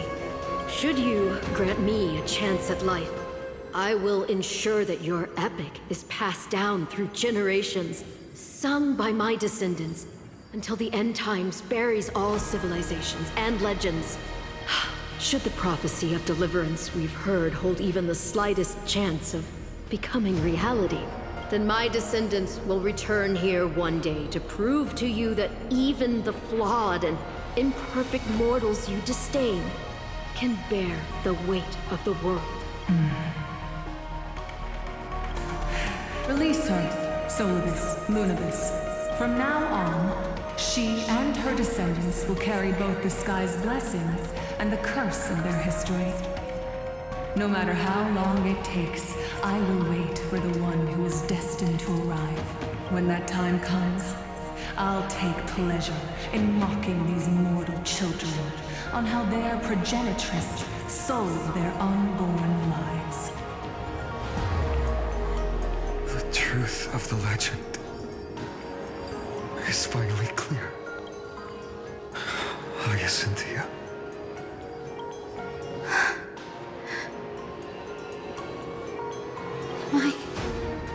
The descendant of that nameless Chrysos heir. Our lineage wasn't from the hero, but from a nameless Chrysos heir who begged for mercy before her. My whole clan's fragile mortal life was simply spared on Celiosi's whim.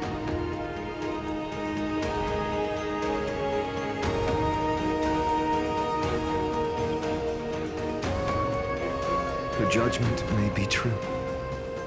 Mortals do have their flaws. But even so, human dignity must not be trampled.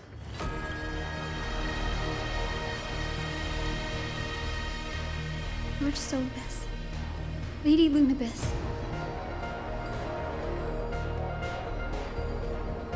Tell me, did you wait for 1,000 years at the Eye of Twilight just to witness that Chrysos heir's child coming back to receive punishment? Time alters everything, child. Once upon a time, we had not yet learned to read the complexities of human nature. And Celiosi's perspective was our only window into understanding humanity. Her words were everything to us. Our guide, comfort, command, and admonition. It wasn't until she fell silent that we learned to perceive humanity through our senses. During our resistance against the Black Tide, we watched over the Earth, observing the progress of the Flame Chase journey. We saw heroes embarking on a mission of deliverance from which they could not return. The unity and hope Celiosi couldn't see, we've witnessed in her place. We've changed, young Hyacinthia. Our watch isn't about proving humanity's weaknesses anymore. It's about waiting for the return of the light.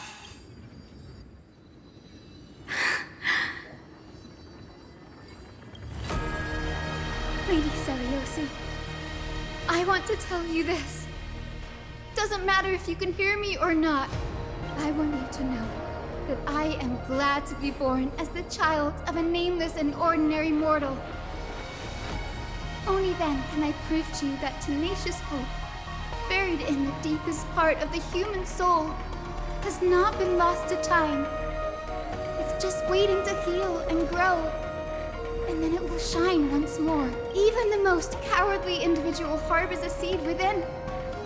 Perhaps in your era, the light on the horizon was too dim for it to sprout. But do you see it now? 1,000 years later, the path you forged is now walked by many brilliant heroes. They love the people of this world, unreservedly, willing to sacrifice themselves to shine a light upon the children of humanity. The light they leave behind will inspire the seeds within people to sprout, grow, and thrive, nurturing them every step of the way, until the barren land is reborn as a thriving forest, growing endlessly, and one day, reaching for the sky once again. That twilight, still capable of being healed and protected in the end times, is the reason we choose to bear the weight of humanity's flaws. History has proven once again, the Flame Chase journey itself is a miracle. It began with a whitewashed lie, but it laid down a path of deliverance for humanity over thousands of years. Celiosi, we have honored the promise made by that nameless Chrysos heir and returned here. We also bring you the answer to your question.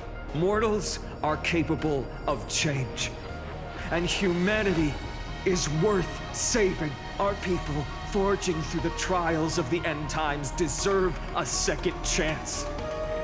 We are worthy of a new dawn. Hyacinth. Yes. Solibus? Lunibus? We are here, Hyacinthia. We are here, Miss Hyacinth. Give me your strength. I've made my decision, and we stand resolved. For all that mortals have built, I will follow the guidance of the prophecy and claim the core flame of the Eye of Twilight. The children of humanity have returned from the earth, and we will challenge the skies once again.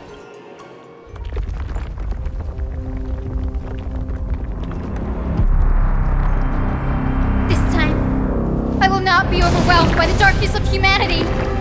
Face us, Avatar of Sky!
Before we crash into the pool of gold!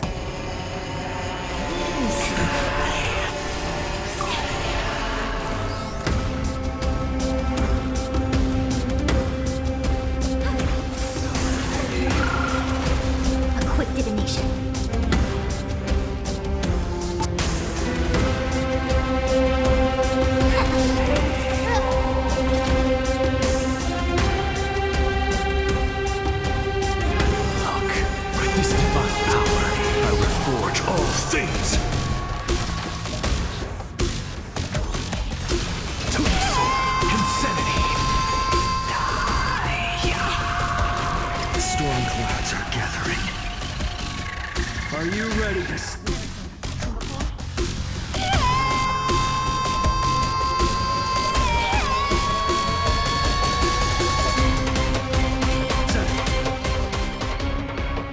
For the lightning. Undefeated rivals.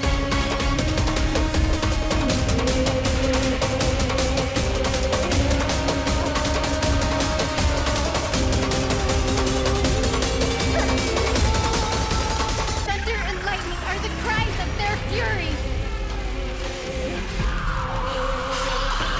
No more. Yin and yang. Curiosity is a dangerous thing. Endless riddles. Nothing but a void. I don't have time. Open sesame. Watch it crow. I see through you. Converge and awaken. Undefeated rivals.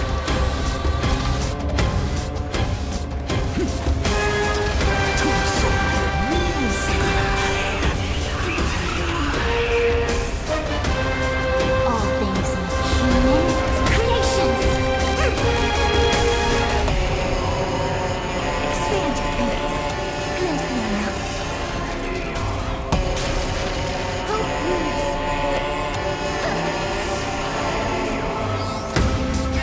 Never seen perfection before. Open sesame.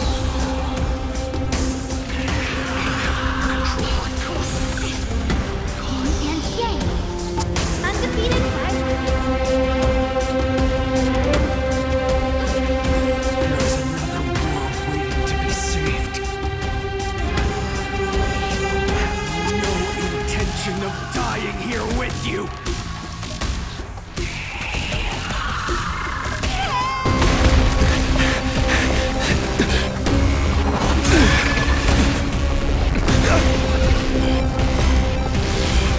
Titan! Open to nothing!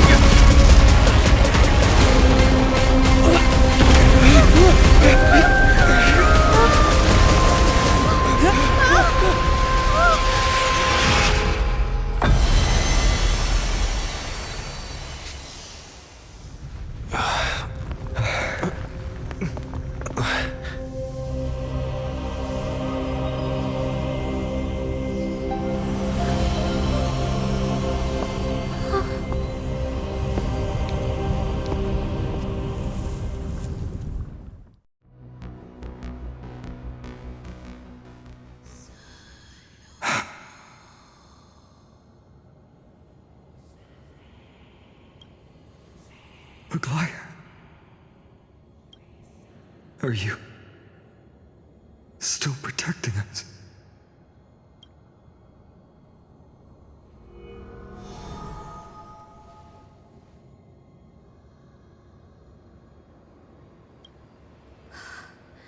Is it all over now? Seliosi condemned humanity, casting them into the pool of gold. In the end, she too was... Take that core flame with you, Hyacinth. Our mission isn't over.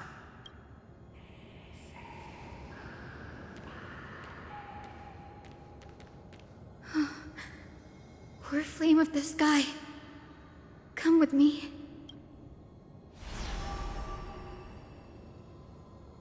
It's a strange feeling. It's so warm and powerful. Holding it in my hand, it feels like the winds of this world might turn for me. Summoning thunder or snow is just a thought away.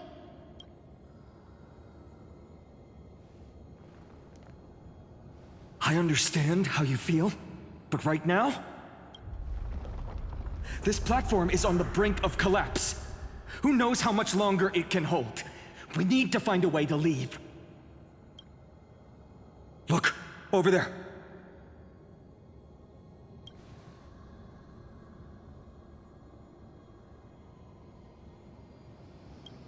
No idea, but we have to take a gamble. If the prayer can rewind the shattered platform, then we might ride it back to the entrance. And also retrieve Aglaya's amulet. We can't delay any longer. Everyone, move quickly!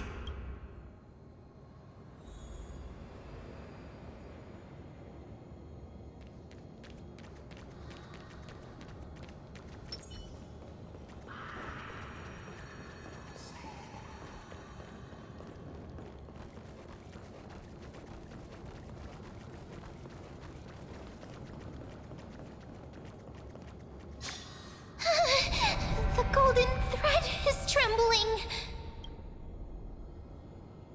We're out of time. We have to retrieve it. Partner, quickly!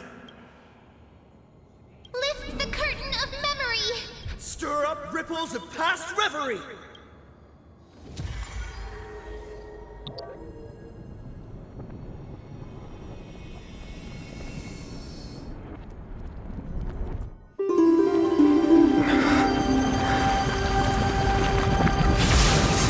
The prayer's power! No!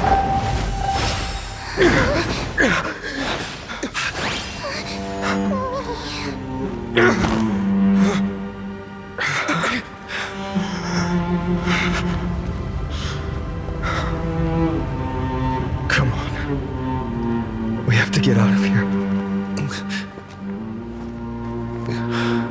I shall have my final bath in warm and radiant gold. From here on, Finan, you shall embark on a journey with no return. Light fades, only to await the sun's rise. One day you will step forward, not out of fear, but to return the dawn to this world. It's right in front of us.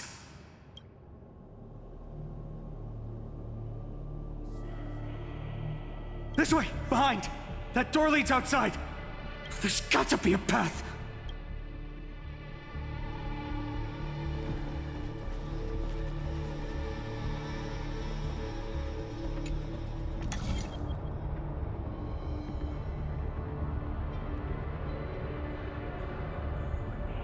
It worked. Let's go.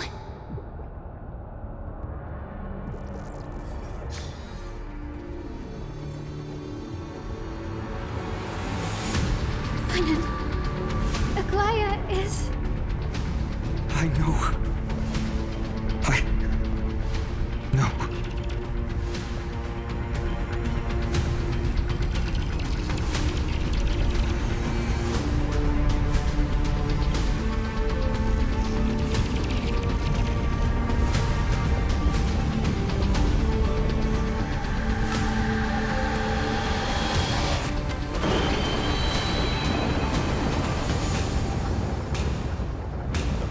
lightning and thunder. The celestial mural is showing the end of the world.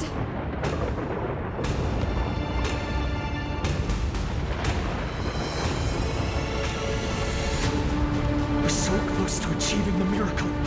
Humanity will finally take control of its fate. As long as we can make it out of here.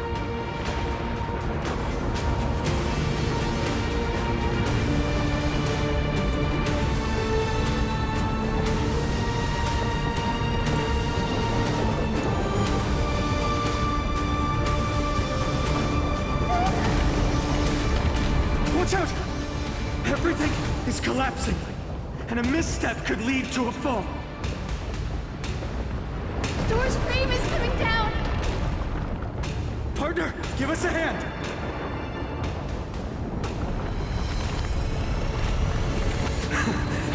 You do have a knack for saving the world.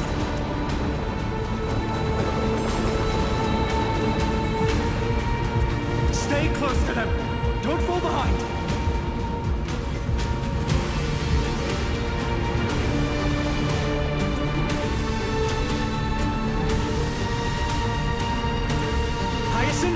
Where are those winged beasts? I'm trying to locate them, but the storm clouds on the mural are blocking my senses. We could use their wings to escape if they were still here. We'll have to rely on our feet for now. Keep moving.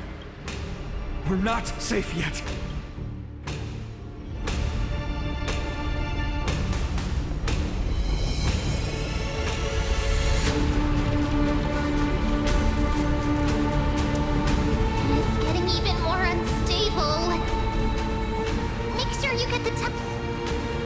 there. The end is just ahead. All we need is a rainbow bridge. A West Wing compass. Leave it to me.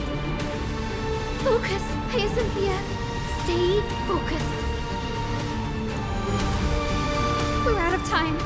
The fortress runs on Aquila's divine energy. If I can channel the core flame...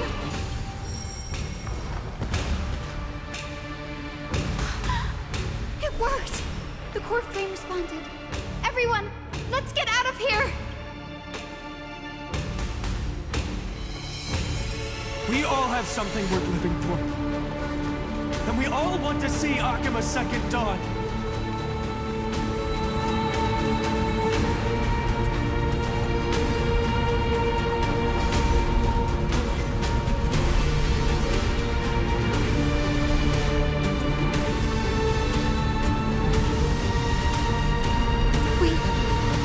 What was that sound? Everyone, once the platform stops, we make a break for the exit. Don't hesitate. Not even for a second.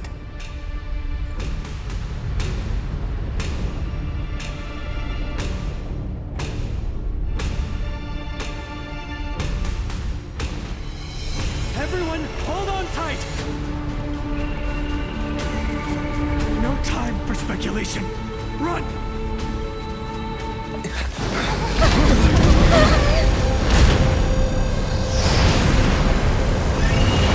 The Titan! Their core flame has already... Could this be Seliosi?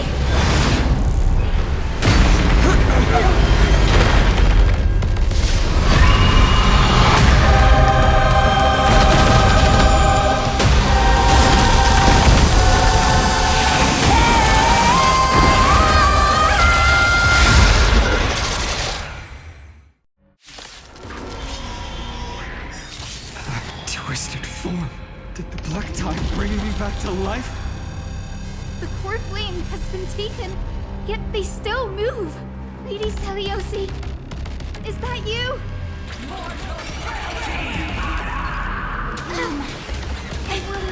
Hope will not end here.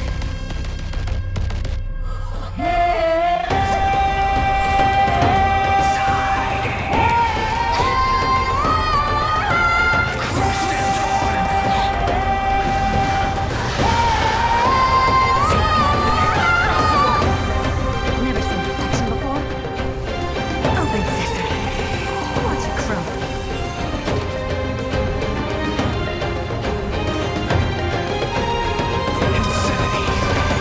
Curiosity.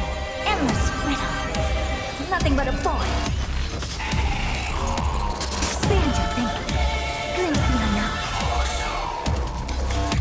Witness humanity.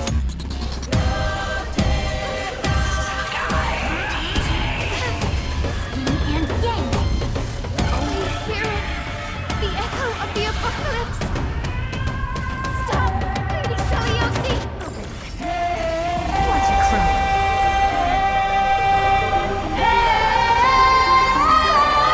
Icy blue.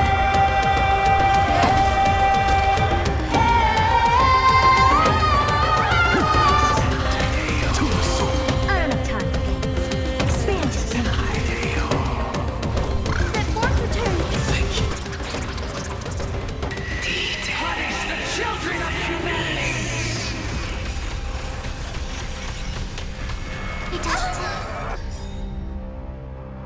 We must bring light to these dark times! With just a glimmer of light, I'll be able to pierce through the clouds. Here's mine, Hyacinth. I am the one who bears the world. I am the blazing sun destined to rise!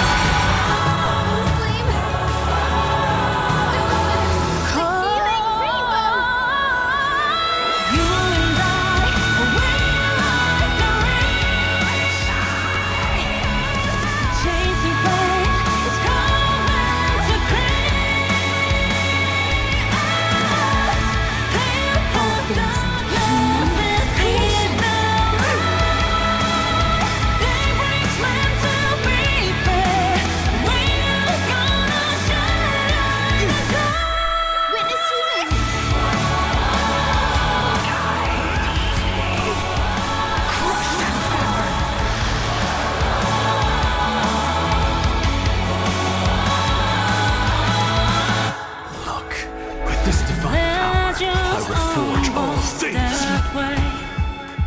but ideas align them most nothing.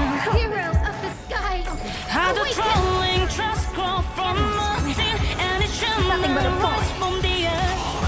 We undo and suffer, lose and break, still we clash against the sky. You and I, we love victory. Chasing flame, it's coming to create. Clear the darkness and seize the light. They brings men to be fair. We're gonna shine. Dawnmaker will slay! It's you! Times won't always.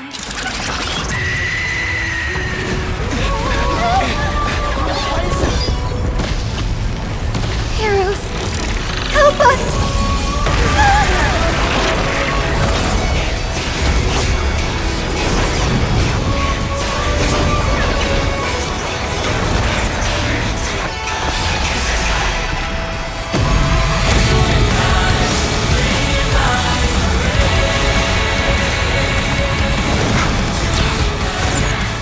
Hero of the sky!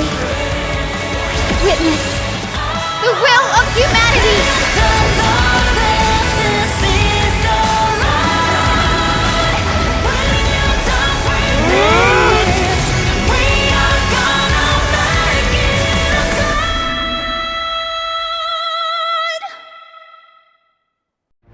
Children of humanity, you have overturned the judgment I once cast in disillusionment.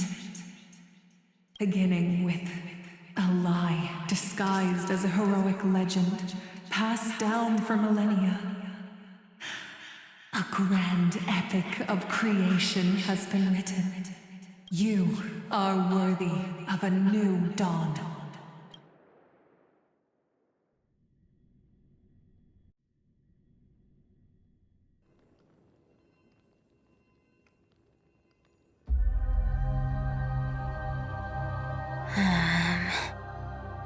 Seriously, where did they hide that thing? Trash. Just trash. What is this? Never mind. I'll take it anyway. I finally found it! It must be this. The gem of all worlds that the chaplain secretly stashed away. Said to be a fragment peeled from the Dawn device. I can already catch the sweet scent of treasure seeping from this little box. So much for the chaplain's devotion to faith. It turns out he's just been padding his secret stash.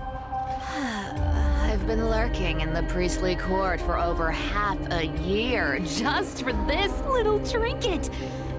Day after day, listening to those stiff priest apprentices drone on with their prayers. I thought I was going to lose my mind.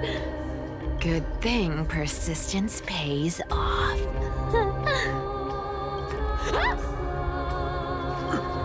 Atticus, is that you? Atticus. That name rings a bell. Oh! He's the apprentice the chaplain favors most. The one everyone expects to be the next chaplain. Not saying anything would feel awkward. Maybe I can hold it together with Zagreus's ability for now. Now. I am Atticus. Atticus, why aren't you responding? Old chaplain, it's me. I'm here to assist you with your medicine. Oh, thank you.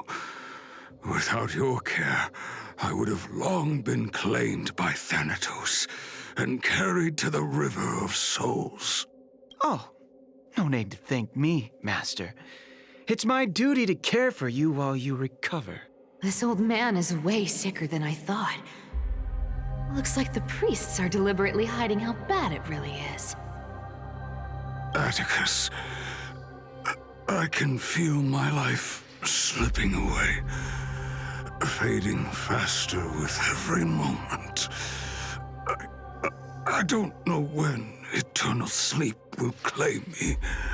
There's one last thing I must tell you. One last thing. Wait. Is he hiding more treasures? Maybe a coin of whimsy? Today might just be my lucky day. Calm down, Cyphera. Just breathe. Stay strong, Chaplain. Keep your spirits up, and don't lose hope. If there's anything important you need to say, I'm all ears. It's so disgraceful that it fills me with shame. Yet I must speak, for it concerns the fate of our holy city below my feet. What? The fate of the city's people? Is it that serious? I must find out more. The omniscient Sky Father carefully. Before they fell silent, I heard their last words at Dawn Cloud. It announced the prophecy has arrived. My mission has concluded, and I shall return to silence. The prophecy of Genesis. The Titan turned to stone. Heard it 1,000 times. Old news. What else you got? The eternal night is looming. But over the next 300 years, the Dawn device will safeguard the holy city, poised for the children of humanity to create miracles. The Dawn device, the miracle of Genesis, the usual cliches. Wait, did he just say the next 300 years? I have concealed the deadline the Sky Father set for everyone. I lacked the courage to carve the countdown to the city's new dawn into the hearts of its people. Atticus, you are 100 times more courageous than I am. Can you accomplish what I could not? Will you share this harsh truth with all the citizens of Akima? Atticus. Rest easy, Master. I will shoulder this heavy burden for you. I'll address the fallout of your indecision. Is that right, seamstress? Everyone in this world is unique in their own way. My moment to be a hero has finally arrived. And that was my stint as a priest at Dawn Cloud. Sure, the story's been slightly embellished, but every word of it is true. These are secrets that must remain undisclosed. I've never shared them with anyone. Not even Bartolos. You should feel incredibly honored to be the first to hear this. Unfortunately, you can't clap or comment right now. But that's beside the point. Getting to spill the secret I've been holding in for 1,000 years feels amazing right now. Honestly, I'm surprised at your persistence. I merely staged a slip-up for you to witness the switch of the core flame. Who'd have thought you'd follow me all the way to the Nether Shore? That Deliverer kid was spot on. You rejects, shunned by the Akamans, have no choice but to keep moving down this dark path. 1, 2, 3, 4. Wait, what's going on? Your leader Kindness isn't here. Oh, could she be plotting something else? Ugh, such a hassle. Well, for everyone's safety, I might as well check if you're carrying anything suspicious.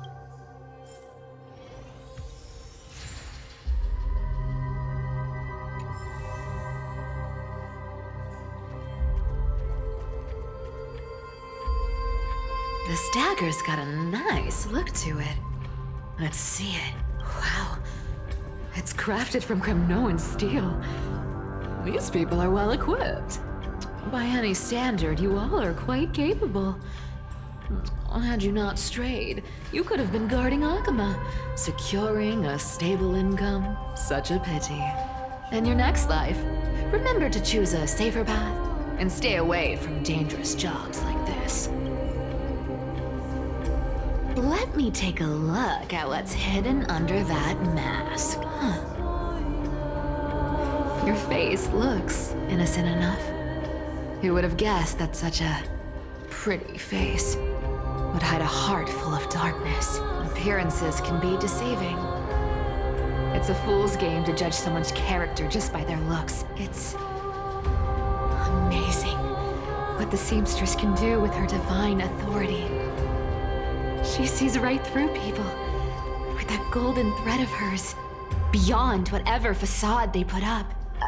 As for using divine powers, I'm no slouch myself. Who came up with this uniform? It's got more pockets than it needs.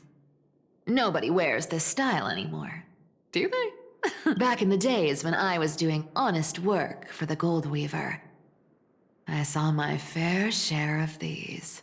Oh. What do we have here?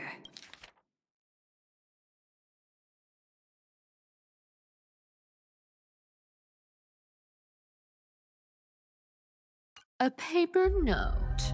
Aw. Talk about old school. All right. Once the seamstress's powers diminished, the world wound web slowed drastically. From 5 threads to just 2. Looks like I was too quick to judge. Physical note passing still outpaces the reduced threads. No trace of kindness. Is she hiding too well? Or has she given up? Well, I've done everything I could. Now it's in the hands of the Deliverer and his crew.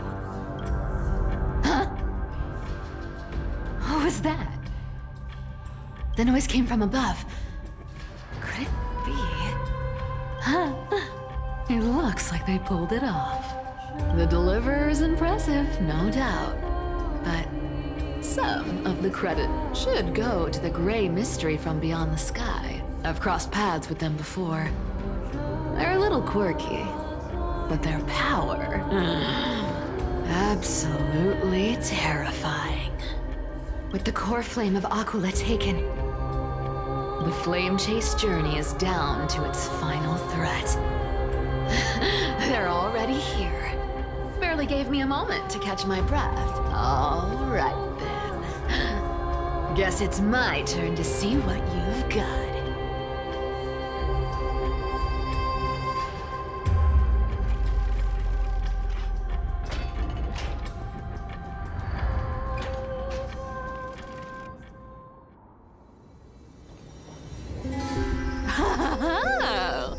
You made it.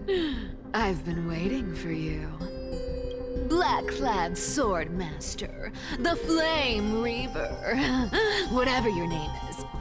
Look at you, sniffing around like a starving hyena, chasing the scent of the core flames. What's wrong? Cat got your tongue? Or maybe you're just too dense to understand plain speech. Throne of worlds, core flame, must take back. You sad little thing. I've got you all figured out. Let me guess. You've been eyeing these last 2 core flames all along, huh? No wings, no allies. Oh, what a pity.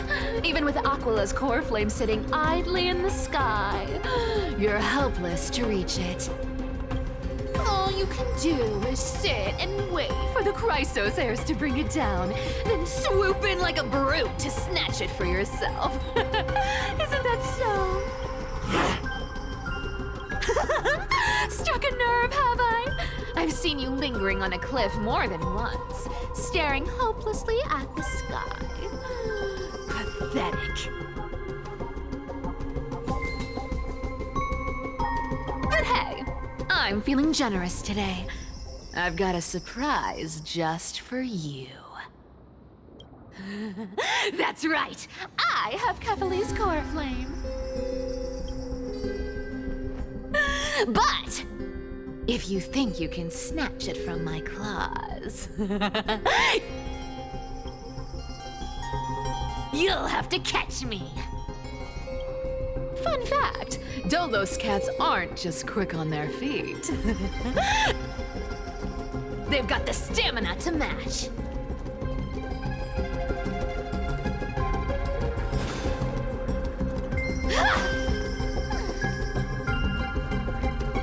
Cat and mouse time!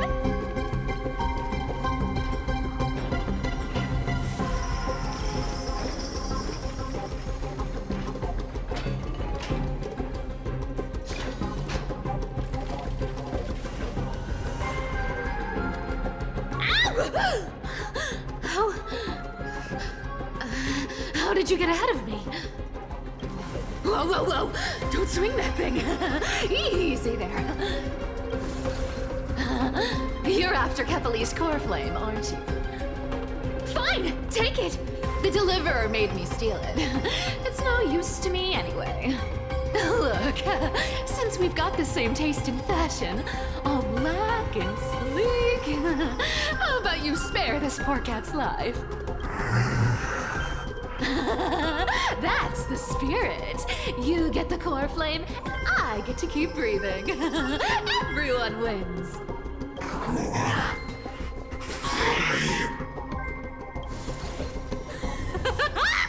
You really are a brainless mutt, aren't you?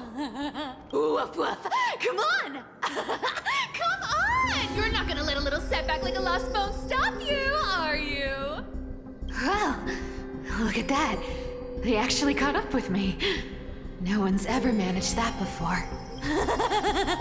It's been a while since I've had a chase this good. Don't quit on me now. I'm just getting into the groove.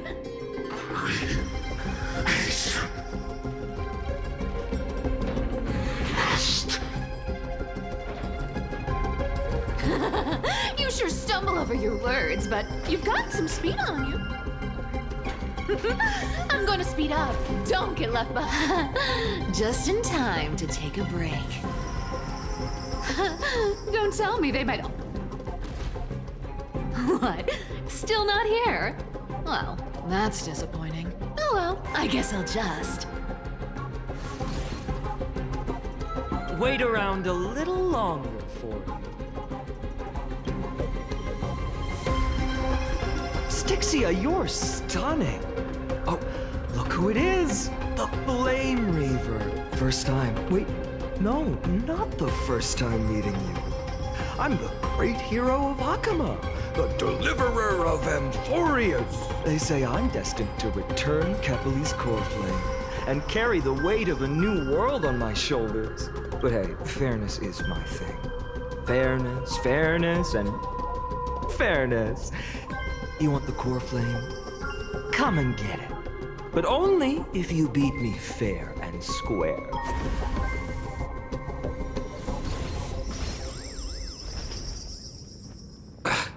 Boring.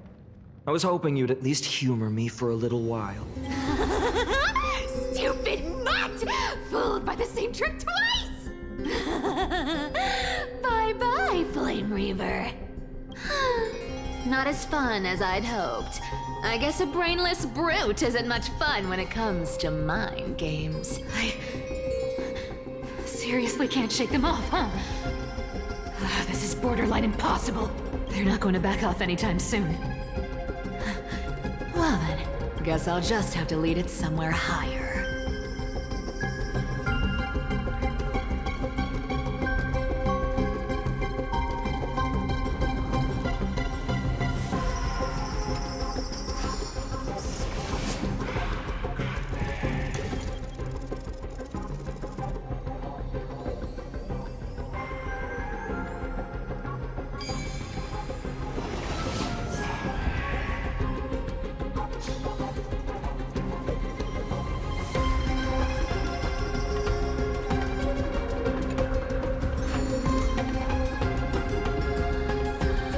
Mithra. Do you still plan to go to Dawncloud? I've made up my mind. Don't think about stopping me, seamstress. Is it for the gem of all worlds? Does it even matter? You'll never guess whether I'm lying or telling the truth. You're still wearing those golden boots I gave you. I hope you're not running from someone the next time you wear them. Aglaya, did you see that? No one can catch up to me. I'm no longer running to escape anymore.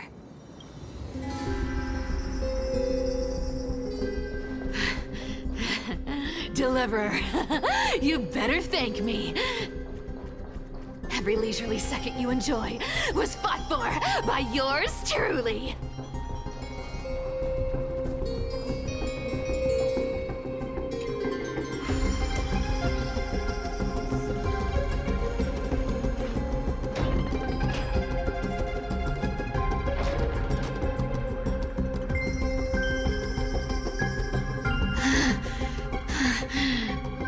You just don't know when to quit, do you?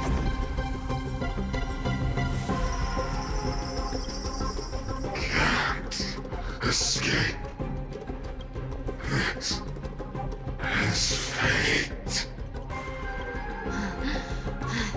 Fate? I always thought only privileged city dwellers like to toss that word around. As if they couldn't get by without using it as an excuse. Cycles can't be broken. Cycles. Fate! Give me a break! Everyone has to walk their path. Those who cling to gods and prophecies end up as hollow shells of themselves. Back then, I was nothing but a scoundrel. A cheat, clawing and scrambling just to survive in this messed up world. If I'd given up and played along, this place would have been nothing more than a lifeless wasteland by now. Core 5. It has to be me. My bad. Why bother offering wisdom to a mad dog who wouldn't understand it anyway? Do you know why I dragged you here, mutt? Word is, you've tangled with that golden-haired lion before. Looks like there's no getting away from you. And hey, that was a pretty good warm-up. Now, how about we spice things up with a bit of competition? As a fellow heir to the divine authority of Calamity, I've been a demigod for 1,000 years longer than the little lion. Now, let me see if you're worth your title, Flame Reaver. I've been around for over 1,000 years, and I've never met anyone who can match my speed. Until now. But speed isn't my only choice. Today, you're getting the full performance.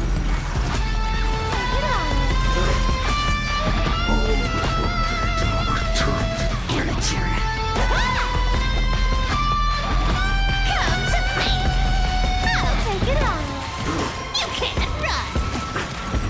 Come to me. Something's fishy. This? Wrong target. Looks like you need to work on your aim. I'll take it all. Found me. Come to me. Is that all you got? I guess your sword skills aren't as impressive as I thought. Our cute play session is over. With enough believers, lies become reality! Gotcha! I'll take it all. Come to me. You can't run. Resisting is futile. I've played with you long enough. Time to retreat! See you around, Mud!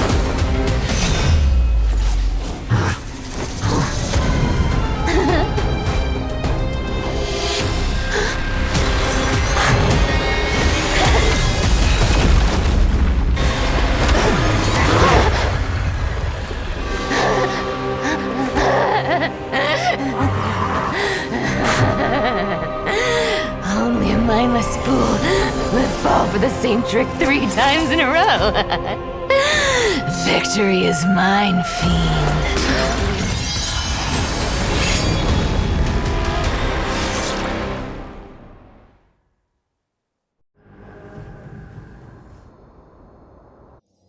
To all citizens of Akama, today I bring you 2 pieces of news.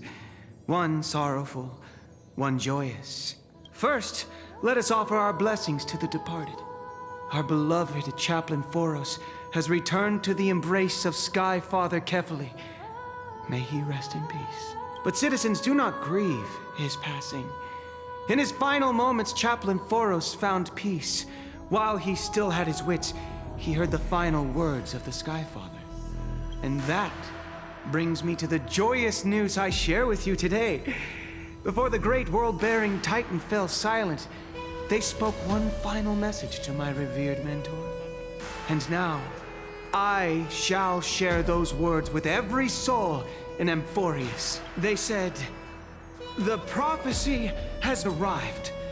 My mission is complete, and now I shall fall into eternal silence. The eternal night is looming.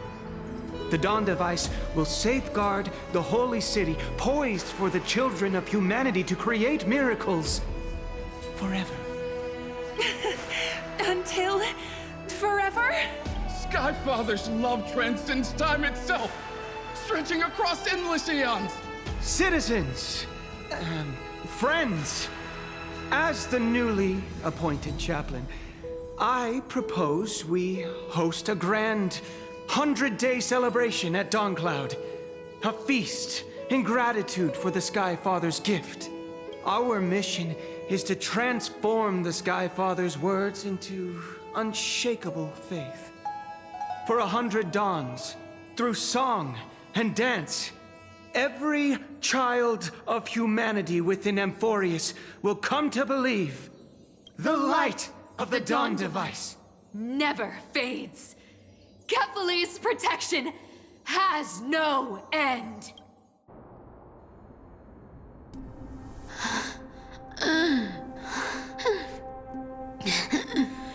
You shall walk with greed and die over petty change. The prophecies, petty change, was quite literal after all. Atticus.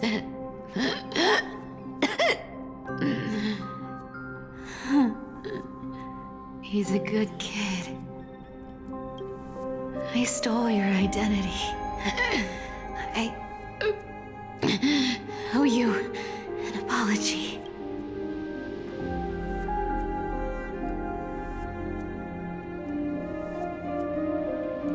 But I owe more than just an apology. There's also you, Aggie. Back then,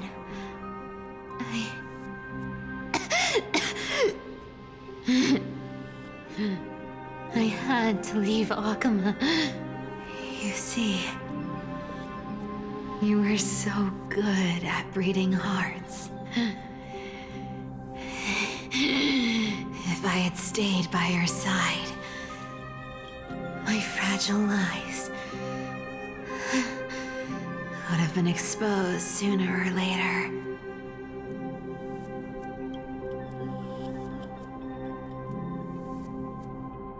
Your weave shop.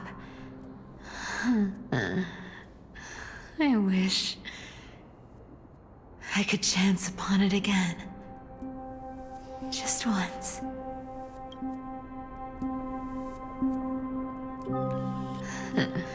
To be scolded by you and Treeby. I'm sorry. In the end, I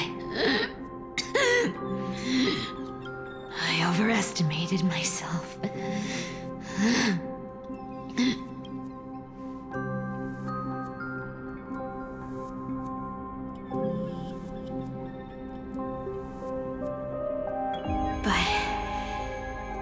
least there's one thing I did. Accomplished. Kephalis' core flame is not here. It's safe. It's safe now.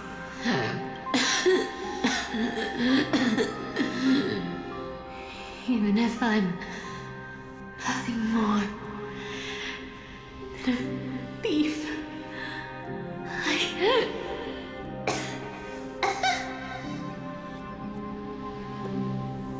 At least I did something.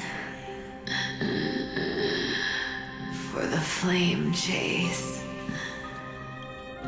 Aggie. Aggie, can you hear me? Say something. Anything. Please.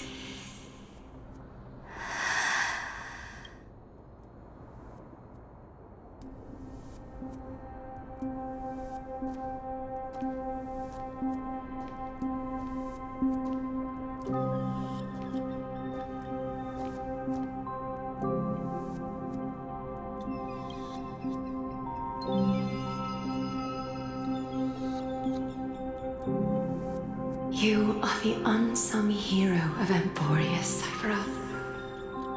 You saved us all. You betrayed the world, and in exchange, you earned humanity 1,000 more years of life.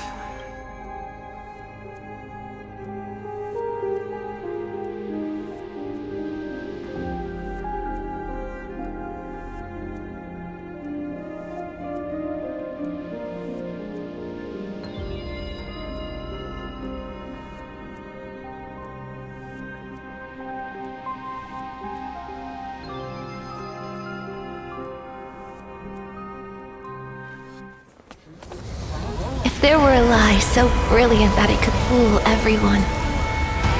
Wouldn't it simply become the truth? Lies will always be lies, Cypher.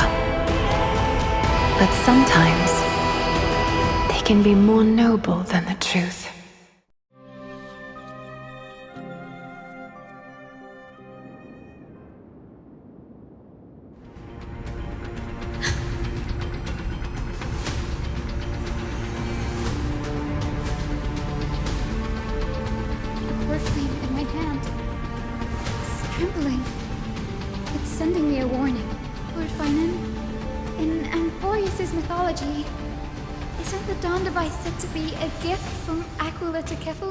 Why bring this up now?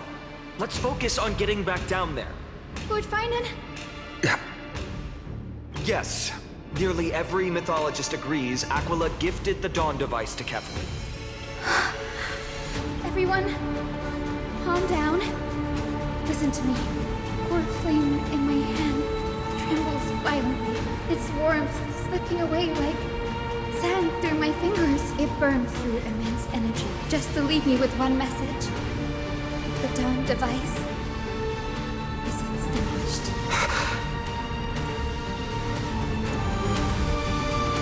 If the Core Flame's message is true, Akama has lost the Dawn device's protection. Darkness will consume the Holy City in an instant, and the aftermath will be devastating. Finan, I feel something too.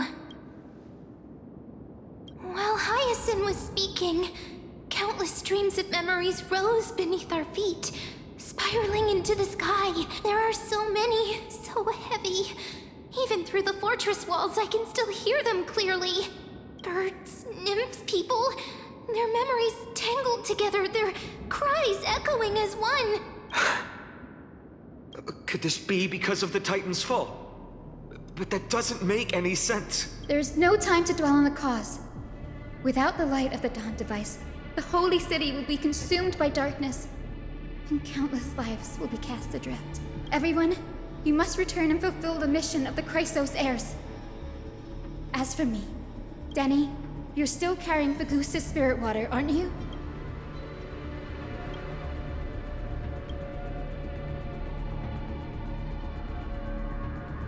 No. The time has come. Open the path to the vortex for me. There's still one thing I can do for the people down there. Return the core flame of Aquila and inherit their divine authority. I'll remain in the sky and cast my protection over the people. Don't waste time thinking about alternatives. This will resolve everything. Danny, I'm counting on you.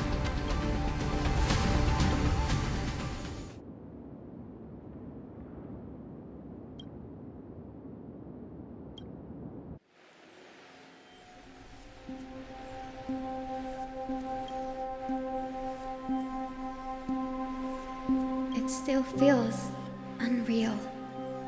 Even after seeing it a second time, you'd move in perfect harmony with the rivers and seas of this world.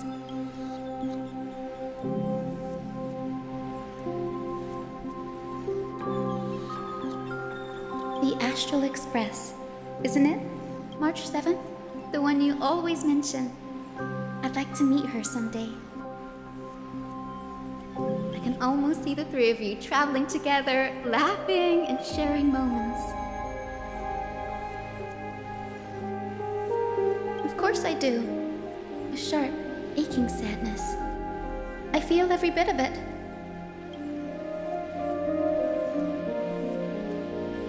As a healer from the Twilight Courtyard, Dan Heng, it's my duty to stay composed in front of those suffering from illness. A sorrowful expression would only add to their burden. The world I love is the one suffering now. How could I face it with a frown? Goodbye, everyone. Please, become the heroes this world needs. And as for the final blank page of this epic, the lives and stories of ordinary mortals, I'll guard them until the very end.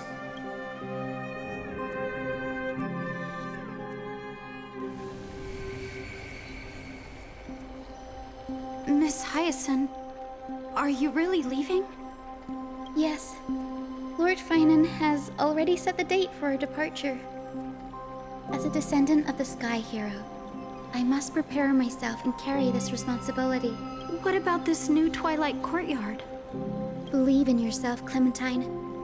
You're an exceptional healer, more than capable of handling things on your own. The patients trust you, and you've earned that trust. That's what matters, isn't it? Miss Clementine's medical skills are amazing! We believe you'll make the Twilight Courtyard proud. Thank you, Lady Treby. I'll do my best. I just don't have the same confidence and certainty as Miss Hyacinth. No matter how severe the illness or injury, she always faces it with a smile. Honestly, I'm not confident about everything, Clementine. I've just learned how to hide my unease well. It's a skill I consider essential. It's hard to imagine anything making Miss Hyacinth feel uncertain. Well, shall I give you an example? Since Lady Treby happens to be here too. Wait, you're part of this? Look at the Flame Chase journey. Since Lady Aglaia took over the leadership of Akama, every Chrysos heir entrusted with the core flame, aside from Professor Anaxa, was personally chosen by her. I was the outlier. The hero Seliosi entrusted her bloodline with the legacy of the sky. Lady Aglaia's thoughts on my potential remained a mystery, even up till the day she left. So I've always carried a lingering doubt about my ability to fulfill this role. Lady Treby, why are you laughing? The answer Cindy wants is simple. Just try looking at it from another perspective. Imagine this. Knowing Aggie's personality, if she believed you weren't worthy, don't you think she would have considered other plans? Now that I think about it, I feel much better. I may not have Lady Aglaia's keen judgment, but I would never question your resolve, Miss Hyacinth. Thank you, Clementine. I had a sudden thought, Lady Treby. Before I depart, can you teach me the words for returning the core flame? I've always been at the Grove helping with lectures and never had the chance to come to Akama. The phrases everyone has memorized still feel unfamiliar to me. I don't want to embarrass myself in front of everyone when it's my turn to return the core flame. It's easy. We can teach you right now. Let's go. We will say a line, and you repeat after us. O Majesty of the 12 Titans. O Majesty of the 12 Titans. Pillars of the world. Pillars of the world. We seek your divinity. We seek your divinity. To mend the rifts of the world. Fill our bodies with blood of gold, till we wither in willing service to the prophecy. Surrender the core flame, Chrysosair.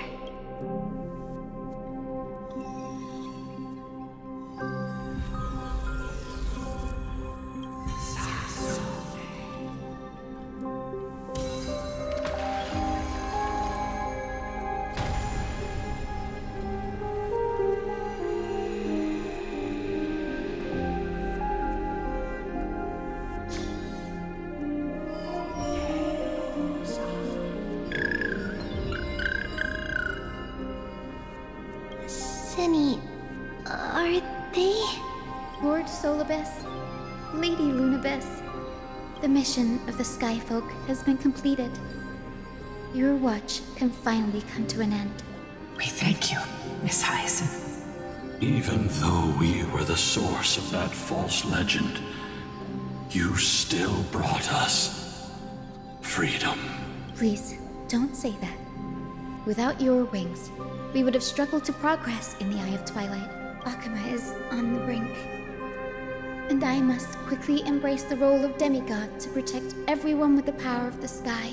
Honored ones, please tell me, what trials lie ahead for me to complete? I think you've already done everything you were meant to, Miss Hyacinth. What do you think? Celiosi? The Skyfolk. Lady Celiosi, I see. After all these long years, your will has merged with the Titan's divinity. I deeply regret. I beg for forgiveness. The darkness in the human heart clouded my judgment. I failed to recognize the resilience buried deep within. Of those present that day, I don't know how many were innocent, how many truly deserved their fate. That's why I cannot forgive you on their behalf, Lady Celiosi. The spirits of my ancestors resonated with me. You exiled our people, and they may never forgive you for that. But at least there is one thing we can agree on. The truth that no one can distort. The courage it took to defy the gods was undeniable, unwavering. That same spirit now lives on in those who walk the flame-chased journey, growing stronger with every step. You were the spark that set this era in motion, Celiosi. An age where heroes rise and epic stories are told far and wide. An age where a flame of hope was preserved for the world. Perhaps this is what I longed for. Now, I can finally rest in peace. Even in that darkest moment, Lady Celiosi, you still held compassion for mortals, didn't you? Even with the Titan's power, you didn't punish the world by letting the sky fall. I imagine you were waiting for someone to bring redemption. Trust me with the power of the sky. I am merely a healer. I could never match your strength even with that power. Thankfully, the world no longer needs a demigod who can summon thunder and storms. What I must do is merge with the sky and cast down a gentle rainbow, protecting as many lives as I can.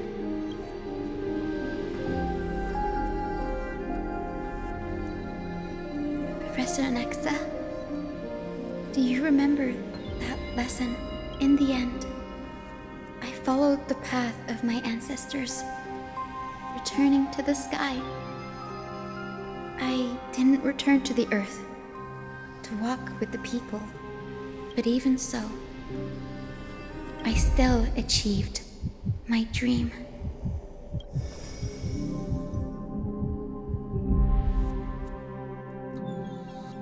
Hyacinthia. Thank you.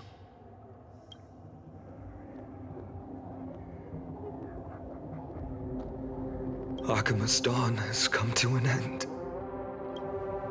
Why is this happening?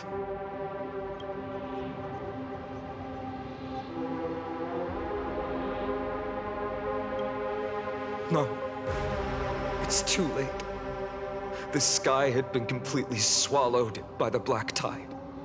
This darkness, its power probably surpasses that of the Titans.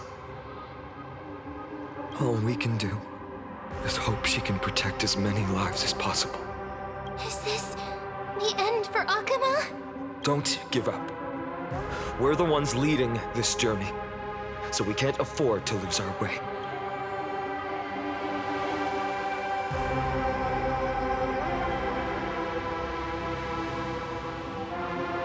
I've never seen anything like this before. Could the black tide be the cause? There are too many things we don't understand, and we don't have time to figure out. We can't delay any longer. Let's head down. Hopefully Kepali's core flame is still safe. I'm confident that Miss Cypher will do everything in her power to fulfill her duty.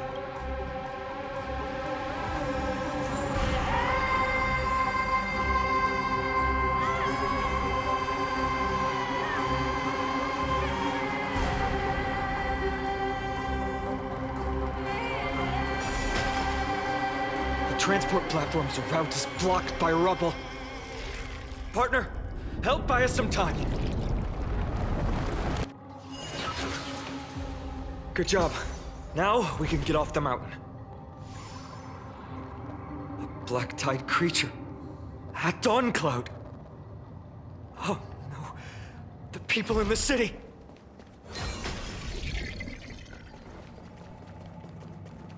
We must find out where they breached the city from. Tribute!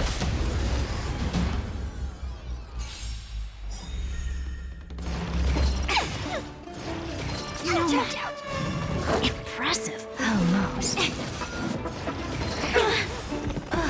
Really? A genius? Here?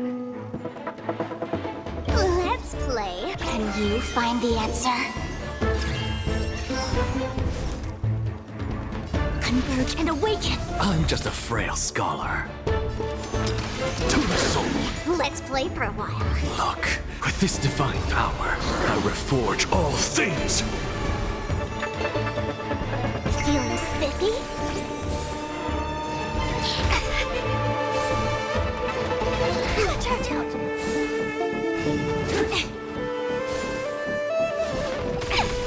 What's the matter?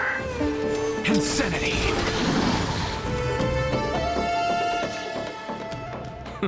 An undisputed victory.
time for games.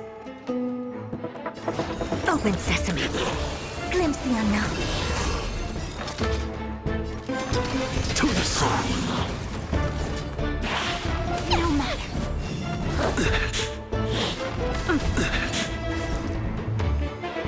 Converge and awaken. Expand your thinking.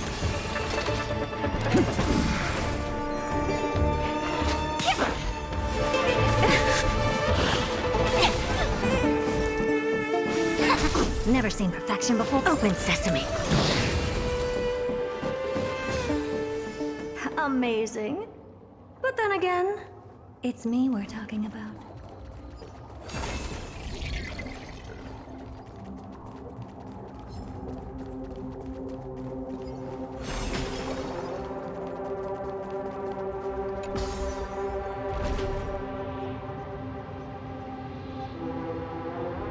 Anyone who dares stand in our way will get a taste of Dawnmaker's edge.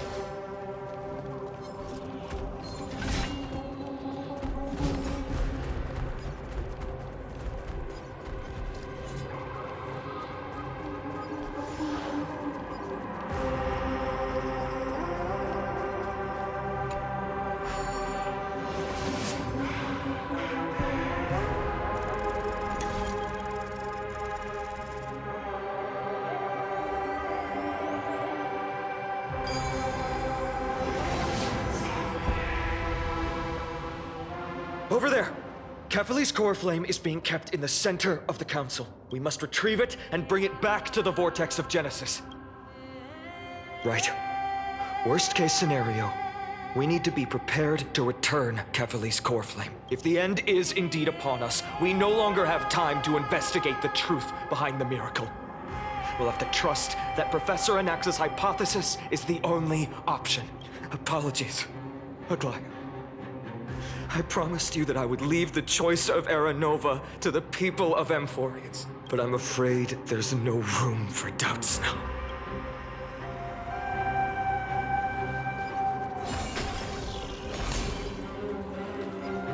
Her will to heal the world is so strong. We'll definitely sense it if she's succeeded.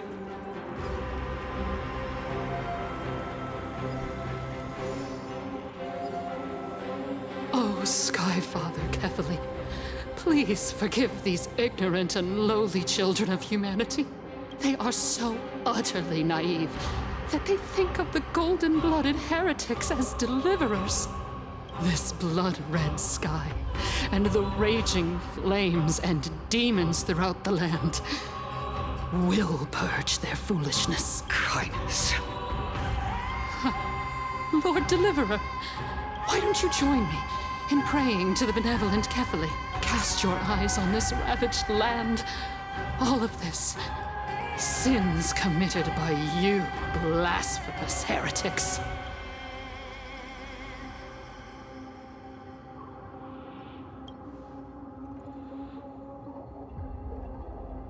Danheng is right. My sword yearns to end your pathetic life. But to a cornered dog like you, the most deserving punishment is to personally witness the Chrysos heirs fulfill their mission. Only then will you truly know how meaningless and foolish your past transgressions were. Fulfill your mission. Kefali's core flame is long lost to the winds. How will you fulfill the prophecy? She's gone completely mad, to the point where she's just spewing nonsense. For the longest time, Kefali's core flame has been worshipped here. Only core members of the Council of Elders know how to activate the core flame casket.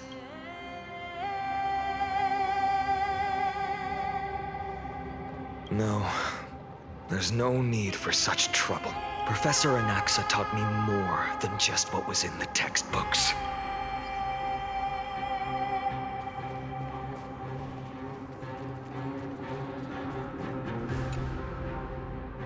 During his time at Dawn Cloud, Professor Anaxa conducted surveys in various areas. I still remember the words he used. I hope it works. All-knowing Father who bears the world, please share a glimpse of your merciful gaze with me. Cast down the Titan's fire that hangs at the pinnacle of the world, for your devout creations to behold.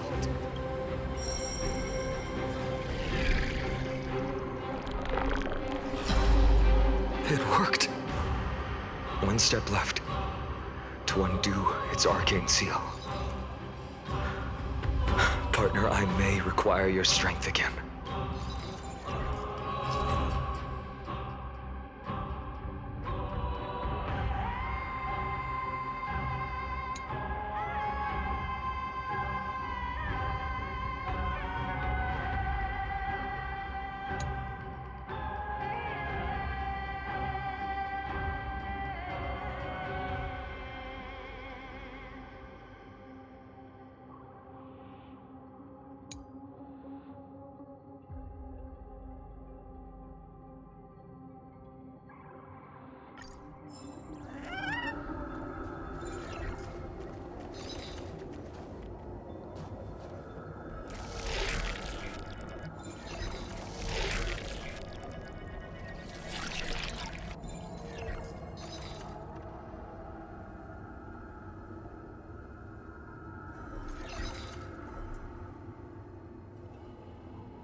Take the core flame and let's hurry down the mountain.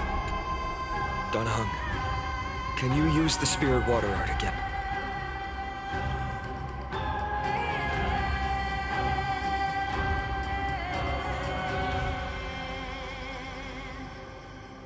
Is this also a result of the black tide?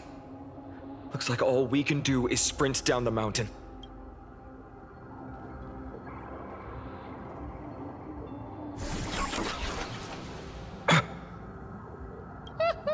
You all thought I completely lost my mind. If the core flame was never tampered with and has always remained here untouched, you all think I wouldn't have the power to take it away?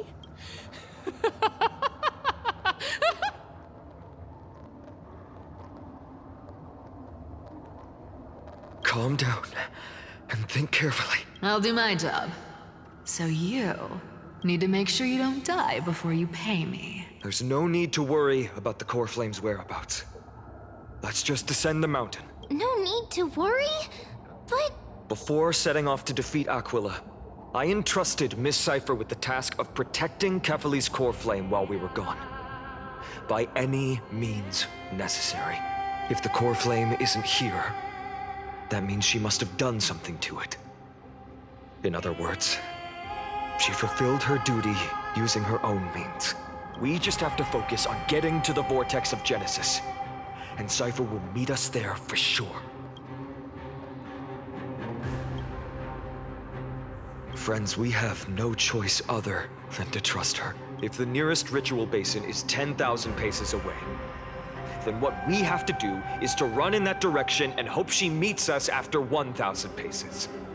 If she doesn't show up, we will keep going and trust that we will see her at 2,000 paces, 3, 4, 5,000. I will keep hoping with the same resolve all the way until she shows up in front of us with her usual rebellious attitude.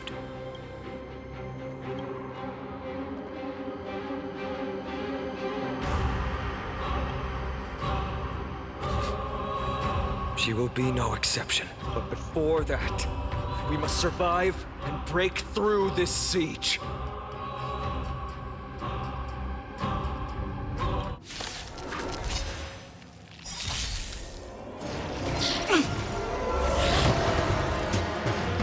Impressive. This is being in sync. A quick divination. Together as one. I don't have time for games. Open sesame. Watch it crumble.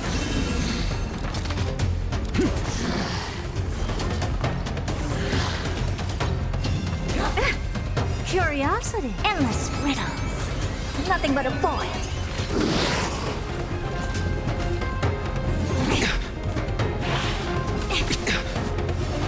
No matter. I'm on it. I choose you. Never seen perfection before? Expand your thinking. Glimpse the unknown. It's done. Let's go.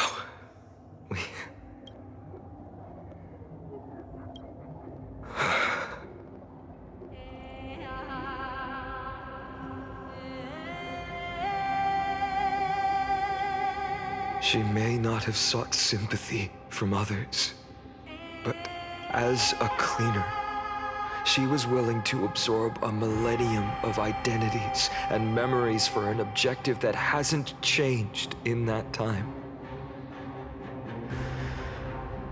I suppose this is also a form of extreme but twisted resilience. Let's go. It's time to leave this place. Everyone, can we run faster?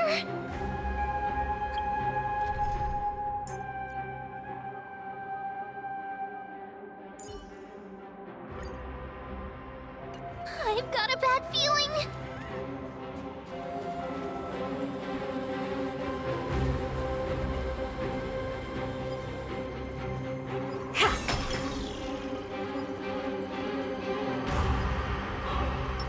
Watch this.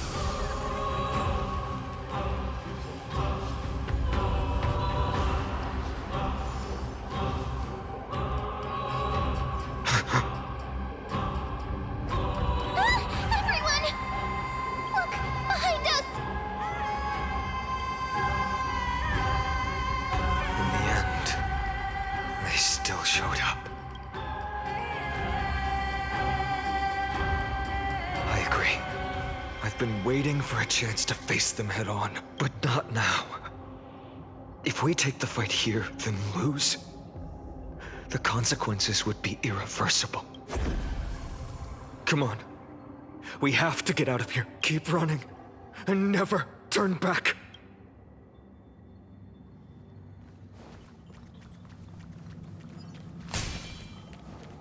Watch this.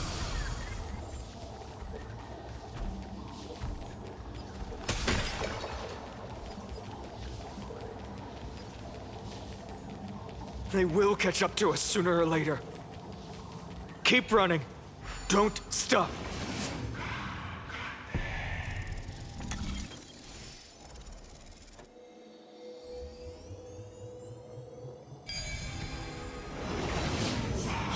It's him! Lord Finan! Everyone likes What in the world?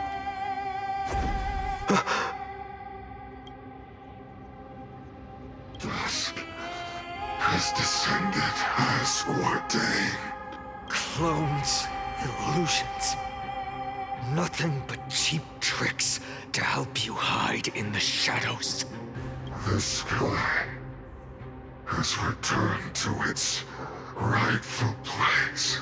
This world must be reset. What are they talking about? The end you seek is also the miracle of Genesis.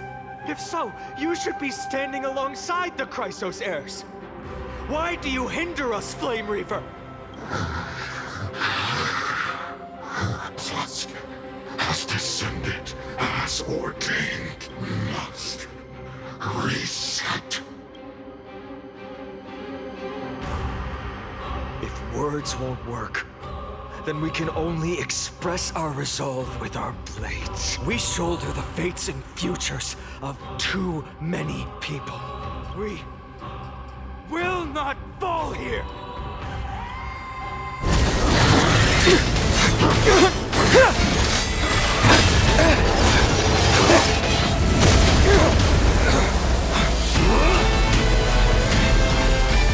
Leave this to Casters and me!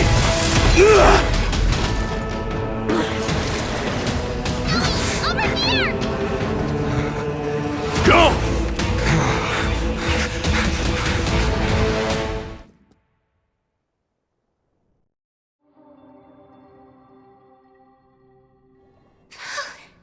That was really close.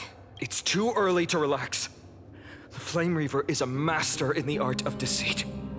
Even Mighty may not be able to restrain them. I never thought I would leave him alone on the battlefield twice. But now isn't the time to be thinking about this.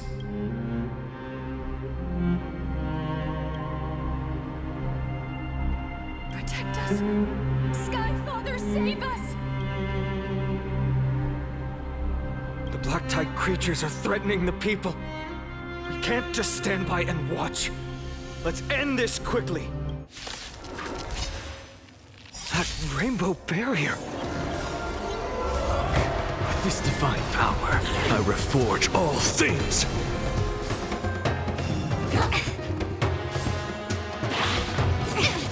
I see through you. Together as one. I don't have time for games. Open sesame. Glimpse the unknown. Curiosity. Endless riddles. Nothing but a void. That's what I call a good day. Everyone, you're all safe. For now. Thank you, Lord Finan. It is someone else who deserves your thanks. Those Black Tide creatures just now couldn't breach this barrier. This energy feels familiar. Like the luminous arts that Hyacinth uses to treat people. But it is much more powerful. Citizens! My companions and I can't stay long.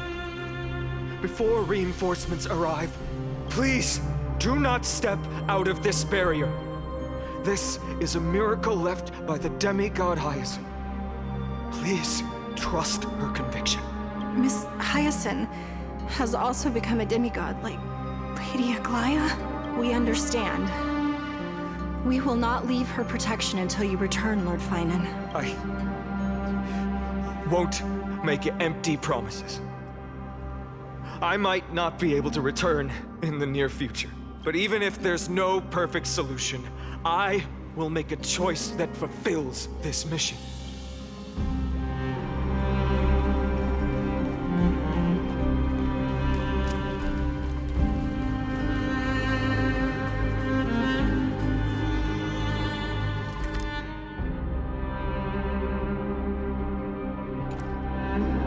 The people in the market must also be suffering. Cortonis! Quick! Let's go check on him! Cortonis! Hang in there! Returned, Finan. Burning the holy city is. To resist, I did all I could. You shouldn't be on the front line at your age, Grand Craftsman. Where are the citizens? What's the situation at Marmorial Market? Organizing their escape. The holy city guards are. But where to flee to, no one knows. Descended from the sky, the rainbow barrier did. Protected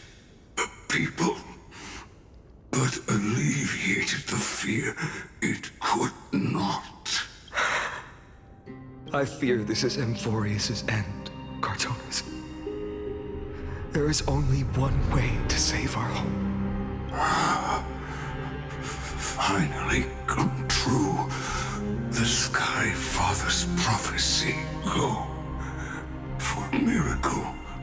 Deliverer. You shall become. One more thing. There is waiting at the vortex of Genesis. Lady Trinan is. Kefali's core flame is safe, she said. Trinan.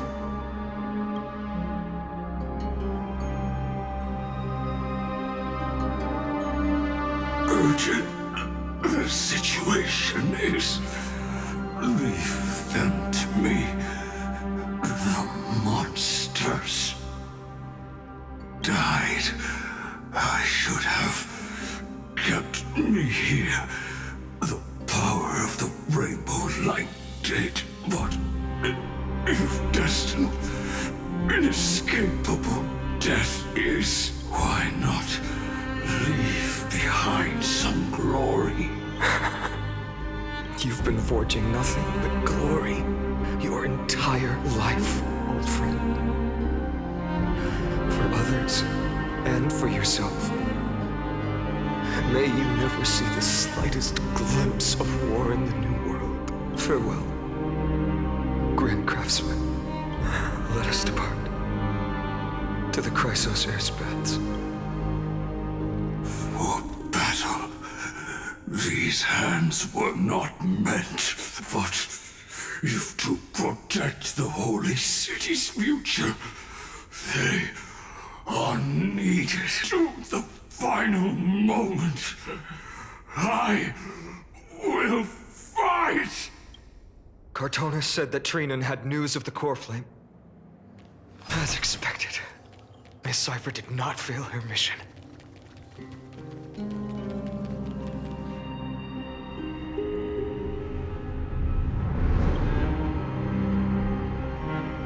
These buildings, I can feel it. Their memories are dissipating. Yes, the textures of memories are preserved within all things in Amphorius. Even a single brick or tile holds countless traces of the past.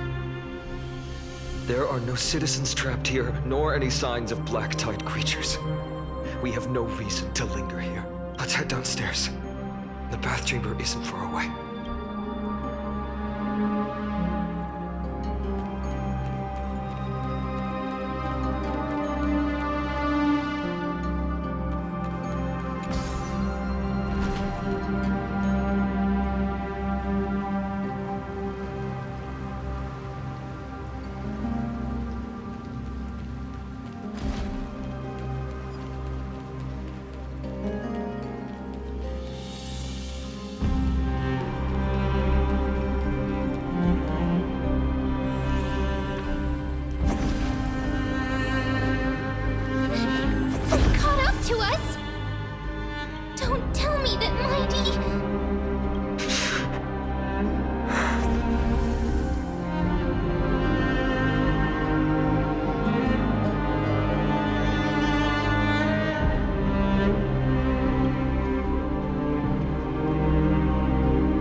You better keep your word, Danheng. You cannot die here.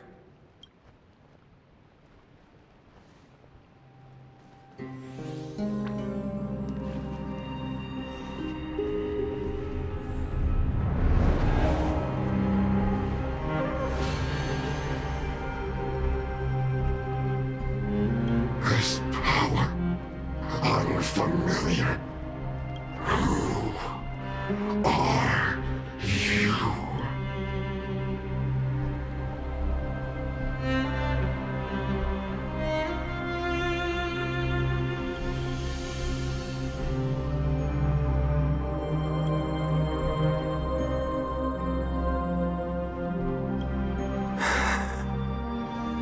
Follow me.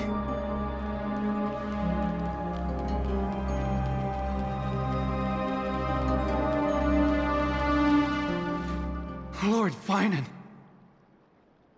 Finally, you're all back. Even in such desperate times, you still managed to keep your promise to me. I am grateful beyond words. Finon, what is this? The Flame Reaver is wreaking havoc in the city, and they still have many clones. Zeph, please get someone to inform Krateros, and have him lead the most elite guards to defend the city's passages until I complete the core flame ritual. Please, do everything you can to rescue the citizens in the city. Understood, Lord Finan. Nemosity, several citizens are trapped in the Garden of Life and are temporarily seeking refuge under Hyacinth's barrier. Can you dispatch someone to evacuate them? Though, I also don't know where to shelter them. Leave this to us, Lord Finan. Just focus on your own mission. All right. As for the two Trailblazers, I'll also leave them to you. My apologies, partner. I acted on my own this time.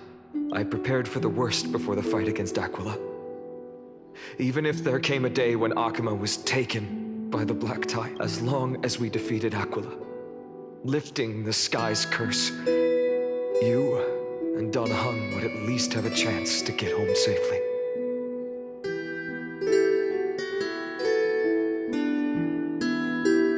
Yes, I knew you'd object, so I didn't inform you beforehand.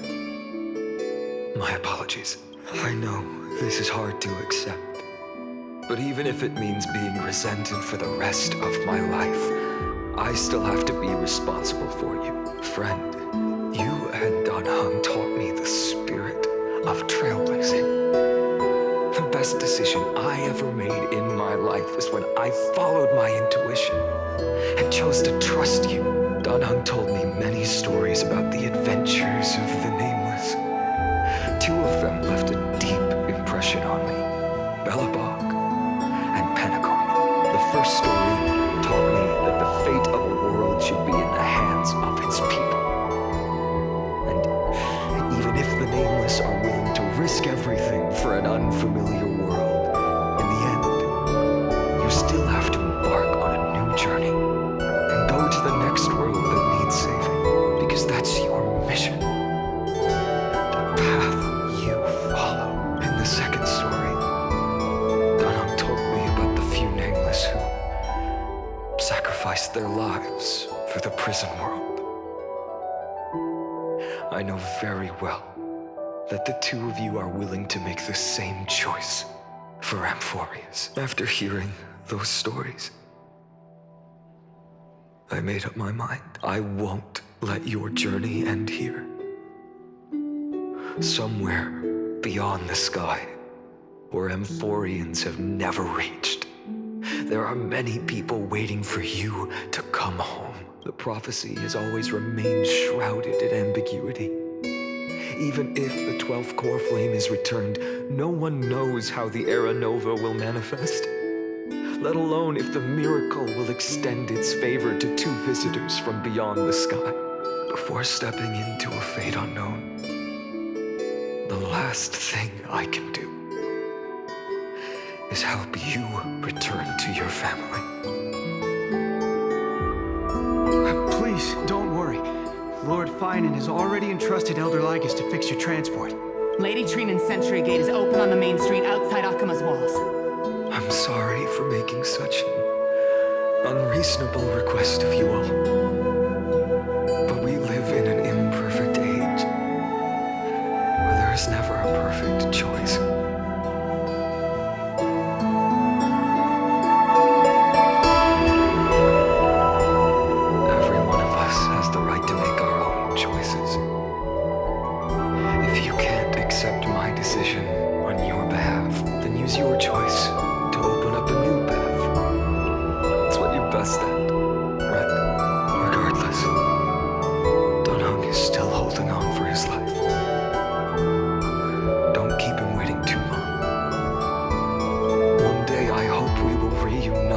under the constellations.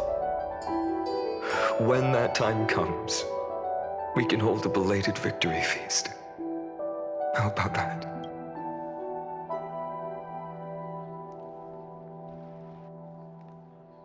The spirit water has dried up at last. Why is nothing going right? Calm down. There might be another way in. The closest ritual basin, the other chrysospheres. Snowy. Trinan! I thought you'd be waiting at the vortex of Genesis. Are you alright? When Akuma's night descended, all the spirit water dried up along with it. We anticipated that you'd be on edge, so we came ahead to wait for you. You've always been the ones who knew me best. Cavali's core flame. You know where it is? Yes. Little Syphe protected the core flame well. No one would be able to guess where she stashed it. Bartolos, you can come on out. I don't have to pretend to be an envelope anymore! That was suffocating. Bartolos? What in the world? Hey, you better watch your tone, brat. That core flame that the entire world is after is currently nestled in the depths of my bottomless tummy! This certainly was unexpected. Huh? Your reaction's too composed. It's completely different from what I was anticipating. Bartolos, Snowy still doesn't know the truth behind Akuma's eternal daylight. Ah, you're right. Well, then you'd better strap in and listen up, brat. That girl Cyphera spun a grand lie that deceived all of Amphorius. She tricked all of you into believing that that giant ball on Kefali's back would cast light over Akuma forever. Not just that. She even managed to pull that dumb ascension trial and allowed me, the great Zagreus, to survive! Hey, Brad, you... still no reaction from you? Yeah, dang it. You're no fun at all. I'm sorely disappointed. So for the last 1,000 years, what maintained Akuma's eternal daylight was not Kefali's miracle, but Cypher's lie, woven using the divine authority of trickery. But now, the lie has come undone. Which means... Well, you didn't guess wrong. Cyphera has already passed, and all her lies have scattered to the winds like ash. But you just said you, Zagreus, relied on Cypher's lie to keep living. If she is already... Guess you're not as smart as I thought, Brad. Don't forget, I'm one of the 12 Titans of Amphoria, and this core flame in my belly. Is it not the core that maintains a Titan's life and divinity? So you're going to hand the core flame over to us? Just like that? Just so. How about it? Let's hear some groveling gratitude, huh? Why? In the myths, Zagreus was the most cowardly and shameful of the Titans.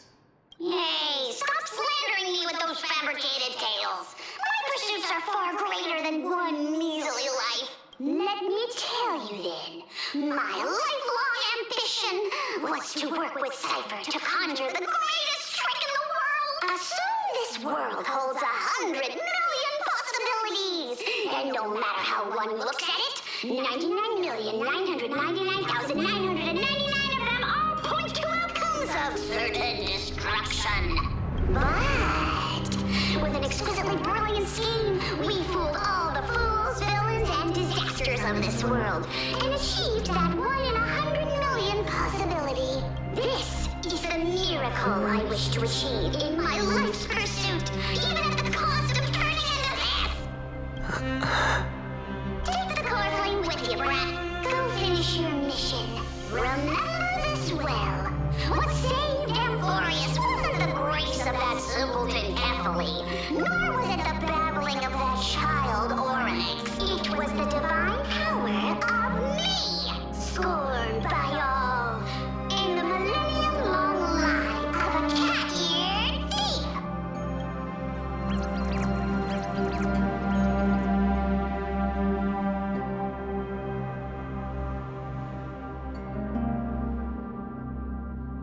strife, death, trickery. So those signs deemed as harbingers of calamity will also leave behind marks in the tale of deliverance. With this, the final core flame can be returned to its rightful place. The spirit water in the holy city has all dried up. We can try to break the sealing magic of Fagusis priests and use the Century Gate to send you into the vortex of Genesis, but that will likely exhaust any remaining power of Janus that we have. After that, the rest is up to you, Snowy. Farewells. I've almost grown numb to them at this point. Right now, I can't even utter a plain goodbye. Snowy. Don't worry, Trina. I'm no longer the empty shell that Aglaya brought back to Akama. For every companion who couldn't reach the end, their conviction to save the world became a part of me, piecing together the soul I once lost. I lost my home village, but you, Aglaya, and everyone else created a second home for me. Now that this home is also in danger, it is my turn to repay your kindness and create a new world that can carry everyone's wishes. I hope that in that new world, a new sun will rise, bringing one dawn after another to all. Snowy, you've grown into the person Aggie always dreamed of. Indeed, we don't need to say goodbye here, because even without the prophecy, we have the confidence to say you will become that rising sun, and all of us will see each other again tomorrow.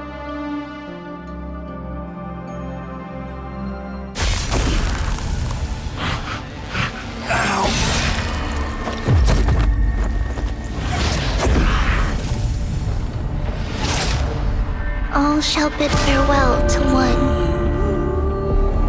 and that person alone will witness the miracle. Such is destiny. Become the dawn. Whoever.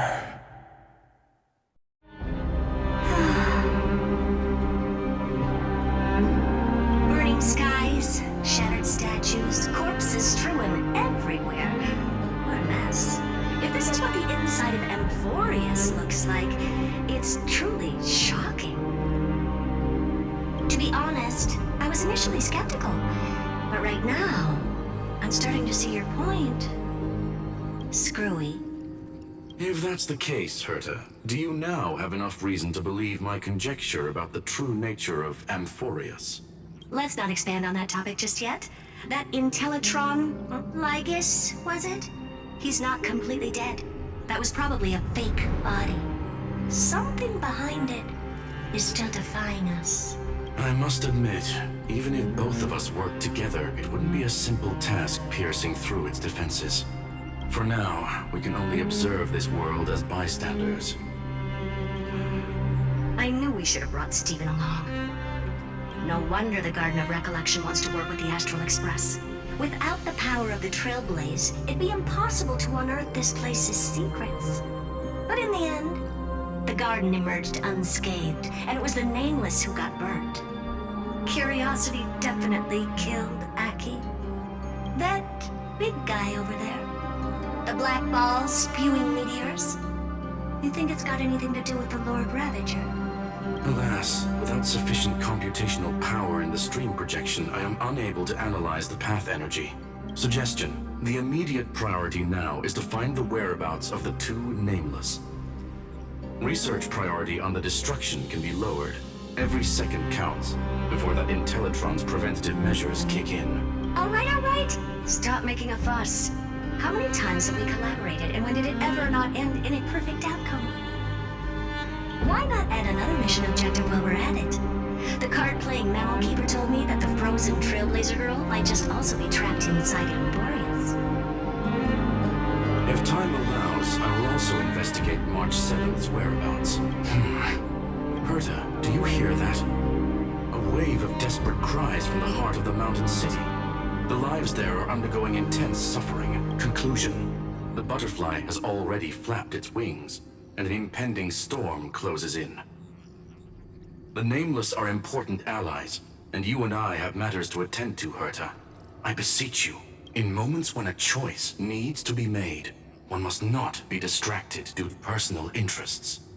Of course I know that. Fate really is a game of dice, Screwy. Who'd have thought that thing once sowed chaos across the cosmos, causing the Intelligentsia Guild to splinter and disintegrate? It wasn't until I cracked the solitary waves theory that its lingering effects were put to an end. Yet, in a forgotten corner of the cosmos, one slipped through the net and remained operational. And it was this machine that eventually became the cradle for the birth of a certain Lord Ravager. The source of Emporius' tragedy is an Emperor's scepter that survived to this day.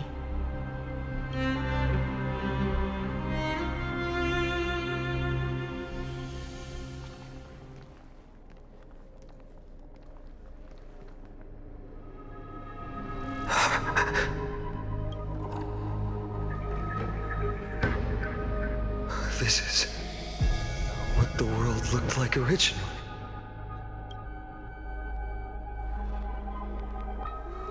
And what are you doing here? Answer my question, Lycus. Ah, another hero has arrived at the Vortex.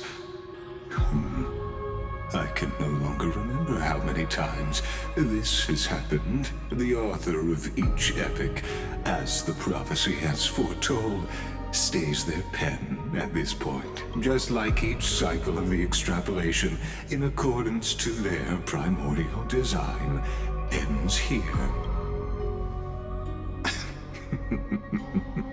No need to panic, Lord Finon. I stepped into this space purely for one purpose: to witness the prophecy's miracle of Genesis. You've never expressed interest in the Flame Chase journey. When my companions and I ran, bled, and sacrificed for the core flames, you never so much as lifted a finger. An indifferent observer. An anti-Catheran who's neutral till the end. Why would you suddenly express concern for the Chrysos Heir's mission? When that lone swordmaster left everything behind, plunging into a sea of madness, I was on the shore, listening. When that mighty lord shed his armor, filling the crevices of the earth with his iron bones, I was on the mountaintop, gazing down. Across 1,000 years of the Flame Chase journey, I have witnessed the ardor, resolve, division, and unity of the Chrysos heirs with mine own eyes. Just as you were all born to shoulder the guidance of the prophecy, I too have bathed in the gaze of distant stars, have seen the deepest, darkest of destinies. I will become the most loyal reader of the epics, a spectator voraciously consuming the valorous deeds of you heroes.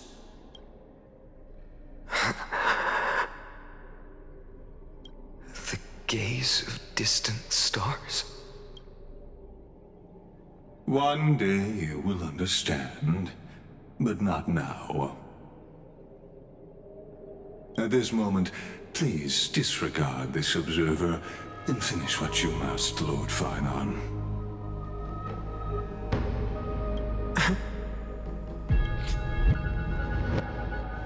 I once believed that as long as I chased the flames relentlessly, the fog before me would clear, and fate would reveal its truest form. But along the way, they, all who passed, never once received the justice promised by the prophecy. I have perceived. Outside the vortex, the world is collapsing, and the children of humanity are crying. But you, Lord Finon, will bury the old world with that core flame, bringing all things into a gray unknown. It doesn't matter. This cruel flame-chased journey has made me abandon my fantasies. The future is not a paradise with a gentle west wind waiting for us to step in. If what lies ahead is a mass of chaos, I will tear it apart. Then usher in the first ray of blazing sunlight. All shall bid farewell to one, and that person alone will witness the miracle. Such is the will of fate.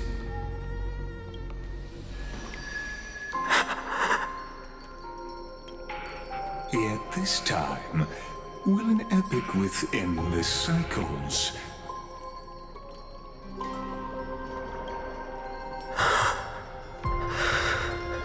Is it you?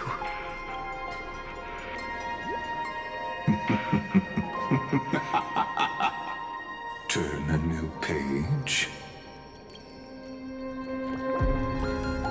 Of course. This will be a romantic story like none that has come before. You think so too, right?